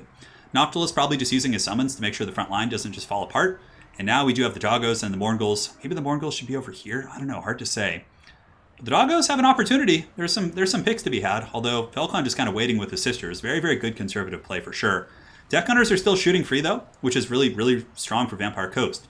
The Deepwood Scouts here are taking massive damage. Count Noctilus is now moving forward. And the zombie front line is actually doing really well. Yeah, you can see the Dryads are getting worn down. Bombers are getting their value. And now the Mourngulls and the Dogs are collapsing on this flank. And the Scurvy Dogs, I would imagine, are going to come up and around. Honestly, as long as Anticity doesn't make any crucial, like huge mistakes here, I think he's in okay shape here. I think it's a very close, hotly contested game. There you can see the Ancient Treeman falling back. Eternal Guard are now being sent in. Does the Vampire Coast have the tools to actually stop this? Some of the Scurvy Dogs do get up and around the back, but Falcon, of course, has his Wild Riders, and you're not going to get anything for free from Falcon. He pretty much makes you work for every morsel of ground you're going to be seeking. Count Noctiluss has been forced into melee combat now. Some Scurvy Dogs from the other side from Anticity looking to engage on the Deepwood Scouts here, which are still just being hammered by the Deck Hunters here. Man, brutal stuff. And I'd actually get caught here. Awakening of the Wood being used by Falcon, some MLG plays, but the Doggos have gotten into the Deepwood Scouts. And yeah, some of the Sisters of Thorn with Scroll of Shielding also taking some damage. So a lot of the archers for the Wood Elves are in a very precarious situation. These ones might get broken off. They're shaking right now. Noctiluss still holding the advance. And the handgun mobs are actually able to flatten out the Waystalker. That's really big. And the advancing Eternal Guard are broken down. And the Vampire Coast appears to be winning the flank engagement. And guys, it looks like the Vampire Coast and Anticity are pulling ahead in the bouts of power as the Waystalkers are dragged down here. I have to say, I am very impressed with this Vampire Coast play. This is some amazing stuff. Because I played against Falcon's Wood Elves. It is very tough to beat. Nonetheless, though, this game is far from over. The Deepwood Scouts have come back online. The Mourngulls are now being focused. And I think this is the time where Anticity grabs the Mourngulls and pulls them back into a defensive posture. Count Noctiluss just kind of trolling around the front lines, causing problems where he can. And the Scurvy Dogs have finished off the Eternal Guard that were pressing into the gun line here. But the handguns are, like, actually really good. Like, the threat saturation of the handgun and the deck droppers seems really, really strong. So the Mourngulls are rampaging, which is pretty unfortunate, so you're not going to be able to pull those guys back now. Some of the Scurvy Dogs are still online, and having Scurvy Dogs in the late game here is super nice. And the Deck Gunners are still just raining unholy fire here into the Waystalker, and it looks like he's like hiding in this pit right here and maybe avoiding some of the damage. That is pretty freaking hilarious. Now we'll see if Anticity is on point with the Scurvy Dogs here. If he lets him get taken out by Dryads for free, that could be a little bit unfortunate. And man, look at the firepower coming from Vampire Coast. That is an unholy barrage of Deck Gunners. This is like how Vampire Coast should be played. I love seeing this. And now you can see the Scurvy Dogs pull back, hiding out the Dryads. The summoned Zombie Pirate Gunnery mobs advancing on and putting pressure on the Waystalker. And the Wood Elf front line is buckling. I mean, all they really have left are some archers back here that are pretty good on ammo. There's an Ancient Treeman as well. Count Noctiluss is a halberd unit, though. And 2 Waystalkers as well. Could potentially be a threat. Over here on the far side, you can see the remnants of the Wild Riders are actually the Sisters of Thorn. Pushing in, going after the Scurvy Doggos, which should be pulled back here, and I would imagine the handguns will be able to peel off those threats. Deck Gunner's running a little bit sparse on ammo. He might want to start conserving his ammo now and just only choosing the shots that are super efficient. Yeah, a little bit of lag here. Hopefully neither player disconnects here. Should be stabilizing in a second. I think it's Falcon's internet he was saying, but earlier in the stream. Yeah, Coast here is in good shape. I mean, I would say it's pretty close. I think that the Vampire Coast has pulled ahead here. And if one of the players does disconnect, we'll have a little bit of a powwow and see what they want to do. Because this game is like, it's slightly Coast favored here. It's still winnable for Falcon though, so we'd have to kind of play it by ear, which is, maybe I have to have like a more strict contingency in place for when people crash. Anyways, game's back on. You can see here the Deck Gunners are scooting up, looking to get some shots on the Deepwood Scouts. This is a really good position by Falcon though. Like, having his archers behind the tree line is really preventing a lot of damage they normally would be taking. Dryads are still fighting pretty hard. Count Noctiluss has the handgun mobs, which that's going to be a big factor. The fact that the handgun mobs are so healthy, like that's going to be really tough to deal with. Yeah, and you can see the Dryads and Eternal Guard are broken. We have the Ancient Treeman here, but Noctiluss should be able to fight him in melee combat. And yeah, the Waystalker, one of the Waystalkers is broken as well. Anticity is pulling ahead. This would be a pretty amazing victory for sure. Falcon's been on a great run today. So the handgun mobs are back. The Night Terrors are being pulled back, perhaps seeking an invocation of the heck. But the handgun mobs will make very quick work of this Ancient Treeman, taking him apart, as will the Deck Gunners. And the archers are running really danger low on ammo. Waystalkers have some decent ammo as well. And the Ancient Treeman is just getting pounded here. Man, so much firepower coming in from the handgun mobs. The last of the Deepwood Scout ammo being used to finish off these summons here. And some of the deckhand mobs. Now, I wonder what Noctiluss is saving. Awakening of the Wood being used here does some pretty good damage against the handgun mobs. Noctiluss now moving forward. Deck Gunners are doing okay on ammo. Looks like each of them have like 3 or 4 volleys apiece, and there's only 2 left actually, but that steady damage, man. So good and tasty. Oh man, but Anticity has Scurvy Dogs in the back pocket. He's been so good at controlling these guys, and the Scurvy Dogs are going to be so punishing in the late game if they're able to kind of creep up on the Deepwood Scouts. Falcon basically just getting his bearings together, pulling all of his forces together and preparing for another charge here. Maybe shooting the Ancient Treeman is a mistake. Yeah, those damn Waystalkers causing a lot of problems. And here comes the Scurvy Dogs. Yeah, charging in once again. Felcon, of course, in position with the Sisters of Thorn, but Scurvy Dogs do get the invocation of the heck. It just goes to show how good the game knowledge is for both players. Like, Anticity knows the Scurvy Dogs are like super important to his victory here. And of course, there's an advance here of the Eternal Guard, but man, these Eternal Guard are being shot to pieces as they advance. You are watching in real time, Ryan. Or Flying Taco. This is live, yeah. Oh, you're saying there's a delay. Yes, there's a little bit of a delay from when I speak and when you guys see. Man, I cannot believe this. Anticity might be able to pull this out. The Ancient Tree Man, there's still a ton of ammo in the handgun mobs. That's the big issue here. Deck Hunters are not out of ammo, which is really nice for Felcon. And we thought Felcon was in trouble earlier. Like, we thought he was out, but he just scrapped it back. The Waystalkers aren't slouches in combat either. And here comes the Scurvy Dogs cleaning up the Dryads here, and I would imagine they're going to go to the weak side and finish off those Deepwood Scouts there. And the handgun mobs, are they going to be able to finish this off? Count Noctuals is actually really low. Arcane Conduit activated. The zombie part, handguns still shooting in. Scurvy Dogs, he's got to make sure to keep these Scurvy Doggos going, just to chase off all the archer units. But the focus fire is really starting to add up. And Felcon withdraws, that's game! Anticity with the victory! Going to the grand finals. Man, Deck Gunner's MVPs. He did a great job defending his lines. And that flank collapse with the Night Terrors coming in was so good. But really, the one thing I'm very impressed with by Anticity was his Scurvy Dog play. Like, getting those guys, keeping them alive until the late game was so good. Yeah. And he had a ton of ammo left on the handgun mobs. And Anticity teaching me a thing or two about the Vampire Coast. So for the faction wars, Vampire Coast defeats the Wood Elves and advances on. And that is a tough opponent and a tough faction there. Man, that was really good. And now, guys, we have Lizardmen versus Vampire Counts. We have Tank against Yale Nale to see who goes to the grand finals. And here we go. So let me go ahead and jump out real quick. We have a donation coming in from Dov Plays. Let them pay. Dov, thank you so much, man. I hope you're doing well. And I would love to have you back in the next faction war if you'd like, Dov. Now let's go ahead. All hail the mighty. Now we're going into our next match. Tank versus Yale Nale.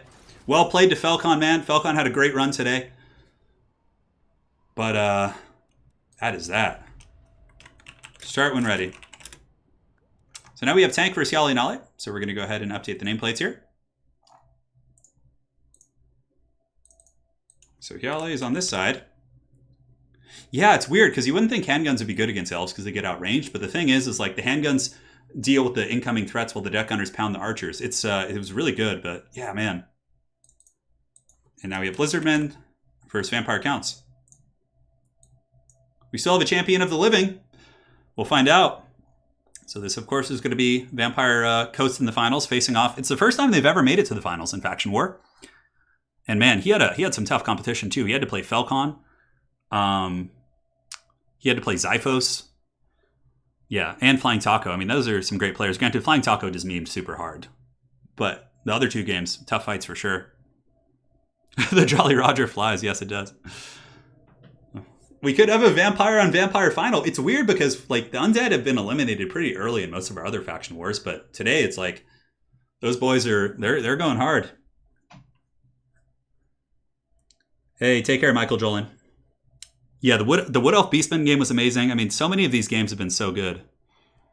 Because every time you play against Felcon, you're gonna have to like give it your all.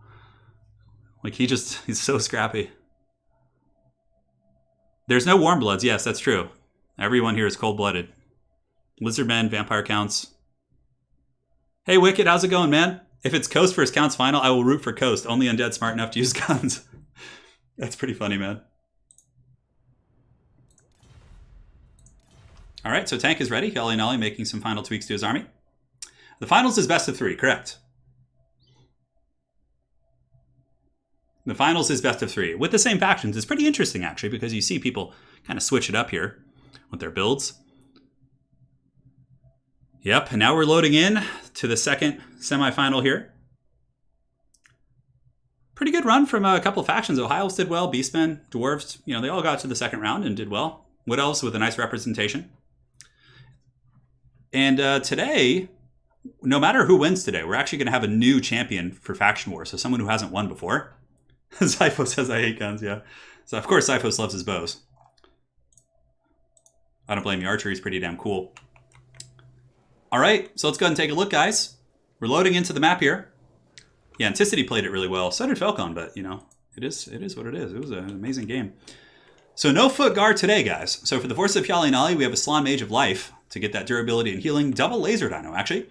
For his main lines, it's going to be a Temple. Okay, so he's going for like a Temple Guard box. Basically, he uses Temple Guard, a couple Skink Skirmishers, and just forces the vampires in with the lasers. Oh, and an Ancient Stegodon as well. It's going to be the Ballista one. Not the Ballista, but the short-range kind of minigun one. Should be quite a bit of fun. And it's a good army. Yeah, it's classic. Temple Guard box with a couple SARs and Unbreakable Skinks for poison. Now for the Forces of Tank, what do we got? We got Zombies. Zombie. Double Vargulf. We also have a Blood Dragon Vampire Lord. Vargeists. Crypt Horrors. You know, normally when I've seen Tank play this build, he usually goes double Banshee, but it's going to be pretty cool to see how this works. Double Vargulf is good as well. Vargulfs are really, really nasty. They can cycle charge and beat down a lot of the big lizards pretty effectively. Yes. So we're going to see, guys, if the undead, it's going to be an all-undead final, or are the Lizardmen, the last of the living creatures here in today's faction war, will they make it? So now, before we begin, let us know your allegiance in chat. Are you guys here for the children of the old ones, the dinos, or are you a child of some sort of bloodline, maybe Nagash, Manfred? Do you enjoy bald vampires? Well, that's your thing. You let us know in chat. What do we have here? Necromancer. Yeah, support Necromancer plus Blood Dragon Lord, Helm of Discord, Heart Piercing. It's a good army for sure. I've always felt this is a hard matchup for vampires, but Tank has a way of making these hard matchups look not so hard. Oh, yeah. Vampire Count Mirror. Oh, God, please, no. That's like one of the most miserable matchups to watch, hands down.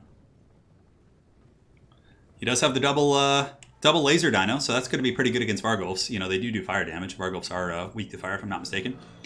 So, you know, some nice steady fire. Skink Skirmisher is also a good poking tool.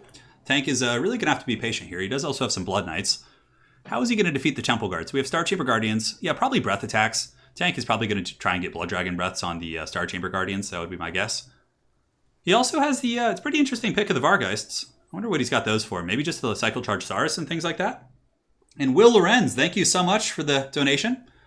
Zards, yes, Zard Our Total Warp did play today and did very well for himself. Now here you can see the Vargeists getting poked down, losing one initially, but they can be resurrected. And Hyali doing some really good poke so far. The Blood Knights are taking a lot of damage from the Skinks and the Laser Dino support. I've lost 2 models so far. But the Vampire is closing in. I would imagine that he's basically probably trying to set up for a breath attack right now. So he's going to kind of, you know, try and distract and harass here with the Vargulfs, let them sit still so that Hyali doesn't see this coming. Oh, yeah. Nice breath attack right there. Really good stuff. Takes the Star Chamber Guardians down to 63 models. And that, you know, makes his losses worth it. That is a very, very good trade for him. So if he can really maximize his breath attacks like that from here on out, that would be incredibly clutch. Earthblood going down as well. Blood Knight's going to be hammering into the front, trying to get a freebie here. And a zombie summon from Tank is going to target the Skinks. So far, so good. Both players with some nice harass. Laser Dinos, of course, still poking away. Blood Knights are going to be bouncing from engagement to engagement, trying to peel out and finish off some of the Skink Skirmishers. Now, the Vargulfs have hidden up on the high ground. Vargulfs do have ingrained healing, so they are going to be healing themselves. You don't have to use as much Invocation support. I would imagine he's going to be saving the Invocation to heal up, like the Blood Knights and things like that. Blood Knights took some damage. Honestly, that breath attack was super good. Getting that kind of damage on Star Chamber Guardians that early is really, really nice. Hyali Nale just kind of tanking up in the front line, fighting some zombies, but what Tank usually does in his games that I've seen him in is he just kind of uses all his breath attacks before he really commits to a big engagement, so he plays like a very patient game. Really nice response here, though. Aro Pretzel plus Shield of the Old Ones going to make that Slan into an absolute linebacker. 56 melee defense, you know, just really, really tanky for sure. In the back, we do have the Vargeists. Maybe they're going to be attacking some Skink Skirmishers, hard to say, but the Vampires are now committing pretty heavily, although the Blood Dragon Lord getting wrecked pretty bad. Oh no, and a big old banishment going to be coming in from Hyali Nale. Here it goes! And the banishment is down, hitting the Graveguard, hitting these other troops. Yeah, that was a really, really good banishment. Now, Tank has taken a lot of damage, but it's to be expected. He's facing an army that has a lot of range tools. And, yeah, now he's just kind of in this frontline fight. The Blood Dragon Lord's going to need to get a couple more good breath attacks, probably on the Temple Guard if he can. And we have the Vargulfs going in to go after the Bastillodon with the Solar Engine. Now, from my tournament experience, I've always felt this matchup is favored for the Dinos, but I'm quite curious to see how Tank can claw his way back here after taking some damage early. A breath attack downtown does go into the Saurus Warriors on the far side, doing some good damage. And the Vargulf's taking a little bit of poke and stroke here, but nothing that they can't escape and kind of recover from. I wonder what he's going to use these Blood Knights for. Is he going to charge the Temple Guard, or is he going to pull up and around and go after the Skinks? It looks like he does charge into the Unbraced Temple Guard, doing some okay damage and kind of covering the retreat of the Vargulf. But the Laser Dinos getting some really good damage, but Star Chamber Guardians are actually shaken and stirred, and they're actually terrified and probably will break. The Blood Knights are probably going to be able to crumble them, so it's a very, I would say, even battle at this point. Star Chamber Guardians are an expensive grab. Vampires have mostly lost HP on their single entities, so if he can be really effective with his invocations and his other tools like that, that could be quite nice. Helm of Discord is activated, so the Vargulfs are engaged in combat, and now he's going after the Salon. No Helm of Discord. I actually thought he used it there, but I was wrong. Just an overcasted Von Hells. So he charges in, going after the Salon Mage. He's going to need some invocations on that character soon. And as far as the infantry fight goes, Blood Knights are actually a little bit embroiled in combat here with Temple Guard, so he's going to want to get those back, I think. Maybe do a breath attack here on this blob of Temple Guard. I think that would be really, really important here, so we'll see if he does it. Coming back in for a frontal engagement, actually going to be going after the Salon Mage Priest. Vargulfs are pulling back now, and what do we have for zombie support? So zombies are still going. Temple Guard, though, are so beefy here, especially with Lord of Life. And it looks like Hyali's in a pretty commanding position, as we do have the Blood Dragon Vampire Lord just on death's bed here. And it's a pretty tough matchup. I've always felt Lizards just have it so good here. Before, we saw in one of the early faction wars, we saw Tank against Felcon, and Tank had some really good success and almost won the matchup using Double Banshee, which I think might have been better here. I don't know. It's hard to say. It's still not over for sure. It's if the Blood Dragon Vampire Lord can stabilize with some invos and some healing, and he can maybe get some good pressure in the back here, maybe pick off the Salon or get some pressure on the Salon, maybe. The Vargulfs are in okay shape too, and they're putting some hurt on these units. And now the thing is that the oh, nice breath attack right there. Is that the laser dinos are in melee combat. So pretty much the gold you're spending on their laser capabilities. Oh, and a banishment's coming down as well. It looks like Tank is able to dodge that for the most part. He does have Graveguard with great weapons. He needs to make sure they're actually the ones fighting the Temple Guard, though, and they're not in the back of the blob. The Vargas are doing decent work, kind of poking down the Skinks. Oh, man, a nice pick here. The Skink Chief is going to get feasted on if he's not careful, but there is a monster support coming in. Yeah, Tank's got to run. He's got to run. Ancient Stegodon's coming in with his minigun. 975 HP. He cannot afford to be taking this damage. Blasted by the laser dino as well. And the Blood Dragon Vampire Lord running for the hills, and down he goes. So firstly, Hyali, I think, pulling ahead on the bounce of power with that. Blood Dragon Vampire Lord, not only is it your caster, but it's your big heavy hitter here in this matchup. The laser dino is really just, blasting away. So a lot of you guys are probably wondering, for those of you who are newer to the game, how is this laser dino shooting if it is in melee combat? Well, if you put missile units in guard mode and then give them shooting orders, oftentimes they will still carry out those orders, so just something to kind of think about there. Nonetheless, finally a pretty good engagement here from Tank. He gets the Blood Knights and the Vargulf on top of the Ancient Stegodon, but I think it's too little too late. The Temple Guard and the SARS pretty much cleaned up shop, and just such a tough matchup. But that's the thing about Faction War. Eventually, you're going to have to face one of your counters, and if you can't beat them, you're not going to win the Faction War, because with all factions being represented, you will eventually face your dread nemesis. And I think Tank's build last time with the Double Banshee was more efficient than the double Vargulf, so going like really wide and super narrow, I think he used a Footlord plus double Banshee, and it was pretty damn efficient for sure. Well played. I mean, he put up a good fight, but Hyali Nale is going to be advancing to the grand final, so rejoice, children of the old ones. The Lizardmen are going to be facing... Guys, we have the battle of the Lizard Trinkets. We have Lizardmen versus Vampire Coast. Oh yeah, this is going to be great. I'm very excited for this Lizard Trinket duel. This is a matchup I'm quite curious about, so I'm really eager to see what Anticity does here. GG. So Hyali, stay here. Anticity, if you could join this lobby. So I'll go ahead and tag you.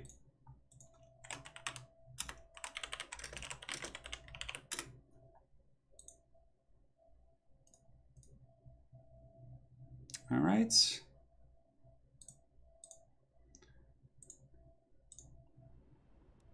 Either Salon, they're talking about the matchup. It's really tough for sure. Tank played a great game today though. Tank defeated Soothsayer, had some really good runs for sure. Invite Ents if you can. All right, so Anticity is on the way. We'll go back to the lobby and set up the scorecards, and then we have Anticity on this side. Will the great plan be here? Now, if we look at the faction war... So for the first faction war ever, Soothsayer won with the Empire. The second faction war was won by the Lizardmen with Felcon. And the third faction war was won by Hadries with the Skaven. So if Vampire Coast wins today, that's 4 different champions in 4 faction wars, which would actually be kind of cool. Otherwise, Lizardmen will be a back-to-back champ here. All right, lads. This is best of 3. So go ahead and pick. Good luck, have fun. So this is a best of 3 showdown. So the players, it's going to be a little bit more delay here as the players do pick their armies. So we'll get a screen blocker up. Boom. You can see that lovely screen blocker of Photoshopped Italian Spartacus myself. We have a donation coming in from the Milesian, the Melee Slan. Oh, I was like the Milesian. The Melee Slan. Slan holding back the hordes with that heft. He did indeed. The Slan was very thick and very tough to crack there. Yeah. So the Melee Slan, certainly no joke, brother. Appreciate your donation. And we're going hard. Yeah, Costa is good versus dinos, but honestly, Hyale Nali feels comfortable. I think I've talked to Hyale with this. And he said that he likes this matchup, I think. It was either him or Flying Taco. One of them thought this was a good matchup for dinos. So Anticity is saying, yeah, less pressure now. I guess he felt more pressure getting to the finals because now he's guaranteed a prize. And, you know, he's in the top 2 here, which is quite nice. But, yeah. Okay, so, yeah, this is going to be fun. I'm curious to see how this goes. We have a donation coming in from Ruben once again, a 25er. Oh, boy, my 2 favorite factions in the final, guns versus lasers. Dude, I know. There's like some 40k shit happening here. There's zombies with guns. It's awesome. Ruben, thank you so much, man. I don't think we're going to see some bloated corpse action. I don't. So the players are picking, and we're just hanging out. Hyale Nali's ready. Anticity making some changes to his build.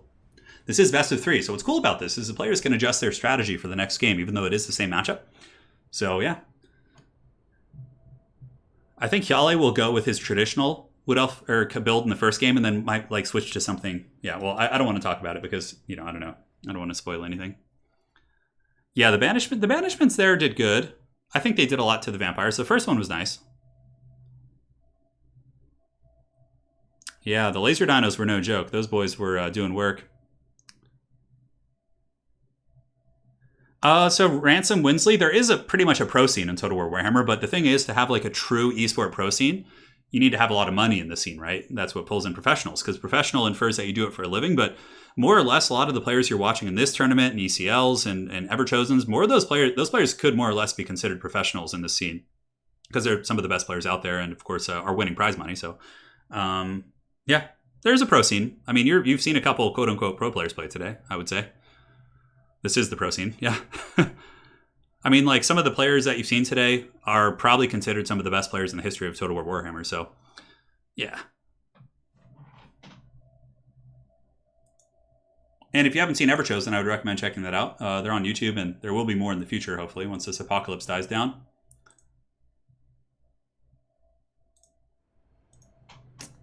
Correct, Mundo. ECL will be starting soon, hopefully. Yeah. Oh, man. Just drinking some water. I'm just so hyped right now for this grand finals. So damn hyped. Heretics, a lot of you. Yes, good, Anakin, good. All right, everything's looking solid.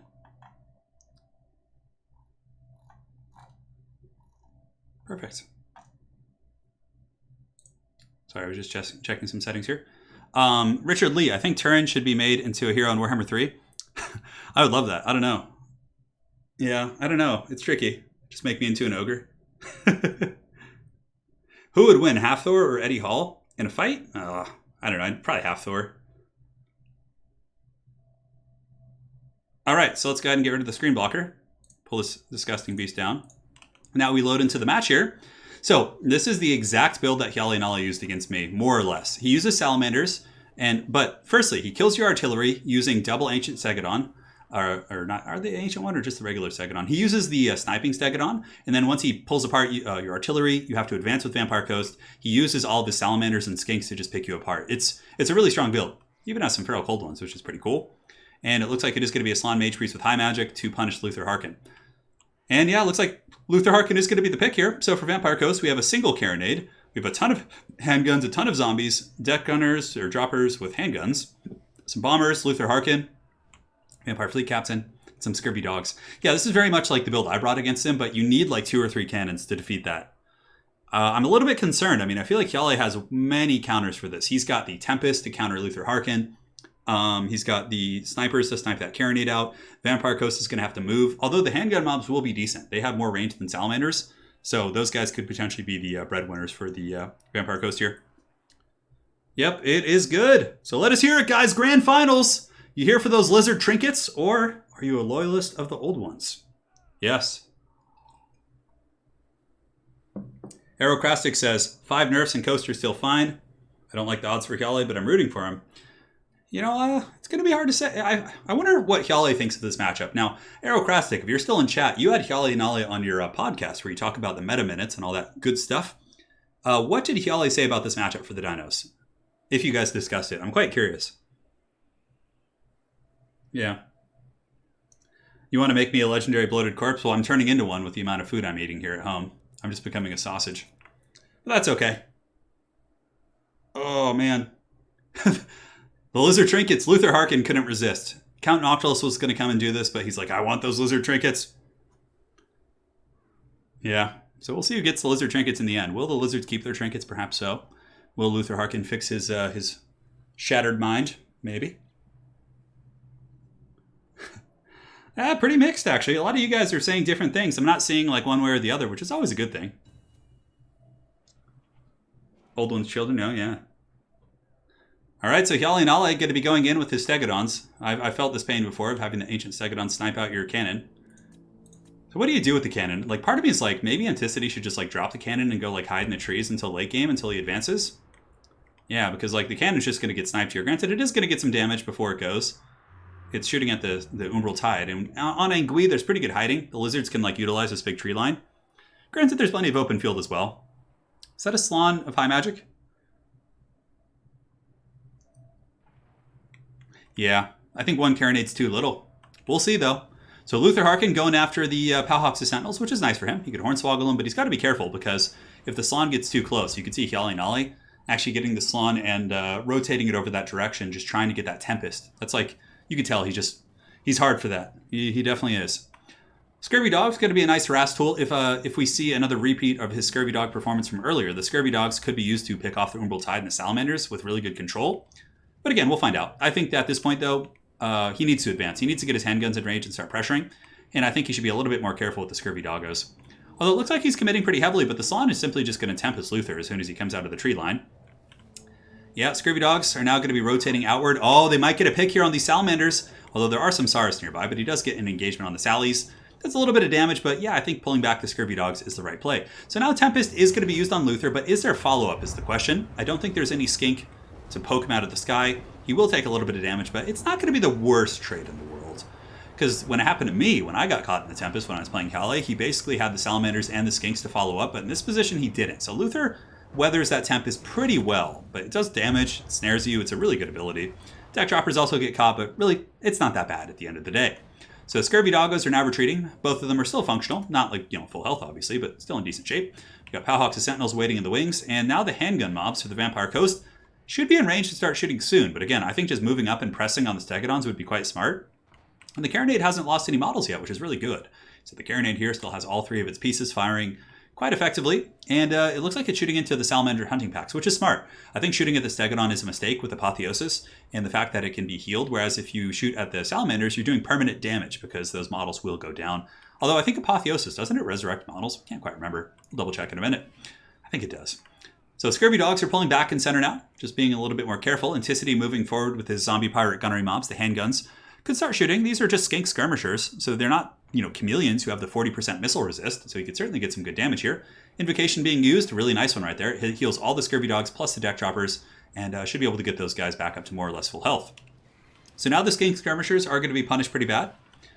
And yeah, that's going to be some damage on those little lizard boys as they run. You can see some of them are shaken. They don't have that 40% resist of skinks, or of chameleons. So the regular skink skirmishers will take some poke and stroke, that's for sure. Scurvy Dogs, pretty much, some of them healed up to almost full health. 44 models on that one, but those bad boys still are going to be pretty functional. So just some light kind of skirmishing here. The Carronade is down to 2 models, but still shooting.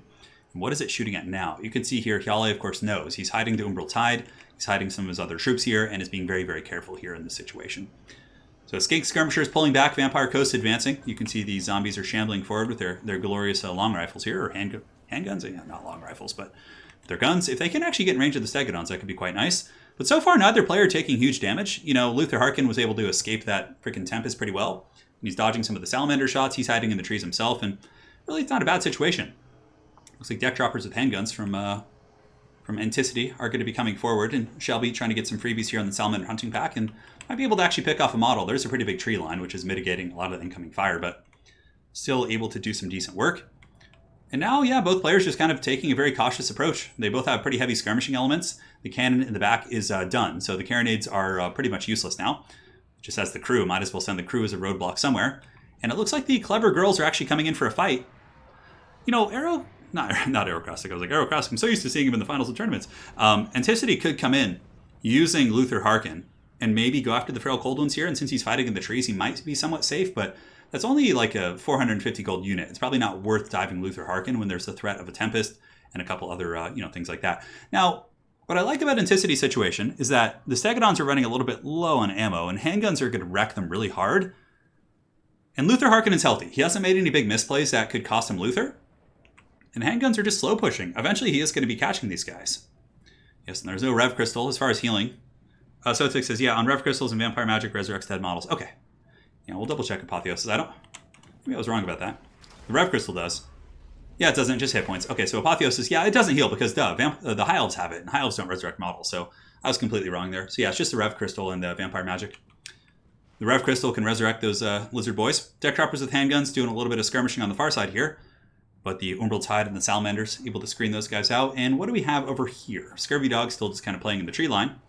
And Luther Harkin just hiding. I mean, honestly, that's smart. And then get the handguns in range, force the Lizards to fall back, just kind of get that incremental value. That's real estate city, if you ask me. I wonder if the Scurvy Dogs are going to commit heavily. Hyale is really just playing this cautious game. Vampire Coast just slow pushing, really.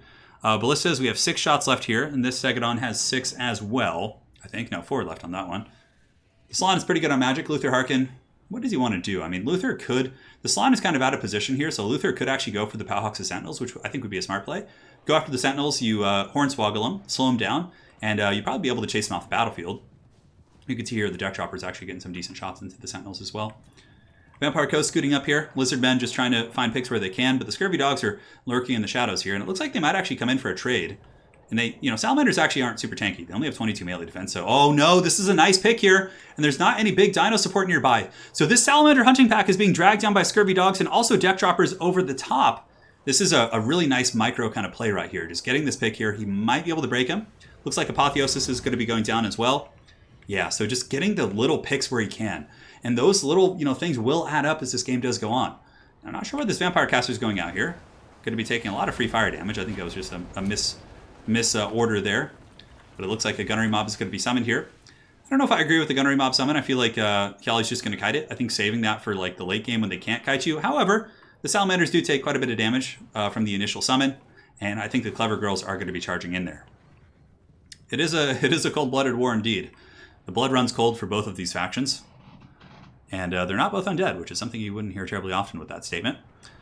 Well, I guess with undead, they just don't have the blood, or vampires, I don't know. I don't really know the technicalities of zombies and, their anatomy and all that. Luther Harkin going to be going for the Powhawks of Sentinels now, which I think is smart. There's no Stegodon ammunition left, so the Stegodons have no more poke. But Salamanders and Skinks are nearby. Yeah, that's the thing. If Hyale is setting up his Skinks with the Sallies, he's trying to get Luther Harkin. He's trying to get a Tempest off and really just pound him down. And now the frontline engagement is underway. You can see Sirens and the Vampire Caster are being pulled forward. Even the crew of the cannon is online. These guys, what are they wielding? Yeah, they have cutlasses. They have cutlasses indeed, and the Sirens are a really good answer against Saurus, actually, because Saurus will struggle against the high physical resist. It's a very slow, grindy fight, but it certainly can't be bad. Deck Droppers and Scurvy Dogs thinking about harrying in and pushing into the Salamanders. Handgun mobs are shooting quite happily to the Saurus Warriors, which are engaged in combat. And now Luther Harkin is flying overhead, trying to avoid the Tempest, and yeah, I mean, if Luther gets caught in a bad Tempest, that could be the way that Anticity loses this game for sure. Salamanders shooting into the Gunnery Mobs, but it's about to get pretty ugly. When those Gunnery Mobs return fire, it is going to be really, really painful for the Salamanders. So one of them squaring up, one of them is shooting, and now the other one is about to unleash a pretty big salvo, I would imagine. Unless they've been given some movement orders, and that's the reason why they're not shooting, but here they go. Now they're shooting a little bit. Banishment coming down from the Salon. Sirens. Oh man, the Banishment should have been used on the Sirens. The Sirens here are able to actually terrify and break off the Saurus. They're actually tanking these Stegodons rather well. And the handgun concave, you could tell Anticity does have an RTS background with the way he sets up his handguns. It's really nice, because if one gets compromised, he gets good crossfire on the other one. Scurvy Dogs rear charging the Saurus Warriors here. Might actually be able to break those guys. And now a good Tempest here from Hyale. He is able to lock down Luther Harkin up in the sky. You can see the Tempest does slow him and also do damage, but there's not too much follow-up, right? We don't have, for example, a skink shooting. There's, I guess, a couple salamander shooting. Yeah, we're able to get a couple shots, but man, Anticity's been really good with the scurvy dogs today, just all over the place. Oh man, and look at this. On the far side, scurvy dog's able to get skink skirmishers, and now they're probably going to be able to chase down the salamanders, and really, Hyali doesn't have too much to stop that. I mean, he's got the big old stegos, but the stegos like aren't going to be able to catch the scurvy dogs. And having these guys fight the doggos is a rough situation. Granted, Umbral Tide does have Hand of Glory, and they have better stats to boot, so they're okay. But yeah, the scurvy doggo pressure has been really strong. But nonetheless, salamanders are not going to be great at fighting against handgun mobs. So now Hyali's going to be falling back, which I think is smart, kind of regathering his bearings. Luther Harkin is still in hot pursuit, though. And I think Luther might actually come over here and commit to this fight. He's looking at it for sure. And Tempest is on cooldown right now. It should be for a short period of time at least. And the handgun mobs, it's the same thing, you know, in the Falcon game. The handgun mobs are just so good.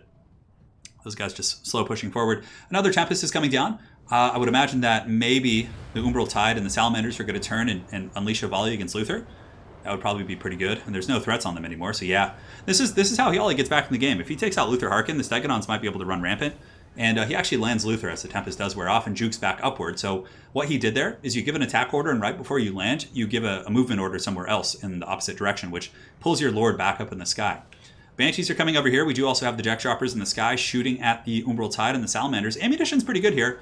And the Stegodons still are in decent shape. The last of the cohort of Sotek being worn down by the deckhand mobs. And yeah, the handgun mob focus fire and just weight of fire is going to be really punishing here. We still have freaking scurvy dogs chasing down these salamander hunting packs. Man, Anticity is playing really, really well today. So is Hyali. But man, this is I really thought that Hyali's build would be able to really punish his build, but the really conservative play in the scurvy dog picks and harass has proven to be super valuable. So here's a nice pick from Hyali, though. He's able to get the Vampire Fleet Captain, which will probably go down rather quickly against two Stegodons. But the handgun mobs now shooting in with a pretty big weight of fire. But oh, look at that! The Vampire Fleet Captain going down. Could this be the comeback that Hyali needs? Looks like Scurvy Doggos have gotten on top of the Salamander hunting packs. And also we do have a summon of a gunnery mob here, which I would imagine they're just going to start shooting at the Stegodon and trying to do what damage they can before the end of the road. So where's Luther Harkin going? It looks like he's coming for the lizard trinkets. He's like, give me those lizard trinkets, boy. I know you're thick, but I'm coming for him. Hornswoggled Slan is taking a lot of damage as well. Handgun mobs are scooting forward. And now, could there be a Tempest? Locking Luther Harkin with the Tempest and getting him with the Stegodon could be quite nice. Well, Stegodon coming in, Luther Harkin is able to juke away, not before taking some damage though. Banshees are chasing down Salamanders. We also have Deck Droppers, which have turned into ghetto Fellbats. Scurvy Dogs have chased off the Salamander hunting packs here, and now these Scurvy Dogs probably going to head off the Umbral Tide here and pretty much just seal their doom. And yeah, man, guys, there's still 4 of the handgun mobs, all of which have really good ammo. The slow push of the Vampire Coast showing that Luther Harkin really does want those lizard trinkets. So the Stegodon here down to about 3,000 HP. Nice shield of the old ones by Hyali. I'm really curious to see how Hyali is going to go to the drawing board after this game if he does indeed lose it, which it looks like he probably will. The Slan's running for the hills, but the handguns will catch you eventually, and you're eventually going to have to fight them. And Luther can literally just sit behind the handguns if he wants to, advance with his lines and just prosper. Yeah, Salamander's chasing off here. They're broken by the Ghetto Fellbats. Banshee's chasing as well. And now all he has left are a couple Saurus, which are going to get taken out by the bombing run here. Brutal damage coming in. Saurus Warrior's just getting absolutely wrecked. And now, my friends, the handgun mob, the slow push of the gods is here. It looks like Hyali Nale has been backed into a corner here with his big dinos by Luther Harkin's boys. And Luther now has his pistol, so he can simply sit above and he's like, aha, I'm the one who's going to shoot you now. You know, this build that Hyali brought is really good. It's really, really strong, and I've been defeated by it several times. But it seemed like the width of handguns was just enough. There are a couple ways to play against Vampire Coast with Lizards. So one of the other ways is to go super wide with infantry, which would have been better this game. That probably would have, been really strong. Man, Luther is a raid boss, but like, Anticity worked for that. His Scurvy Dog play was super good. He avoided all the Tempests, even though like most Vampire Coast players won't pick Luther in this matchup simply because of Tempest, but he played around it and played so well with his timings. It was really good. Both players played a great game. And that is going to be game 1. Going to Anticity in the Vampire Coast. If he wins this, the Lizard Trinkets will be his. GG indeed. Next map. Good luck, good luck. Now let's go ahead and set the screen blocker up so you guys can see this disturbing Photoshop of myself and Italian Spartacus. We have a donation coming in from Richard Lee. Thank you, Richard Lee. I really appreciate the $18.73. Your channel is awesome, dude. I don't even really play Warhammer 2 because my laptop sucks, but your streams are always great fun. Keep up the great job. I will, man. And Richard, thank you so much, man. I think I've seen you in Italian Spartacus's Bannerlord streams. Yeah, good stuff, man. And we will be having some Bannerlord this week as well. Richard Lee, thank you so much. All hail the mighty. And now the players are going to be switching. It's pinned in Discord. Yeah, they got the map. Very good. Lord Inquisitor Ignis, all hail the mighty. I know. The mighty are being hailed. Now, how is Hyale going to change his build? You know what would be really like just like a mind game? If Hyale brought the exact same build. That would be very, very strange and interesting. Like expecting... Because that's the thing in these best of threes. And that's something you see in StarCraft and like other RTS games. Like people, play best of fives and best of sevens with the same faction. So they like switch strategies every game. So it really does kind of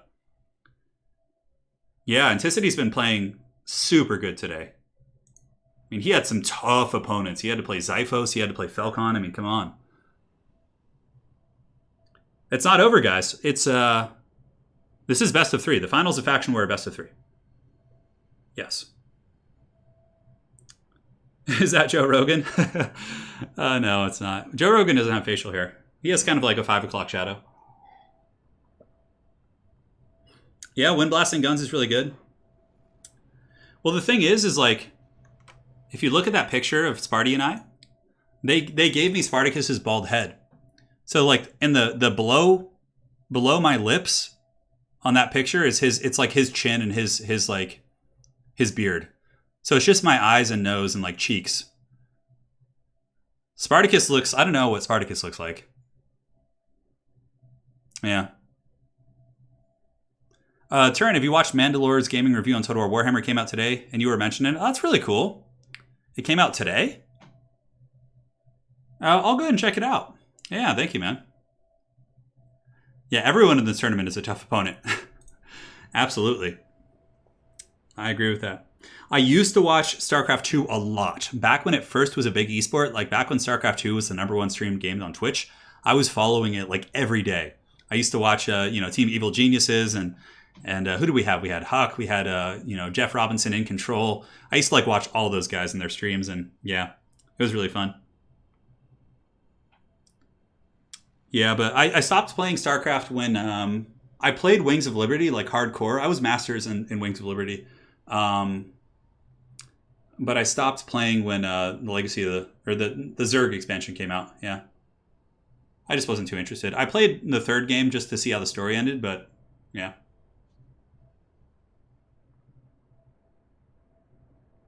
Yeah, the picture is really well edited, yeah. For sure. It wasn't me. It wasn't me who did it. A-Move played a really good game as well. Man, we could have had Dwarves. If Dwarves had made it to the finals against frickin' Anticity, I think that would have been really hard for Coast.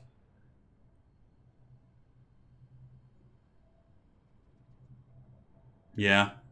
Oh my god. I remember watching a StarCraft 2 game with Idra. So for any of you guys who don't know Idra, he was a StarCraft 2 pro. And he used to have he was like known for having a rage issues. And I remember like he would like rage quit and, be really salty towards his opponents and things like that. Really good player though. Incredibly good player. But Idra would, there was a game where somebody created like 1 million clones of like these, what are those things called? It's been so long. They're the Protoss ships that have like the building up beam attack. I forget what they're called. But the guy made like a ton of clones using the Protoss ability to make clones that were just fakes. And Idra saw them and like rage quit, thinking he just had been hard countered when the whole army was like clones. It was so funny. It's like one of my favorite moments in all of StarCraft 2. Oh yeah, I watched Total Biscuit. I mean, I watched, all the early day StarCraft casters. For sure. I was really involved in that scene. I mean, I didn't cast, but I used to follow everything and watch all the big events. My StarCraft 2 username, I can dig it up for you. Was it Turin? No, I can't remember. It might have just been Turin. No, it wasn't. It was something else. I'll have to look for you. But if you message me in Discord, I can get it to you. Void Rays, that's what it was. I knew it was Void something. Yeah. Void Rays, yes, and Hallucinations. I haven't played StarCraft 2 in years, guys, so bear with me. Like, I haven't played since, like, maybe 2012 or 2013. Yeah, so it's been, like, 7 or 8 years. Ray Voids? Yeah.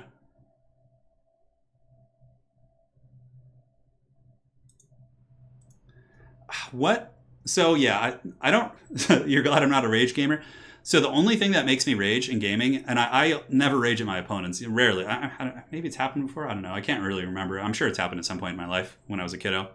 But what makes me really angry is lag. Like if I lag or have like internet issues while I'm like playing a competitive multiplayer game, it doesn't matter so much in Total War, but in other ones, it's like, oh my god, my blood pressure just like shoots through the roof. Why the name Turin? It's my middle name. It's my actual middle name in real life, and I just was like, oh, this will be a nice name for a channel. It kind of sounds like a fantasy name, and also is my name, so let's do it. Yeah. StarCraft 2 is super stressful, yeah.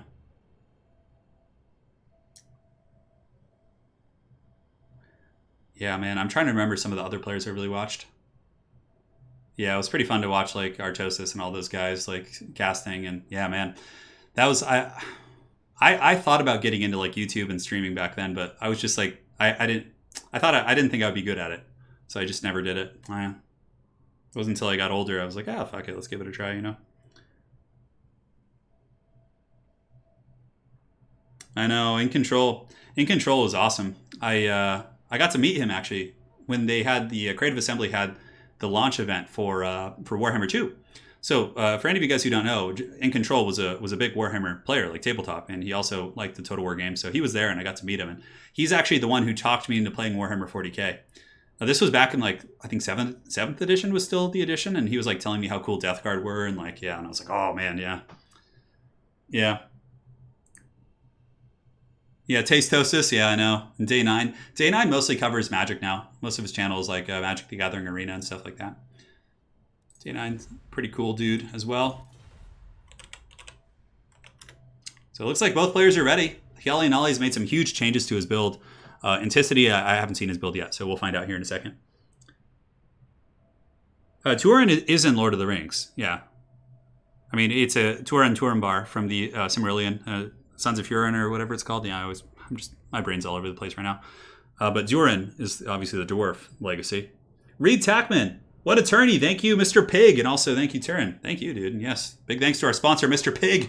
Raise up those, raise that bacon for Mr. Pig, I suppose. Yes. Yeah, In Control is a great guy. All right, and now we're here. Well, Turin is a character in the Lord of the Rings mythos, and also it's a city in Italy, and also it's my middle name. My ancestry is mostly Irish and Italian. Yeah, those are like my two most dominant kind of business. My last name is super Italian, but I'm actually mostly Irish. All right, guys, so now we're here. Let me go ahead and double check and make sure there's no screen blocker of doom. Okay, there's not. So for the forces of Hyali Nale, he's really changed it up, going with a huge Saurus front line. So actually, he's got, how many Saurus he's got? 5 of those. 5 Pterodon Riders, the Royal Lizard Air Force, a friggin' Dread Saurian. Oh, baby. If he's going to lose this game, he's going out with a bang. He's got a Feral Dread Saurian, Cohort of Sotek, Skinks, and a Slan Mage of Life. This is very much just a balls to the wall build. Just get in there with Saurus, grind it out, and do your thing. Yes, Tolkien stole it. He stole my name from me. Yes, of course. Although I'm pretty sure in the Tolkien literature, it has like a symbol over the U or I can't remember. It's like it has a different kind of pronunciation. Anyways, for the Vampire Coast, 4 handgun mobs. Oh, look at this. This is a very clever switch. He brought a mortar plus a Carronade. So knowing that Hyali probably wouldn't do the anti-artillery build, he stayed with it. Luther Harkin, deck droppers. He's got Sirens and Dogs, bombers to stop the Saurus, and 4 handgun mobs. Now, Hyali might be able to swarm this build, to be honest, with 5 Pterodon Riders, like rock dropping. But handgun mobs are really punishing against those units. It almost makes me think he should have gone wider with like Skinks instead of Pterodons. I don't know. Yeah. Are there some bloaty boys? No bloats. I mean, this is the grand finals with some prize money on the line. I would imagine he's not going to bring bloats. He does also have a vanguard here of some scurvy dogs, but Hyali will discover that very quickly. I don't know how the Dread Saurian's going to do here against 4 handgun mobs and Luther. I mean, oh man, that thing is going to get punished pretty hard. Yeah, it's different. It has a different pronunciation, yeah. My ancestors, where the name comes from, were from northern Italy. So I believe near Lake Como. And I also had family like near the Swiss Alps. Because the... That's kind of the history of my Italian side. Like near, you know, Lake Como, northern Italy, near the Swiss Alps. That's where my ancestry comes from there. The other side of the family is very Irish. Yes, I do love me some that Irish food. Is the Dreadsaurian good now? It's not bad. Yeah, it has applications for sure. It's fast. It hits hard. You know, most monstrous units are relatively slow, but the Dreadsaurian is actually quite quick with 60 speed. For the handgun mobs, that's going to be a real package to deal with here. The Pterodons, you know, can provide some good disruption, but already you can see the Pterodon riders getting blown out of the sky by the cannon. And the handguns are waiting. There's deck droppers nearby, which do have support. And Luther Harkin, of course, with his pistol, can do some pretty good work as well. What's really nice for Hyale is that he does have the Dreadsaurian to kind of hide in the trees. So he's got that tree line to kind of hide on here in this map. But the mortars are still shooting, going into the Saurus warriors in the back, which is, you know, good. Might as well just shoot at them. They're decent. Some of the Pterodon riders, it's a very micro-intensive build in some ways, managing 5 Pterodon riders against, you know, gun lines and all these different tools. Like right here, for example, you know, the gunnery mobs are waiting, and they're going to be taking some huge pot shots against the Pterodon riders here. The lizard trinkets belonging to Luther at the moment. The lizard's trying to take them back. Luther Harkin did take the trinkets from the previous Slann, and now the Lizardmen have sent another army to try and take those trinkets back, it would appear. Handgun mobs really punishing, though. Pterodon riders, I don't know, maybe just pull back with them and start being mega conservative. Yeah, I really like his formations. Like, they look strange, but, like, it's really, really good the way he sets up. Clearly, Anticity has been getting some practice. And here, Luther Harkin coming in, chasing, and he does shoot while he chases, which is really powerful, which means his flintlock pistol could be able to pick off a couple of those Pterodons. And now the Saurus are in the front lines, and the Dreadsaurian and the Slann are emerging, but so far, the Vampire Coast doing great work, and now the Bombers are really going to start to get that huge value. I'm surprised we didn't see, like, more skink cohorts or things like that, just to kind of swarm all over the handgun mobs, because Anticity really has been playing with handguns, like, just non-stop here. So here comes the Bombers, saturating into the Saurus, and the Dreadsaurian's coming in as well. Now, how is the Dreadsaurian going to avoid all this firepower? The Pterodons are now coming in, probably going to be dropping some rocks and or maybe attacking these guys in melee. So a rock drop coming in. Nice drop right there. Look at that beautiful play there by Hyale Nale. And now the Dreadsaurian's in, and the guns aren't shooting the Dreadsaurian, which is exactly what he wants here. Well, Luther Harkin is just hot in the case here, just really chasing very aggressively. And some Saurus have gotten up and around the flanks. You know what? Hyale's actually not in terrible shape here. Saurus are going to be winning that frontline fight and eventually will get in. Except on that side, it looks like they were overwhelmed. But another rock drop coming in on those handgun mobs, and the Dreadsaurian is now in the back line, and I would imagine the Pterodon riders will attack the Carronades in melee combat. Yeah, that would be a good idea. Landing here amongst the handguns to cover the Dreadsaurian. And Luther Harkin doesn't want to fight that beast for sure. He's kind of like sitting overhead, like thinking about it, like, I don't know if that's a good idea. So this is a smart play here from Anticity, actually attacking the Pterodon riders, trying to shut those bad boys down. And it looks like he has done some good damage, might actually break him. The cannon is shooting at something. I don't know what it's aiming at, but the cannon is aiming the wrong way, so it's going to be turning around here in a moment, I would imagine. But it seems like Vampire Coast was able to completely dominate this flank, and the Saurus warriors are now pushing through. The Dreadsaurian is in the back line, and the cohort of Sotek is about to get into the gun line. So though the balance of power is probably favored here for the Vampire Coast, I still think it's a winnable game for the Dinos. Banishment going down and Blood Statuette of Spite from Hyale. Really good play. Pretty much one-shots those Sirens right there. That was incredible. And now we have the Slann Mage of Life. Oh, this is rough. He does have Saurus Warrior support, but he is also fully surrounded by Scurvy Dogs and Luther Harkin.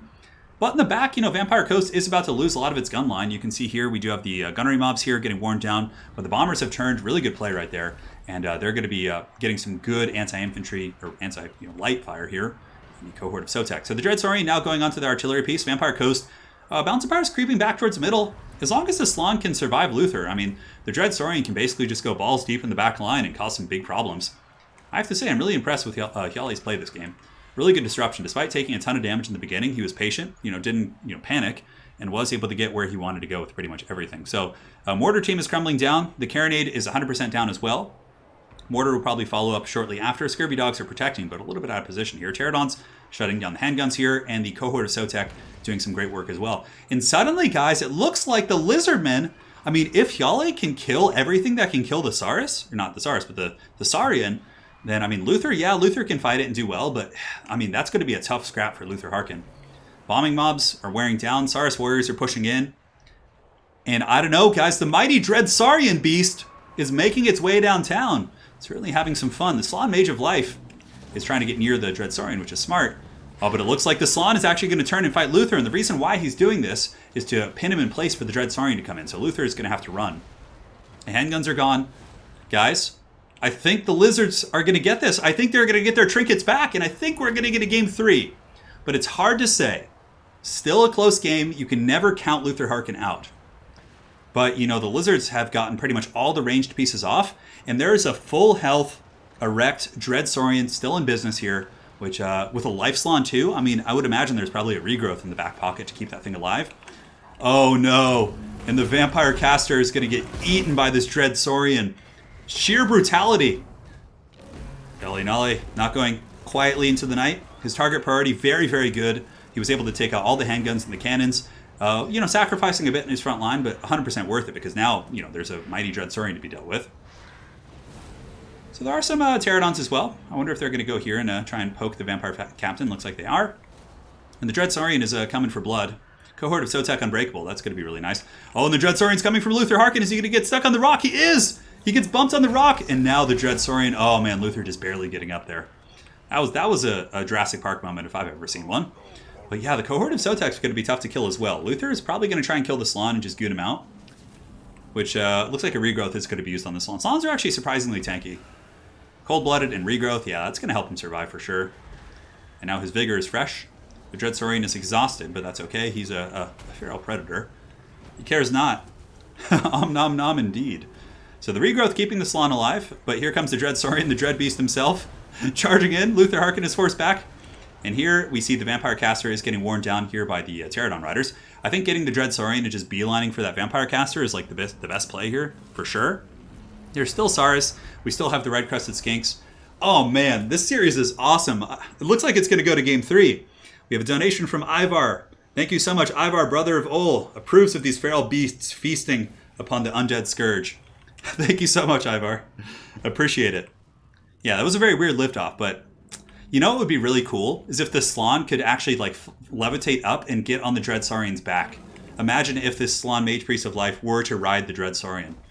Now, the play here for Anticity is basically to use all of his ammo on Luther Harkin. He's got the Scurvy Dogs going after the Saurus here, trying to pick them off, but I think the Saurus might actually be able to win that. And the Cohort of Sotek's coming back, Scurvy Dogs over here as well. But yeah, you just want to use all the ammo you can. Shield of the Old Ones, really nice play there by Anticity. He baited that out. He like feigned a charge to get the debuff. But, you know, swiggity swooty, the Dread Saurian can only be delayed, that booty, for so long. And yeah, the Vampire here is just going to get wrecked. He does get punted, which is unfortunate for Hyale, but he's going to get caught. The Dread Saurian's much faster. And Luther Harkin cannot solo that Dread Saurian. There's no freaking way, especially if there's Saurus around. Like, even if Luther killed all this stuff, the Dread Saurian will feast on his soul. Yeah. Man, that is something. That is something indeed, and the Vampire Caster being put in the trash can here. Hyale Nale appears to be normalizing this series with the wild Dread Saurian pick. Oh my god. Pretty cool. I mean, because the thing is, even if like Anticity went with like a crab build or something, or like a more heavy build, like the Dread Saurian will wreck those monsters. And yeah, the Vampire Caster's down. Now it's just Luther Harkin and some deck droppers. The Scurvy Dogs are crumbling, so Luther's going to have to go on the ground and fight. And like honestly, the Red-Crested Skinks will, you know, put some hurt on him. They'll poison him at least, and you know, kind of slow his roll a little bit. Scurvy Doggos are crumbling, negative 46. Probably will meet their end here in a quick moment. And now it's the Salon Mage and the Dread Saurian just going to be rolling dirty. And I'm going to sip some water while these players move their armies towards one another.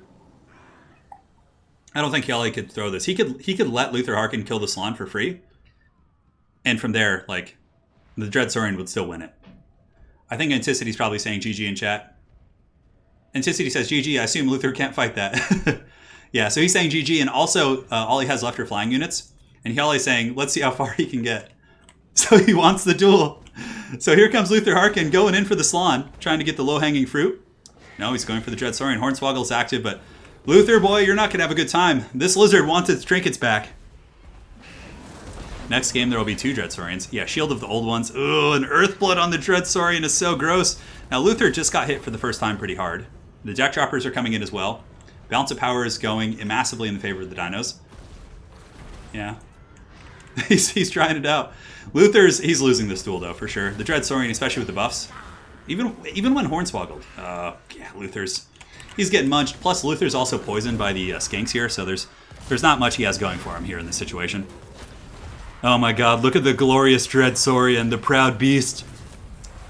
I'm sure Falcon is watching, weeping tears of joy as his Dread Saurian gets in there. Yale Nole with the victory in game 2. And guys, we have a rubber match. What an excellent tournament we've had today. Going all the way. Going the distance. Yale Nole. 1-1 in the series. And it looks like my game may have crashed. So I'll let them know.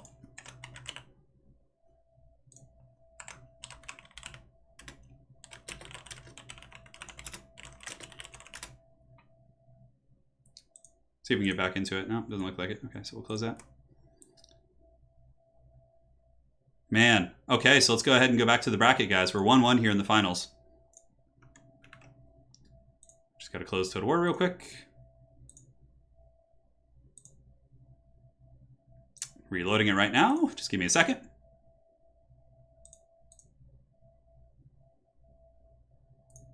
And good. We're loading back in. Man. Hey, Wicked, thank you, man, for helping out with everything today. Really appreciate it. And now we load in. This is the fate of all of Middle-earth. We have... He's going the distance. Yeah, I like the music kind of symbols you put there. It's fine. At least we didn't crash during the game. It was just... Sometimes when you load out of a game as a spectator, it just, like, crashes. It's stupid. The Dreadsaurian was awesome. Who would win, a Dreadsaurian or a Dreadwarrian's weight and Skaven slaves? Probably the Dreadsaurian because of the terror route. I don't know. What are we talking, Skaven slaves with spears? Because that could change the situation.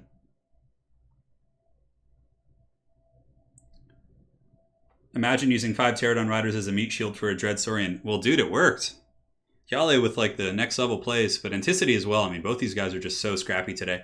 I'm curious, Anticity's builds have been more or less the same. How is Anticity, or not Anticity, but how is Yale going to approach? Because he knows the handguns are coming. Is he just going to do the same thing? I'm really curious to see. All right, so let's go ahead and load in.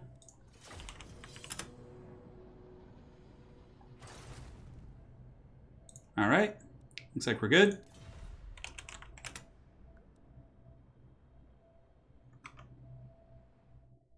Very good.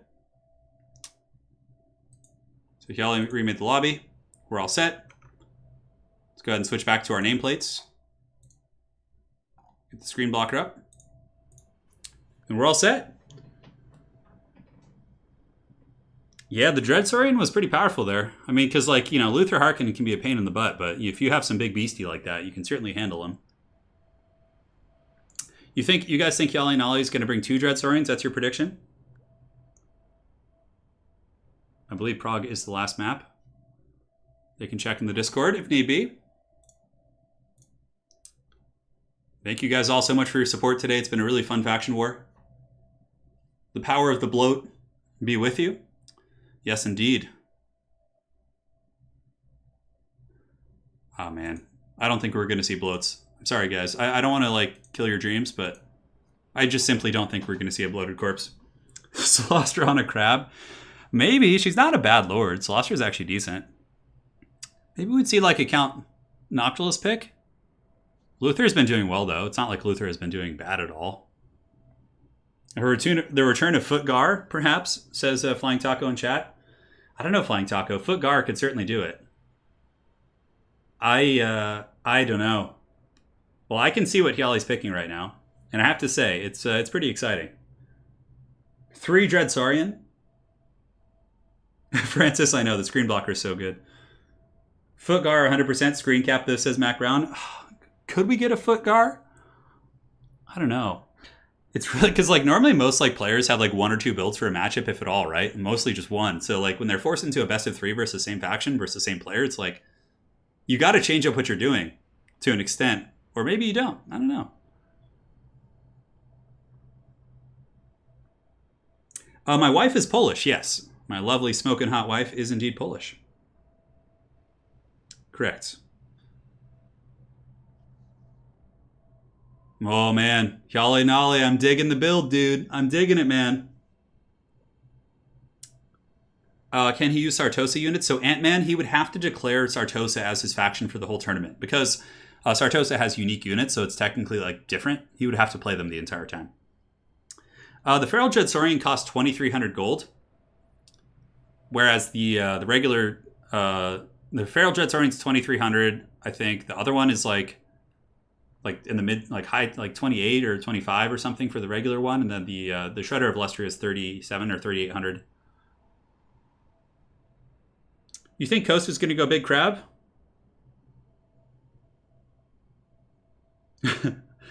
V-Claw saying, bring me Luther and the Terrorgeist. They will pay for this outrage. So now the lizard trinkets are back in the hands of the lizards. So we'll see if Vampire Coast can finally get those lizard trinkets. I have to say, I really like Kelly's build. I like what he's done with the place. Yep, that's good. I think he's like picking up. Alpaca Lord, I know. It's true, man. It's true. She is. We had one sub-faction today. Flying Taco, probably the most epic meme we've ever seen in a faction war was with Flying Taco. He brought Ark of Sotek and a freaking Engine of the Gods against Anticity in game one. It was insane. Yeah, 23, 31, and 37. Yeah, thanks. Thanks, Taco.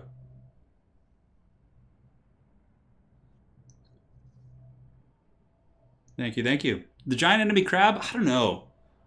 Like, he's seen Hyale bring like a Dread Saurian. Does he want to risk the Crabos into that? He could. I honestly think Anticity is going to kind of stay with his style. He'll bring bombers and zombies and then like bring a couple gunnery mobs. He may just switch out like a couple of his cannon pieces or something. A giant crab versus Saurian. The Dread Saurian would win every day of the week. Every day of the week. The Dread Saurian would feast on that rotten beast and tear it to shreds. I'll tell you guys something funny. Once we load into the game and he can't switch his army, there's something funny that Hyale almost picked that I want to share with you guys. Bring forth the hand cannon mobs? There's no way we're going to see those. They're so bad. Those are like the most neglected unit on the Vampire Coast roster. What's the biggest meme we've had on a stream? Oh, dude, I don't know. I've had so many streams and so many absurd builds. Like, I couldn't even go there. Like, I'd have to review so many streams. There's not one that stands out in particular. Like, they're all pretty good.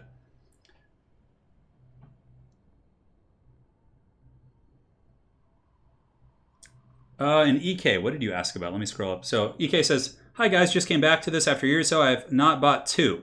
So if some of you guys could answer his question, he says, hi guys, I just came back to this after a year or so. I've not bought game 2. Last updates. So yeah, if you're playing game 1, EK, you're not going to find people for quick battles because everyone's playing game 2. You're going to need to get game 2 and you'll be able to find quick battles there, bud. Hopefully that answers your question. Send forth the camels? What? Penta bloated corpse? I don't think so. Hyale says 1 gold over 0 spent.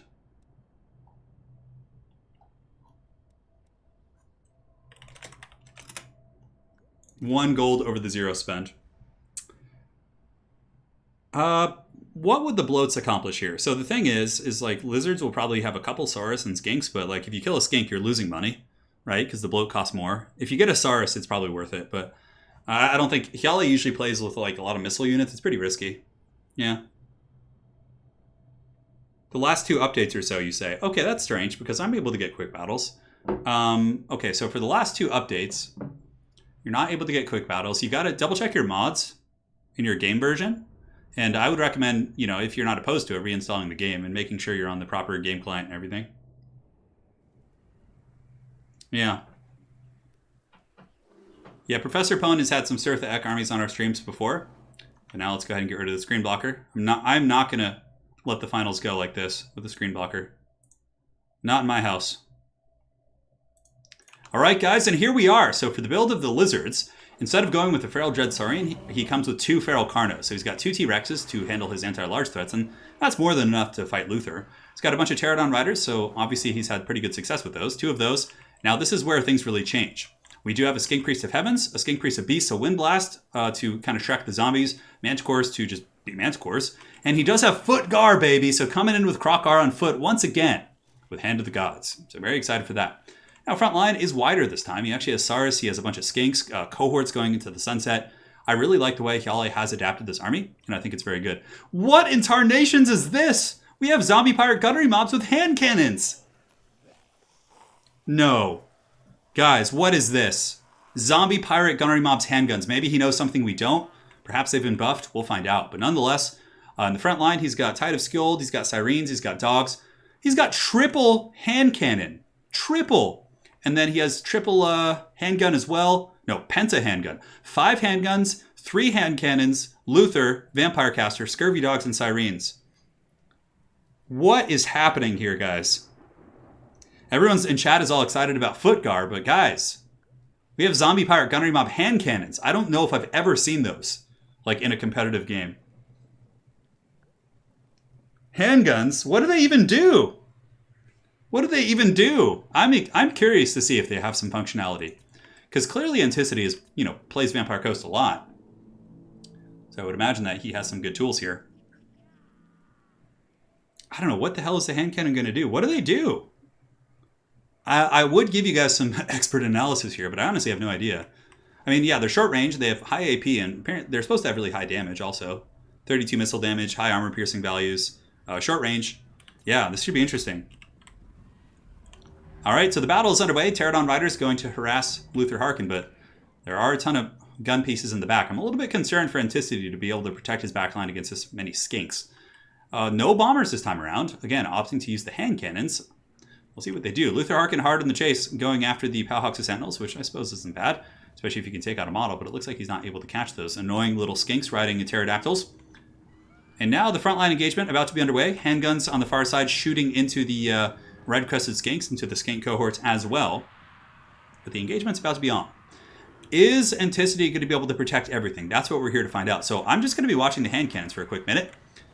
Are any of them in range yet? Cohort of Sotek has engaged against Tide of Skuld. Cohort of Sotek should win that. Oh, and a nice wind blast right there. Beautiful cast by Hyale. He's here for blood.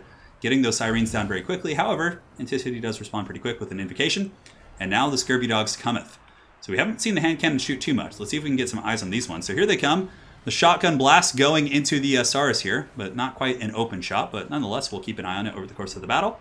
In the center, it looks like the Vampire Coast, for the most part, has stabilized, but oh no, the Dreadsaurians are coming in, or not Dreadsaurians, Feral Carnosaurs coming in for Luther Harkin. He's also poisoned, most likely by the Powhawks of Sentinels, and he is forced back, so he needs to be really careful. If he slips up like that again, that could be game blouses.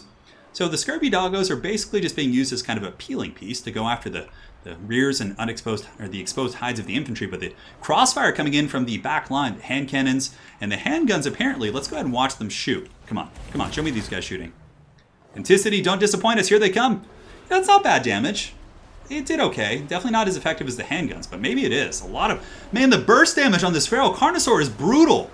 Taking such a beating here in the back line, and the other Feral Carnosaur is being taken out by Luther Harkin. So suddenly, it was looking rough for Anticity for a quick moment there. He is able to get both Feral Carnosaurs. However, the back line has been more or less pushed on. There's skinks all over the gunnery mobs. We have the red-crested skinks on here beating these guys down, and the hand cannons nuking the Feral Carnosaur. What planet is this?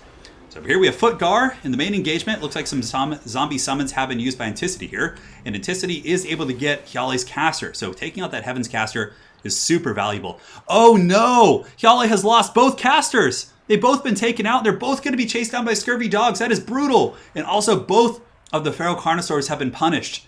And the hand cannon meta. What planet is this? How many kills do they have? Only 3, but they've been shooting it. Look at the shotgun blasts! Going into the face of the Powhawks of Sentinels. Anticity here with some big brain Vampire Coast play, that's for sure. Over here you can see the Feral Carnosaur is going to be getting pushed off. Luther Harkin coming back in. Probably going to be going after Footgar. Footgar is trying to take out the Vampire Fleet Admiral, but Footgar is going to have some problems here against Luther, especially with some zombie support nearby. In the back we do have skinks closing in on the handguns, but the handguns are quite plentiful. Oh man, they're going to be ripping some shots. You guys ready for this? Come on, give us the shot into the back of the cohort of Sotek. Oh, here it comes. Here it comes. They have refused to die, do they? No. Okay, they're turning up. We got to watch this. And here comes the shotgun blast. Come on, entertain us. Oh yeah, look at the damage in the hand cannons. It's so jankety. Yep, it's wearing them down though. It's wearing them down. So now Footgar is making his last stand, but guys, it looks like the lizard trinkets will belong to Luther Harkin in today's tournament. I think Anticity is going to win this 2-1. Footgar was not able to make the cut.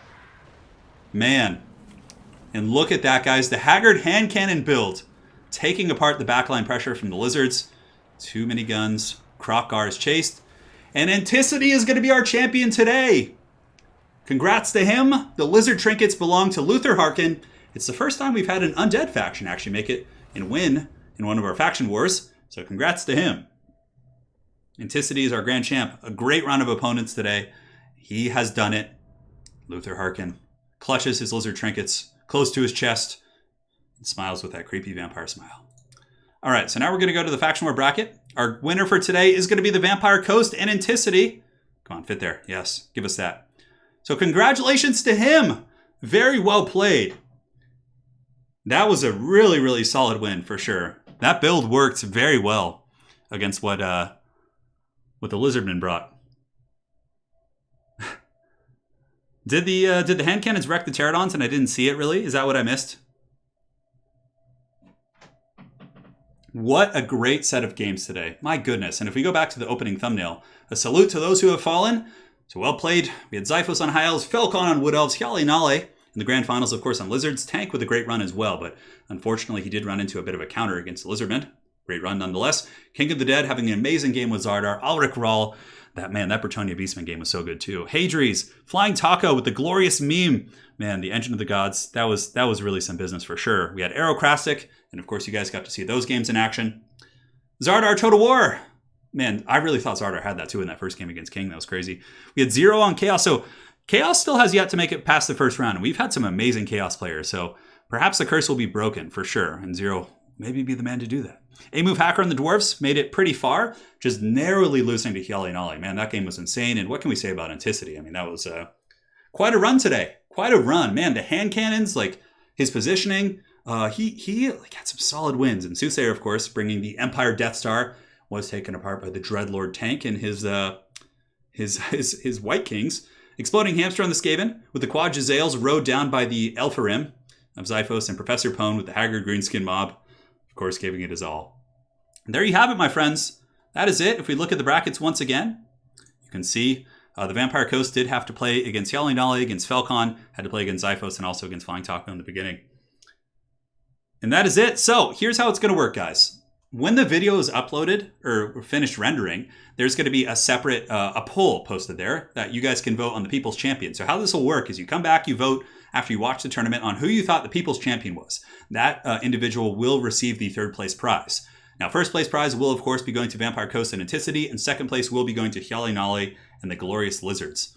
So, man, what an absolutely awesome tournament we had today. I want to thank you guys all for joining, because you guys are what makes us fun.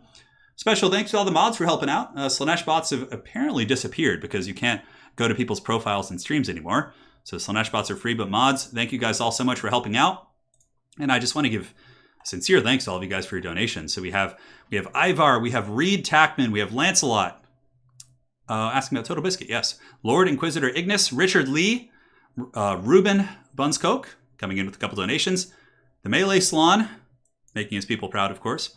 We have Will Lorenz, Dob Plays, U Game, Fundin, Dial Go Broad. Hopefully I got that right. I'm trying my best here. Ozkirk, Andrew Cohen, Mr. Pig, dude. Not only sponsoring the tournament, but coming in balls deep with the donation as well.